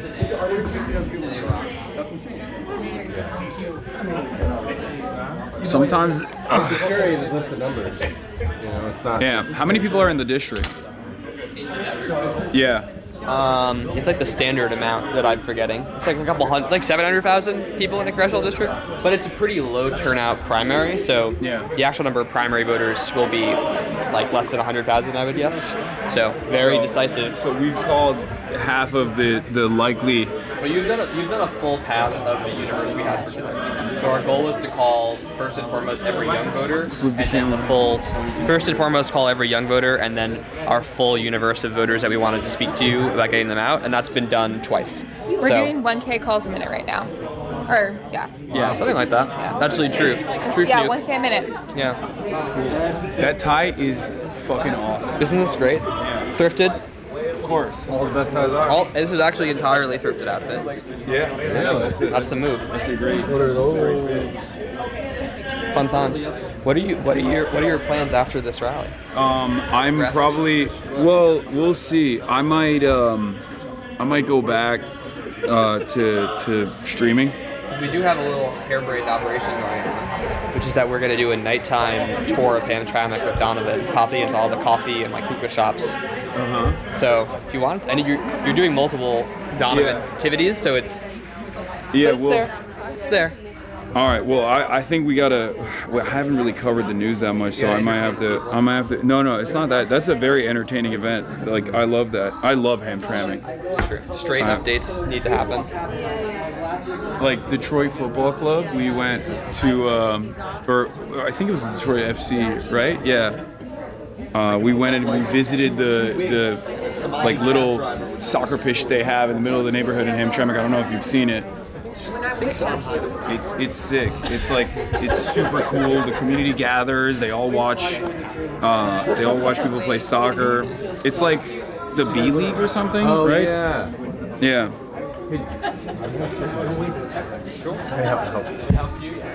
Yeah. Unk has a curfew.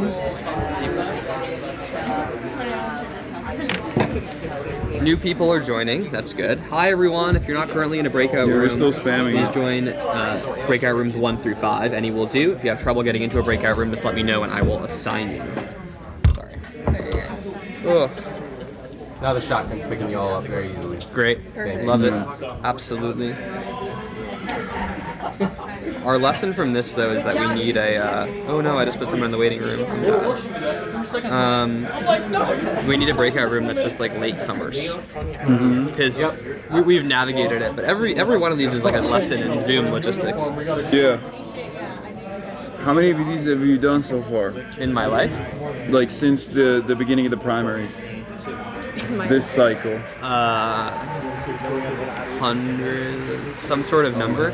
Yeah. I mean, like huge end of the race ones, like whatever number of races there have been, like 1 to 2 per race. But in terms of overall Zoom phone banks, like an incomprehensible number. Probably. Danae, you similar? So many. Yeah. I don't know. Multiple every week. Multiple every week. Yeah. You're muted. Yes. Okay. Should I try and get the? Yeah. And then is it a donation ask? We can do both. Okay. Donation ask and we'll get out and phone bank, and also we're such good friends. Okay, specifically for Abdul or Donovan? Let's do a Donovan. Let's do like a gut out, make calls for Donovan and Abdul and vote if you're in Michigan, and then just do a fundraising one. Do you feel comfortable just pitching that, or do you want me to come? I'll try. Okay, let me know. We have someone who's bringing 6 people to vote with them because they're so excited. It's awesome. Amazing. Dude, one of the things that I realized, like, I mean, I've done like canvassing stuff before, but especially in these races, maybe it's because of the candidates that are so much more dynamic and so much more interesting. Maybe it's because there's a lot more like national appetite for exactly this kind of change. But or it's the data centers in Israel for sure as well. The issues that are like very specific. But you get so much bang for your buck by just simply talking to people, like 100%. Whereas I feel like if you're doing it for, I don't know, like Hillary Clinton or something, it's not the same. No. It really doesn't hit the same. But when you're doing it in a small race, like a smaller race like this, in a district like this, and you're reaching out to people who are like disaffected voters that no one has really spoken to, and you explain to them the policy positions, you explain to them the differences between the incumbent and the insurgent, and the responsiveness is unbelievable. Like, people actually get excited to go out and vote for someone, which is kind of the theory, right? It's kind of the theory of change that we've been talking about for a very long time, even from obviously like the 2016 Bernie campaign to now, all of these different primaries all around the country. That's why I keep urging people to go out and join these sorts of phone banks and go out and canvass for these campaigns, canvass for these candidates, because the results are incredible. And you get to know full well in the back of your mind that you're probably pissing off a lot of pro-Israel donors that are just dumping boatloads of money into these races. The cope that I have, at least in my mind, for like hyper-focusing on the Abdul race has always been, even though it, I don't want to come across too cocky here, but it does seem that the likelihood is very high that he will succeed, is that there's a finite amount of money out there. It's not infinite.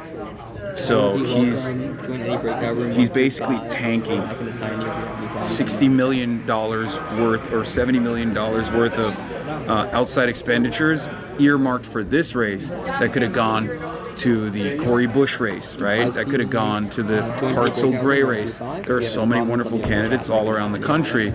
And, it's not a secret that a lot of these donors are... What kind of donations? I think just a generic campaign one for ABBA. They're cooking up a double donation drive right now. But yeah, as I was saying, there are a lot of single issue donors out there. Some people like 8 now, Blue Cross Blue Shield, single issue on maintaining a for-profit healthcare system. They can spend that on this race, or they can spend that against other Medicare for All insurgents in smaller markets, in races that haven't gotten the same necessary national media attention. So, given that this race has a lot of national media attention, even like whether or not this became a nationally relevant race or not, didn't change the reality that the 70 million was earmarked, right? So that money is being deployed here And in my mind, I'm thinking like he's Abdul's able to tank it. He's like a tank. He's able to withstand the attacks, partially because of the excitement and the enthusiasm that you guys have shown as well.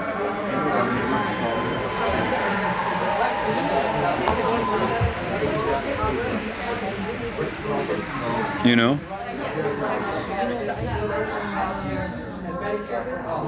Just like you, I mean, I guess. Yeah.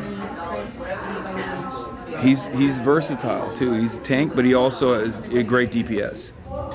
He's definitely a DPS player too. Yeah, I mean, it's just that he hasn't. Yeah, he's a DPS build, very agile, huge dexterity, huge with critical hits. Here's the thing though. In the primaries, I think you guys are going to be surprised. You're going to see a very different Abdul in the general. Because in the primaries, he's obviously not going to go super hard against Haley Stevens. Haley Stevens is a Democrat, Michigan legislator. So, obviously there's a limitation to how hard you can go against your opponent. Especially because in the general, you obviously need the rest of the backing from the Democrats, who can't feel too discouraged, can't feel too upset. Whereas in the general, it's fucking no holds barred, right? In the general, join any breakout room 1 through 5. In the general, you'll see the DPS. It won't just be, yeah, it'll be the second phase. They'll do a domain expansion. I'm looking forward to that. We are just helping out. You interns? No. I'm a damn. He said, "Are you intern?" I'm a young. consultant. You're a consultant. Yeah. So you're like hired. Once a consultant hired. No. I run Sunrise Movement's electoral work. This is media, by the way. So if you don't want to talk to him, you can say, I plead the fifth. I co-own a consulting firm called Egret Strategies. We work with left candidates all over the country. Dr. HasanAbi was his deputy campaign manager, and I helping out Donovan in the final stretch. How old are you guys? How old do you think? Yeah, I don't know what will be. I don't want to offend you. You look so young. We'll be offended no matter what you say. You look 20s. Skincare. No, 23. I'm 24. That's still really young. That's very precocious. No, this is the crack. This is my decade mark. Decade mark of political prodigies over here. I've even given him the honorary Faillennial title as well. That's really meaningful. My theory is that the millennials are what is going to are going to usher in the era of American socialism. I think, given like their entry point to the job market, where they've only seen bus cycle after bus cycle, I have this. I mean, it's a joking theory. It's not a serious one. You're taking notes now. You're taking these down as notes, but okay, don't show as notes. But the new page. Just zoom in. But I jokingly say that the Faillennials are what are going to usher in the era of American socialism. You know, a newer New Deal type democracy. Yeah, Gen Z has been a little bit inconsistent. So you got the older Gen Z that are also Zillennials. Like it's a pre-COVID, post-COVID situation. So if you went through your adolescence before COVID and you had a healthier development, you have a lot of Faillennial tendencies. You're less reactionary. You still have somewhat of a radical streak as far as your politics goes, as we've seen with millennials as well, who just have no hope. You're saying that the younger Gen Zs, because of COVID, radicalized right, because they turned against lockdowns and stuff? I think they just didn't grow up healthy, let's just say. Well, I do think that, yes. I mean, as we've seen with John Fetterman, I think a little bit of brain damage is a surefire way that you'll become a right-wing reactionary. But yeah, I think that younger Gen Z, at least in my experience, are they have very strange beliefs. That generation, not as much younger Gen Z. I mean, there's definitely a lot in comparison to other political, other watchers of politics. Yes, but I would say that mine is mostly my wheelhouse is millennials, and then older Gen Z. These are millennials who grew up with you. And they're like... Pretty much. Yeah, so they were like maybe like 18, 20, and now they're like 25, 27. And even if they're Gen Z, like there's people who've been watching me since like they were, 13 years old, which is crazy. But I guess better watch me than Andrew Tate, you know what I mean? But that's the way I see it. It's like if you were younger Gen Z, you got your brain a little bit poisoned by kick streamers, Aiden Ross, Andrew Tate, people like that. If you're older Gen Z, you're more likely got to invest in politics a little bit, started watching me. Thank you so much for joining. Also, Gen Z is just like a wide array. It's like when I think Gen Z, I think like, oh, someone who's like 20 years old, but actually they're 30 now. I think, right? Gen Z, oldest Gen Z turned 30 at this point. I'm 19 and I've been watching since I was like 15, Lamau. Yeah, see? Wow. Yeah. Wait, so ask that person if their brains didn't get broken by COVID lockdowns, I guess. Or well, I mean, if they're in here, their brains probably didn't get broken down by COVID lockdowns. That's my assessment. Because like everybody was slotted into different online communities for a lot of people when they were going through that period in their lives. Because like there's no one I think during the COVID period that didn't find an online community. So if they found this online community, I believe that they had a healthier development that tries to take some of that anxiety that they feel about a future, the prospects of a worse future overall or a better future overall, and then take that anxiety and do something productive with it. Because I always try to get people to go out and join DSA, engage with their communities, organize in their communities, organize in their workplaces. So I feel like that's a far healthier attitude than these different routes that they could go down, which is usually filled with despair. The right is oftentimes bringing people into the fold and redirecting their animosity towards less productive routes, oftentimes shifting the blame over to other marginalized identities, trans people, women. Oftentimes you see it like they'll blame everything on women and women's position in society and how that it's a zero-sum game. One generational thing about the millennials, which is interesting, is that the Gen Zs are going to have this AI threat, which like we as millennials are like observing like warily from afar, like, oh, that's really messed up. But like we're like we didn't have to contend it right out of college, right? Depending on your age group, like even with millennials, like I lived in a world where cell phones were not readily available. Yeah, I grew up in an environment. Yeah, there was like a little bit of exactly. So like there was a time frame where we just like didn't have readily available cell phones, no internet access all the time. The internet access that was available was also like disrupted oftentimes when you get a phone call in the house, right? So that was my experience. I don't like to talk on the phone. Like we grew up, like I know, like I can talk on the phone. Like I can talk on the phone too. I still don't like it. I don't like it. No, I have friends that my podcast co-host Austin loves being on the phone. Yeah, that motherfucker's on the phone all the time, nonstop, and I don't understand it. But for me, I hate it. I can still do it though. I'm sorry. Anyway.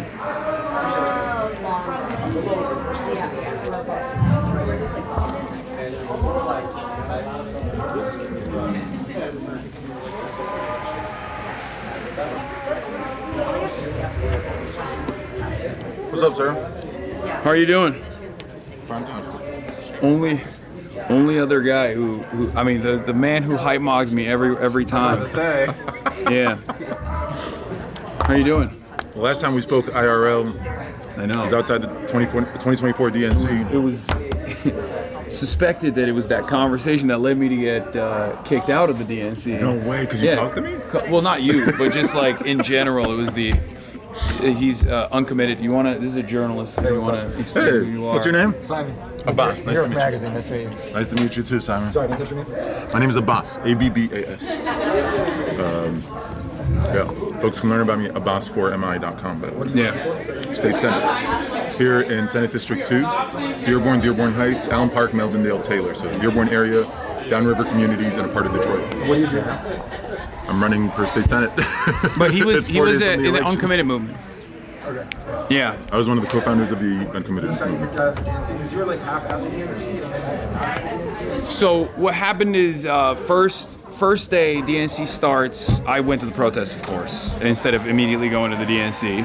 And then after the protest ended, I went into the DNC. I did some coverage from the DNC. Second day, same thing. Third day, it was no, in the DNC. No, I was invited. I was a creator for Kamala. No. I went in as again.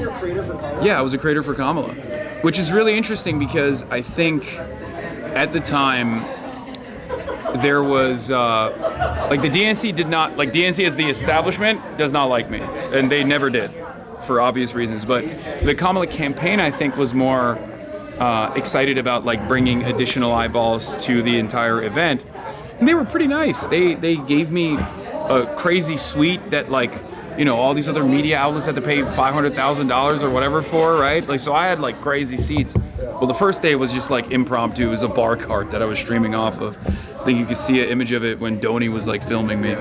But eventually they. Back then? Yeah. Donnie. Never mind. Yeah. No, he's been. I've known. So I was always. When Donnie first started at CNN, I was very interested in his coverage because I was like, oh, this guy gets it. Like he's going to some of the more extreme right-wing circles. Like he's going out and like he's actually talking to real voters as opposed to the. We might have to get to boss. I totally. Yeah. Anyway, yeah. Anyway, so yeah, he. You guys linked up with the DNC. We linked up at the DNC last day. I had just pulled an all-nighter outside because we made a request for a Palestinian American speaker and they said no. And so we said, okay, we're not leaving. So we stayed outside and... She's going to go on if we want to go out there. Oh, okay. Okay. Yeah, let's do it. Let's go out and let's listen to Rashida's speech. We can talk. Yeah. But basically, the short and sweet of it is, I interviewed them outside, they were inside the DNC, but outside of the DNC, if that makes sense. They were outside the building. And I interviewed them, and then after that, I was being, just like you, there was a New York Times reporter with me the entire time. And they literally revoked my press access amidst that experience in front of like 80,000 live viewers. Oh, because I was criticizing the DNC and said, the straw that broke the camel's back, as I said, they're behaving like Israel by lying about the uncommitted movement. And then they proved the point by kicking me out. Yeah, about to say. But they did it in a way where it was like ambiguous. It was just like, oh, you don't have access to this floor anymore. You know, that kind of thing. All right, let's go listen to Your favorite film? Of course. Thank you. Let's do it. Hello. Nice to meet you. Nice to meet you. Thank you so much.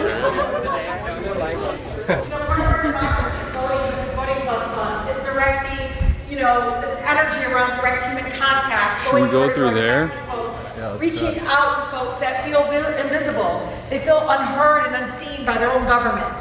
But when it's neighbor to neighbor, people talking to each other, you can outwork all the hate, all the misinformation. I mean, it is more powerful than any TV ad, any lawn sign. Can we peek through here so we can film from here? Out there that literally is so much noise that it's exhausting for our residents. That's what they want. They want us to be completely exhausted. But we know that we've seen it over and over again from my race where literally I was the underdog in 2019 and I won by 900 votes. That's it. And we made history together.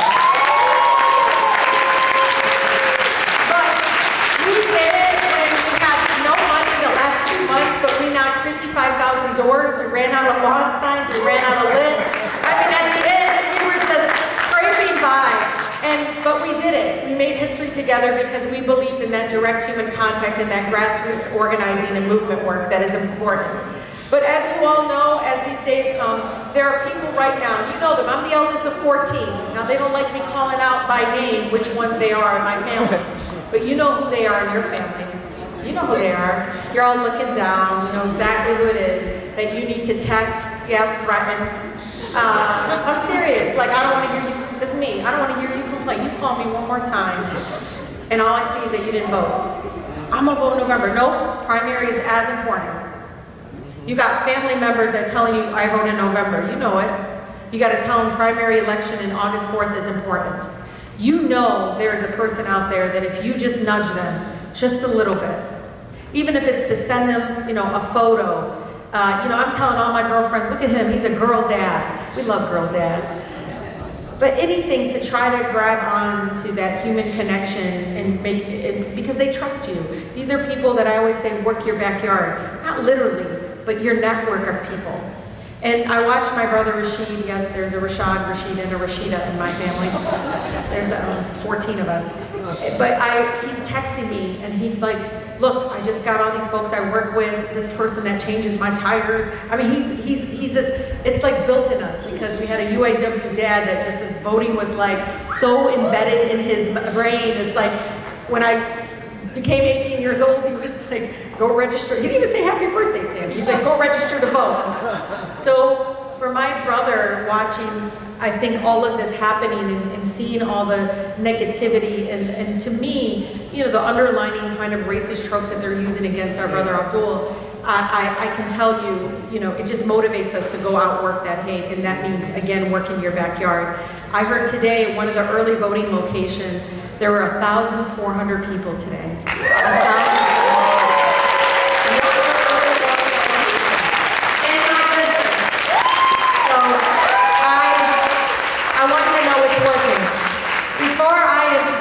Someone that is very incredibly special to me. I need you all to know this. There are people holding on to their ballots. I'm telling you because you're the person they're going to call and text and say, what do I do with this? They can take it to their polling location and they can spoil and get a new ballot, right? Or they can go and drop it off at one of the, literally up until 8 p.m. on election day, they can put it in one of the drop boxes that's designated, okay? The other really important thing, we got calls today, I need to register to vote. You can register to vote at any early voting location. I'm gonna say it again. We get people coming up and they're like, well, I just figured out my cousin's not registered, my daughter's not registered. You take them to an early voting location, they can register to vote at an early voting location and get to vote right then and there. Really important too. Polls, again, open. Early voting, you can do early voting until Sunday, August 2nd at all the locations throughout the community. Think about it, Saturday, Sunday, this is time where folks, again, Tuesday, anything could happen, encourage them to vote early. On election day, from 7 a.m. to 8 p.m., if you're in line, this is a question that comes up all the time, if you're in line by 8 p.m., you get to stay in line, you get to vote. Again, you are ambassadors, you know this, but people are gonna ask you, and I want you to share that information with folks. With that, I need to tell you, when in 2019, I came in with the largest incoming class, the most diverse, largest incoming class in the history of the United States Congress. And in there was one of the tiniest people you ever seen. But boy, was she's spicy and feisty. No, really, she acts like she's the older sister, by the way, and I'm older than her. She is the little sister. But what I love about this person is I think the first week, or can't remember what it was, she has a very much an activist family, which I love, same in my family. And I think somebody was saying something about her online, and I, you know me, Mama Bear, I'm like, Ilhan, who's messing with you? Southwest Detroit was coming out of me, I was like, what's going on? She's like, she puts her hand up, she goes, Rashida, I'm fine, I survived war, I can survive this. Amen. That's incredible. And what it is about that, Talina and everyone, is that lived experience. You know, Ilhan and I didn't run to be the first of anything, but it is our lived experience that helps us move with urgency, helps us see things that take people years to see. I mean, look at these folks running the other way on APAC. We knew a long time ago. We knew it wasn't left or right, it was right or wrong, right? When she's in town, I love it. We try to stay cool and not get into trouble, because you all know, sometimes I need that strength. I will sit down next, I see you. I sit down next to her, and I think I'll be calm. And that doesn't happen, as you see in in the State of the Union speeches. It gets a little crazy when Ilhan Omar and I are next to each other, but I'll tell you, I will sit next to this woman anytime, any day. The strength that oozes from her and what she has to deal with in Congress, what she has to deal with society. I don't know how she continues to do it, but man, she deserves a round of applause from the 12th Congressional District to thank her for her courage and for her fighting spirit. With that, Ilhan Omar.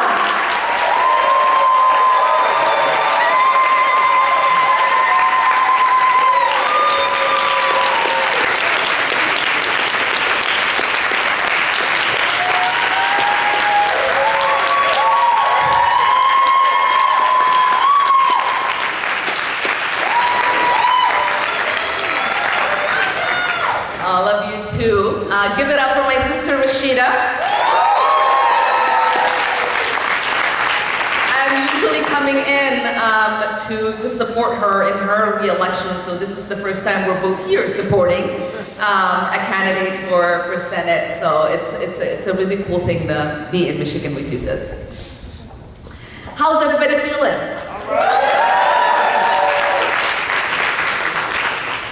I don't often campaign for people, but I knew I had to come here to support Abdul because there is something special happening in Michigan.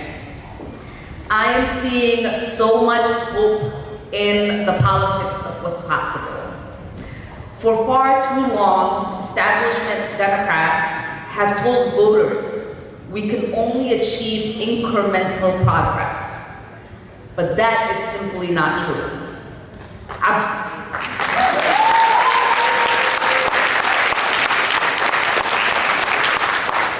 Abdul is showing us what politics should be about. Politics should be joyful.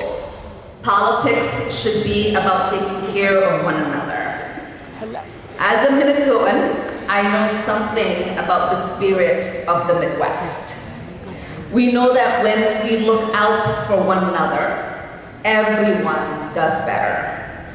As the great late Senator Paul Wellstone said, politics is about the improvement of people's lives, lessening human suffering, and advancing the cause of peace and justice in our country and in the world. And that is why I am here.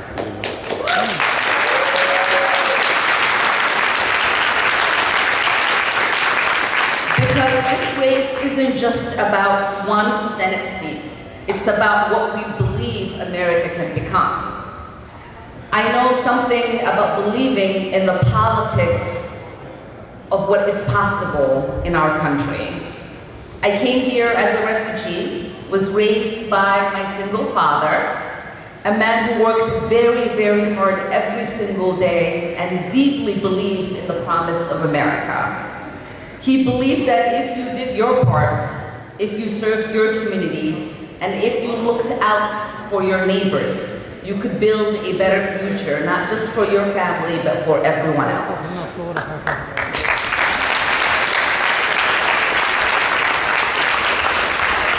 He believed in the power of democracy like only someone who has experienced its absence can. That's the America we work hard for. Not an America where only few people get ahead, but America where every single person, no matter where they came from or what their last name is, has the opportunity to thrive.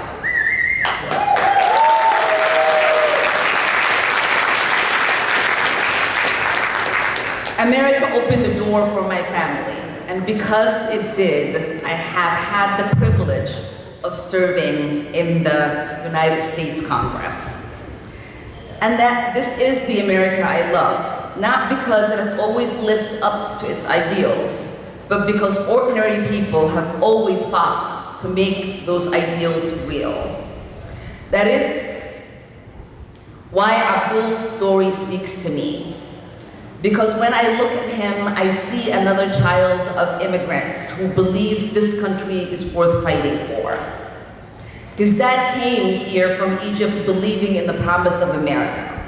He worked hard, his parents raised a son who excelled in school, became a doctor, and earned one of the world's most prestigious scholarships.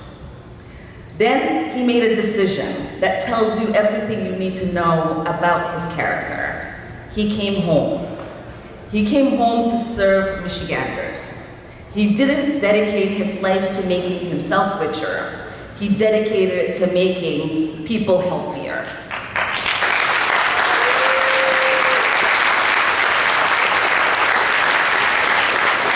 He understood that healthcare is about dignity, that every child deserves a healthy start, that every family deserves security, that where you are born should not determine how long you live.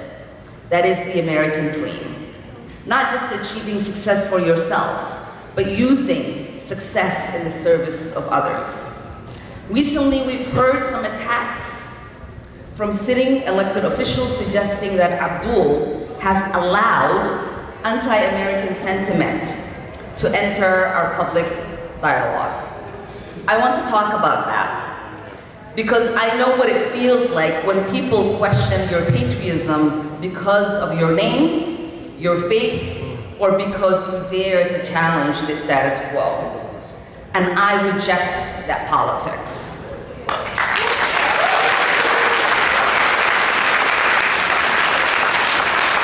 Because patriotism is measured by who you fight for.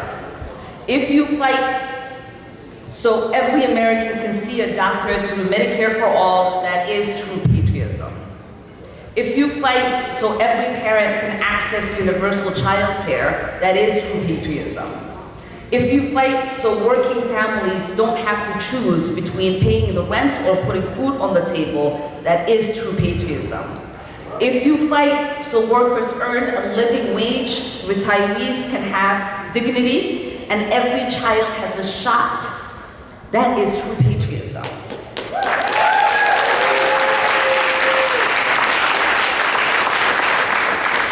If you fight so that our Constitution applies to everyone, its rights and its responsibilities alike, that is true patriotism.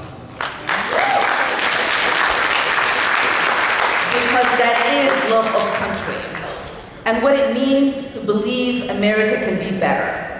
There is nothing anti-American about believing healthcare is a human right. There's nothing anti-American about believing housing should be affordable. There's nothing anti-American about believing that government should work for working people instead of billionaires.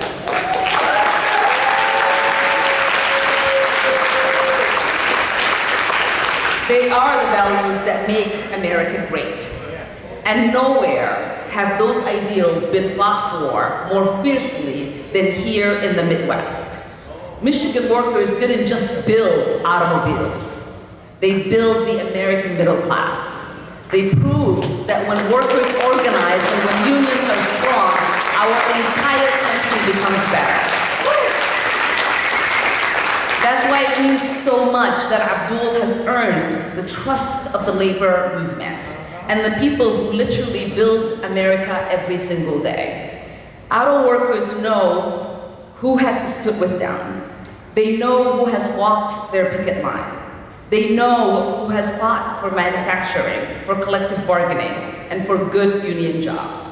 Their endorsement says something profound, that people who make America run believe Abdul will fight for them in the US Senate. And that's why when I hear powerful people whisper about electability, I laugh at them. Nobody understands what electability is better than Abdul.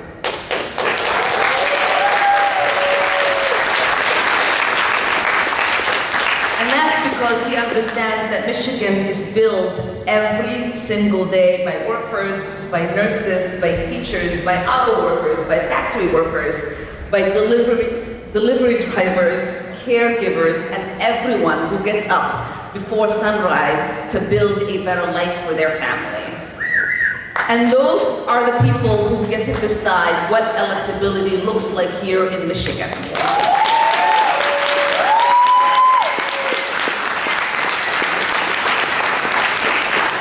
So if you're ready, like I am, to elect someone who believes Medicare for all, universal child care, affordable housing, a government that serves people instead of corporations, AI and data center policies grounded in what is best for people and not what the corporations want, economy where hard work is rewarded with stability and not endless struggle, because none of those ideas are too radical. And the Midwest has always been in the forefront, showing the rest of the country what the politics of joy looks like. So we have to organize, we have to build a state that is more resilient, where every resident thrives. Now is the time to lead again. Let's send the son of an immigrant who embodies the American dream to the United States Senate.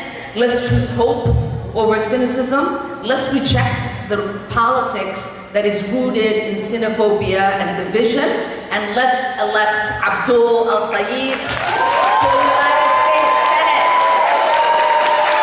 Michigan, we can do this together. I give you the incredible Abdul El-Sayed.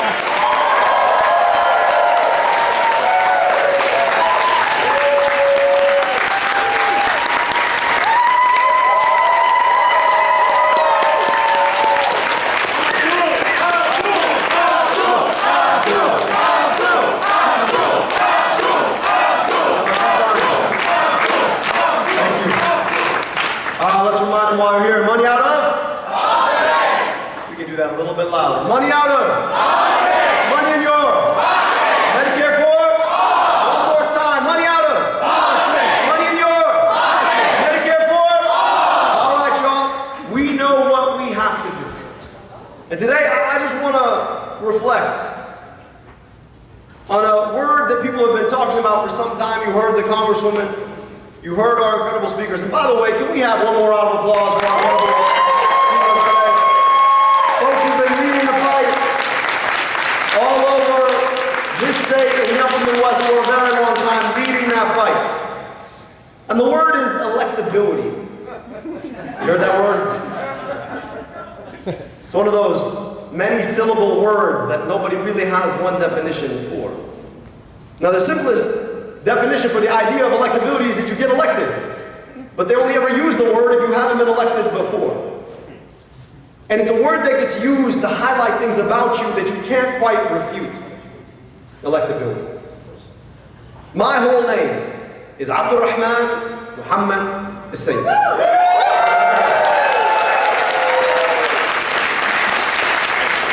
My first name alone has 11 letters in it.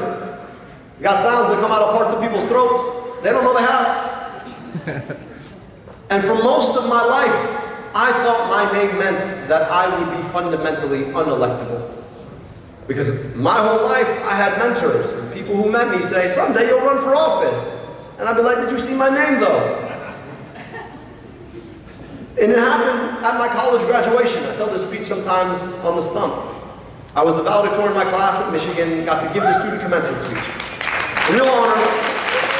And the only person anybody went to go listen to that day was a former president named Bill Clinton, including my own parents. And I give my speech. President Clinton gives his speech. He says some really nice things about me in his speech. My dad claps for me for the first time in my whole life. And then after the speech, he comes up to me. He looks at me, he does his Bill Clinton thing, son. Why are you going to medical school? I said, I'm brown and Muslim, that's what we do. But I love science and I love people, and this is how I want to serve. He said, that's great, but you got a gift for speaking. Maybe someday you'll run for office. And I literally just laughed in his face. I said, Mr. President, really nice of you to say, did you see my name? People like me don't get to run for office. Thought about it for a second. And then he chuckled and walked away. I have thought that I was unelectable for most of my life. I didn't think politics was ever anything that I would do.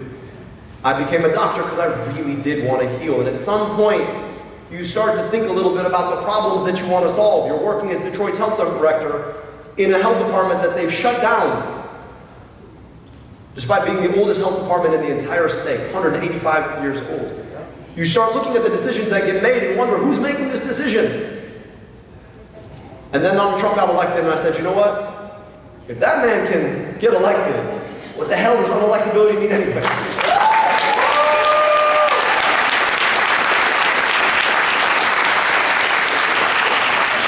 So I ran for governor, didn't know what I was doing. I said, I'm gonna go big or go home. I went big, then I went home. But we earned 340,000 votes. Finished second of 3 in a 3-way primary. And more importantly, I said something that I think folks weren't quite ready to hear. Donald Trump is not himself the disease, he's just the worst symptom of the disease of our politics. The disease is the system that allows billionaires and corporations and special interests like AIPAC to buy and sell politicians to rig the system against us. And if you don't believe me, what does $70 million spent in a primary for US Senate, what is that? Except for corporations and billionaires and special interests trying to buy politicians to rig the system against us.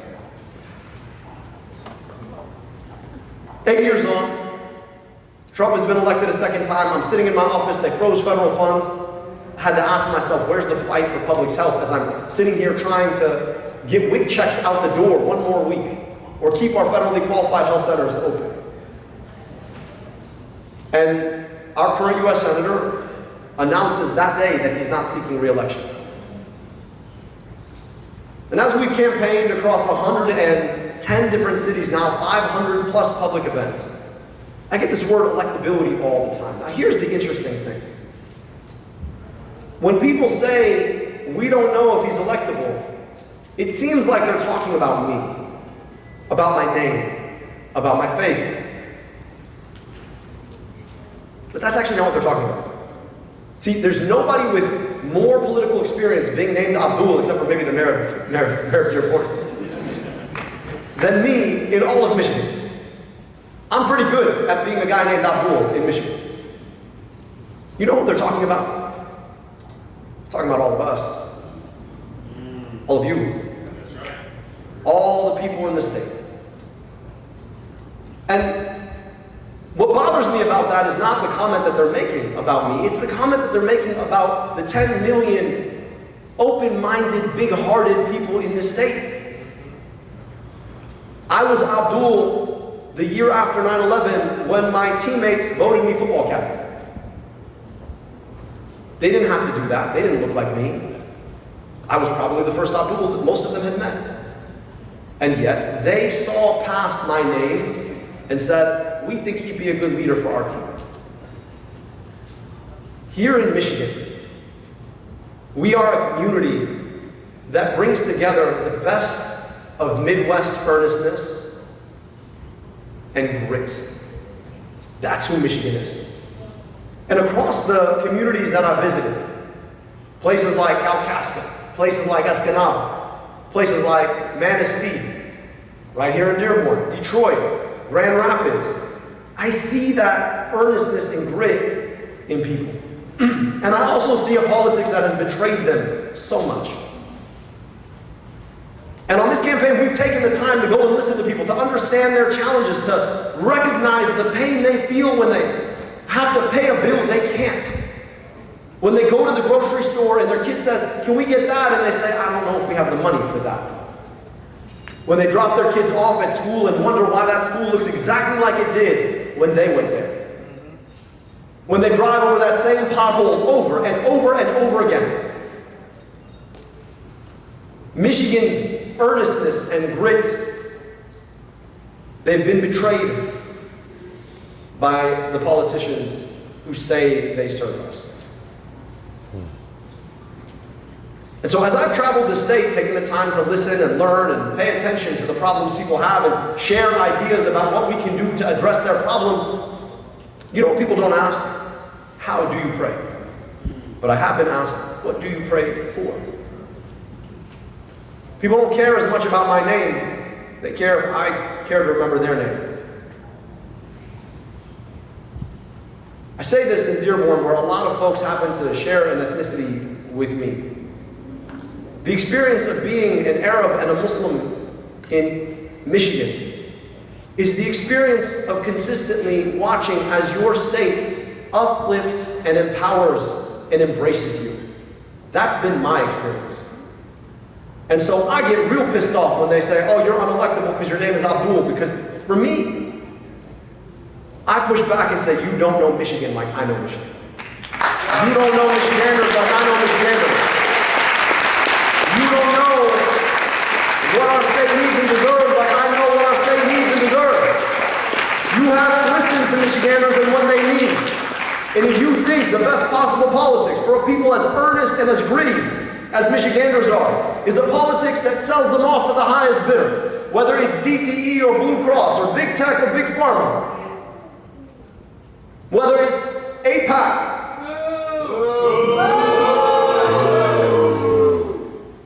then you don't understand Michiganders. If you think what is electable in Michigan has more to do with a name than it has to do with a politics that delivers, you don't know Michigan.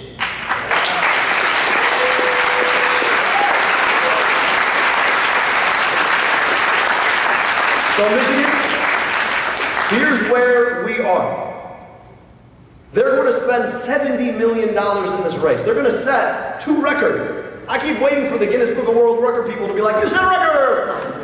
I want the plaque. APAC has never spent more to beat one single candidate. Honestly, I'm honored.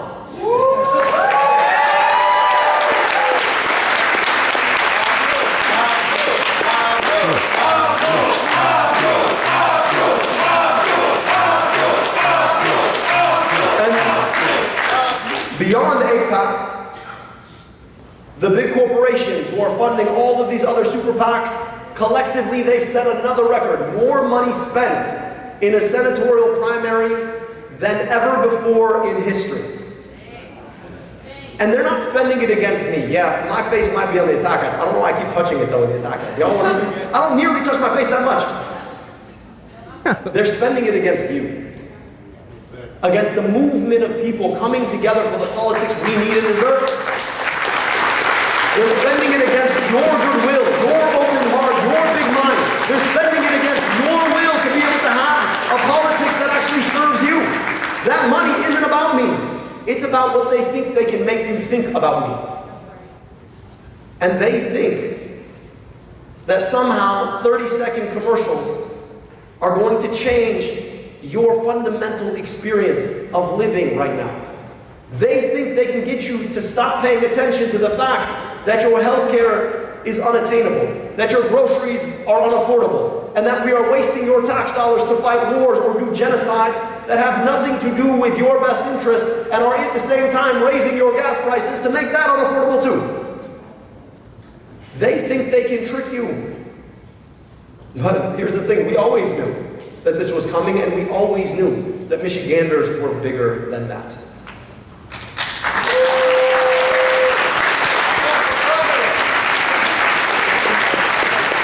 So here's where we are. We've got 3 days left. I don't know even how to count this. Like, you count today, you count election day, I don't even know. It's 3-4 days. You know, I take counting way too seriously. We've got tomorrow, Sunday, and Monday to get out the vote.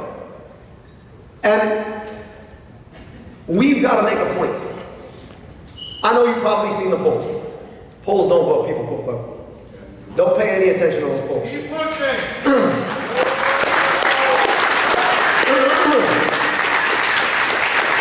We've got to make a point, though, about what politics ought to be moving forward. So my ask of you is that beyond the $70 million in lies that they spent, the $70 million attempting to drag us into the most cynical politics. Beyond the $70 million in ad after ad after ad, they got money, we got the men. And I am asking you to put yourself into this movement every day for the next 3 days and the next 13 weeks after that. Because if you watch those ads and thought to yourself, how cynical do they think this is? Your answer has to be in the hope that you bring to those doors or those phone calls for the next 3 days. Our politics are so much bigger than being dragged in the mud in ads. Our politics are about the ability to look someone in the eye and have an honest conversation about who we are and who we want to be. We get the opportunity to do that for the next 3 days. And I'll just finish here. As a kid who understood just how blessed I was to grow up in America, because I would have summers in the place that, but for the accident of history, I should have been born in, where there is no democracy. Our democracy is only as good as the choices we make to use it.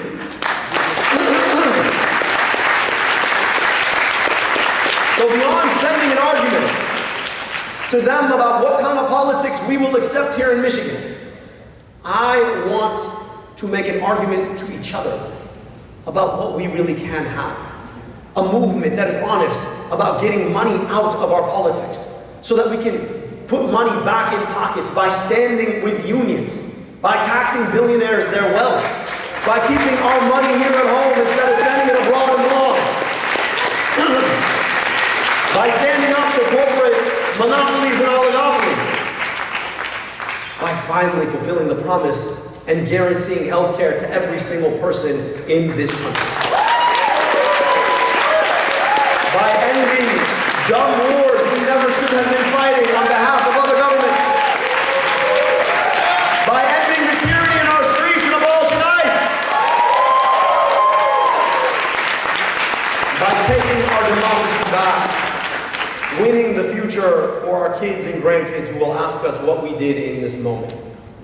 You get to have those conversations every day for the next 3 days. And then, God willing, for the next 13 weeks, and then, God willing, for the next 6 years. Because this is not about one U.S. Senate seat. Not about me, it's not even about you. This is about us, and the collective we want to build, and what that means for the future we deserve, and we ought to hand off to our kids. Dear Warren, thank you so much for showing up for that. Thank you for showing up for this movement, and let's go win this race!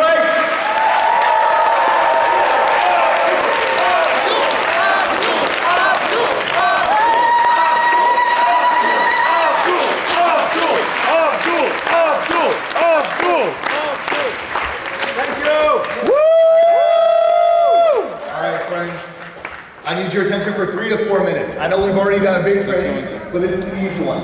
I need everyone to follow 5 simple steps. Can everyone raise their hand if they don't have a quarter sheet like this? Of course. If you don't have a quarter sheet like this, can you please raise your hand? Okay, I see a couple of hands. Okay, we'll give folks this. So I want everyone to take a look at the QR codes on the sheet. The first one you're going to see on the left Hasan. is to download our phone banking app. I want everyone to scan that QR code and start downloading the app and start making your account. This tool is what we call our phone banking tool. It's a relation way for all of us. I'm from Turkey. Originally, I'm Turkish. I live in LA. Making sure that every single person you know makes a plan to vote and actually lives on the control. This is our chance to do that. This is a really easy, streamlined way for all of us to do that. So as you download your app, and as you create your account, it's going to ask you for your code. The second QR code you see on your file is a QR code for all of our votes. I listed the general campaign code on our QR code, on our quarter sheet. It's 503135. After you create your account and enter your phone code, you'll be able to see your contact. I know. I saw the events that he did where we all are able to reach out to our You want to see it, I'll show you it. That's what I want to do. I want to send you the copy. The biggest time ever sold in voting location on all these sports. And most important, at least he dignified the voters of the lie, which is what I was really frustrated by when I was, constantly yelling about the situation.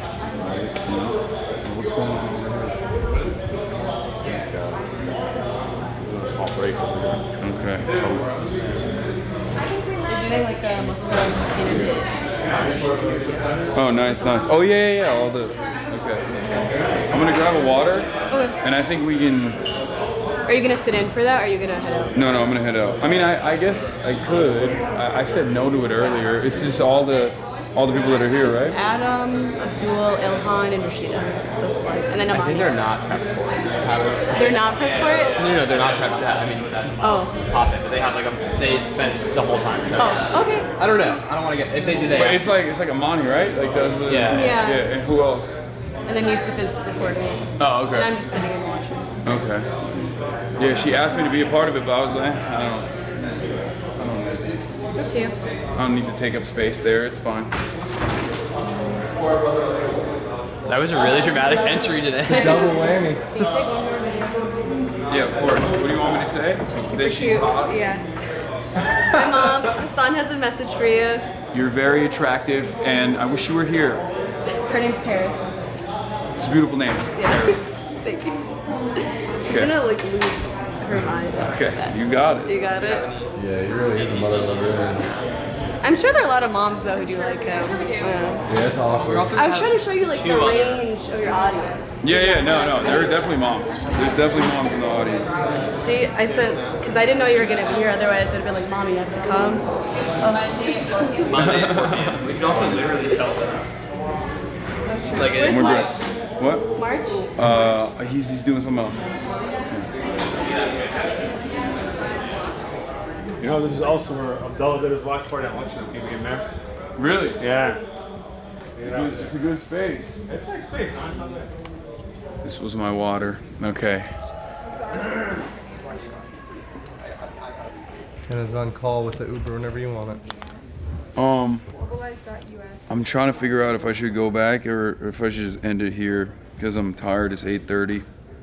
Yeah, I think because we got a big day tomorrow. That's right. I'm gonna end it here on this note. Chat. Wait, Danae. What's up? We do have an event with you Monday if you want to tell folks about it. You tell them. Is Monday at 4 p.m. You can RSVP at mobilize.us/Donovan McKinney for Congress. There you go. There you go. All right. I am gonna end it here, but I'll be live tomorrow at the regular hour because we actually started late today because we were in transit, but we got a bunch of stuff going on tomorrow. Let me look through the schedule real quick. We got regular desktop stream, and then we might go out and do man on the street stuff potentially, and then we have dinner with Donovan at 6:30 p.m. We're gonna be having some Detroit pizza, which I'm very excited about personally. I do love me some Detroit pizza, as I talked about already. Yeah, good seeing you. But this is the first day of events, and we'll do a little bit more situation monitoring, a little bit more news coverage tomorrow, more desktop stuff before we get out and do other things. Anyway, love you guys. Thank you for tuning in, and thank you for watching. And we'll see you. Hold on, it's not loading. I did.